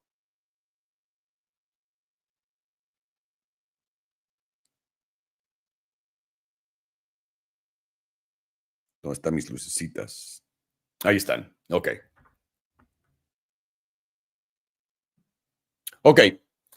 Hay que tener esto muy claro con Rivian y con Tesla y con todas las empresas de coches que están invirtiendo en empresas de coches.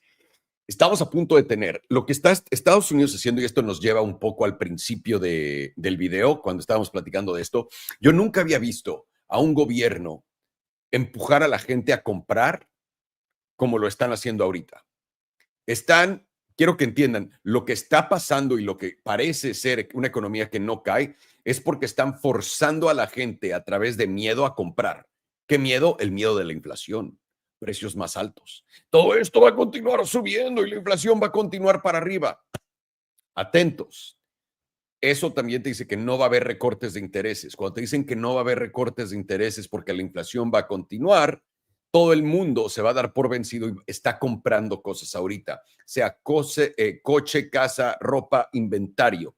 Gente está quebrando. La gente que compró todo ese inventario en exceso está jodida porque no lo pueden vender, ¿ok?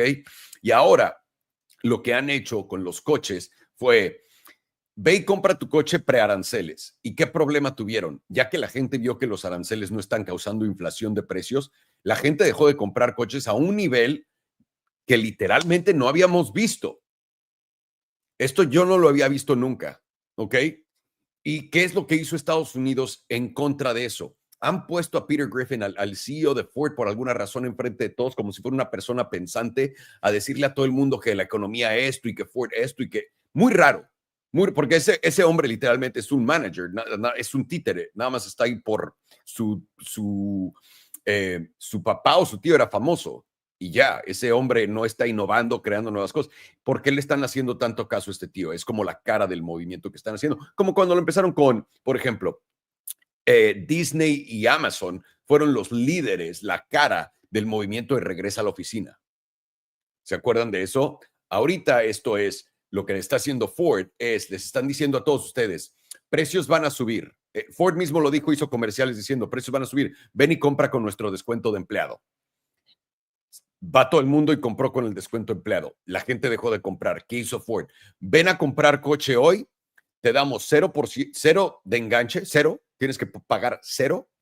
Tienes 0% de intereses, que no es 0% de intereses, es descuento en el coche y ellos se comen el descuento. O sea, eso quiere decir un precio reducido, pero es para los tontos que no entienden que eso es una reducción de precio. Por eso lo venden así, para que la gente no diga, los precios están bajando. Literalmente están haciendo todo lo posible para esconder que los precios están bajando. ¿Ok? Y es a lo que quiero llegar. Y la otra es, por 3 meses, pagas cero.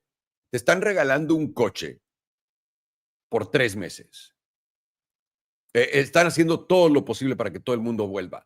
¿Y qué más? ¿Qué otro incentivo están creando al mismo tiempo en paralelo? El otro incentivo es, güey, en septiembre 30, y no me sorprendería si después de septiembre 30 se voltea el gobierno y dice, ¿saben qué? Vamos a traer de vuelta los incentivos verdes para los coches eléctricos. No me sorprendería nada, nada. Y la razón por qué es porque lo que están anunciando ahorita y lo que han puesto en ley, yo sé que todo el mundo me va a decir, pero esto lo han hablado por años, entendido.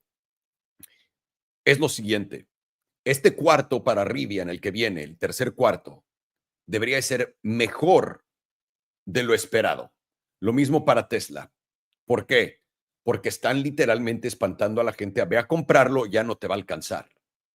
Y es lo que están haciendo oficialmente es metiendo a toda la gente que se ha esperado, que dicen, güey, en cuanto bajen los intereses voy a poder comprar. Y esa gente tiene razón. Pero están intentando hacerte pensar que no hay esperanza alguno a que bajen los intereses. Si mañana nos dan el dato de inflación, del CPI, y viene más caliente de lo estimado, tío, no te puedo decir cómo más te están intentando crear esta narrativa de que todo va para arriba. Por eso también el mercado tiene este fervor y esta continuación a la alza que es en la que yo aposté.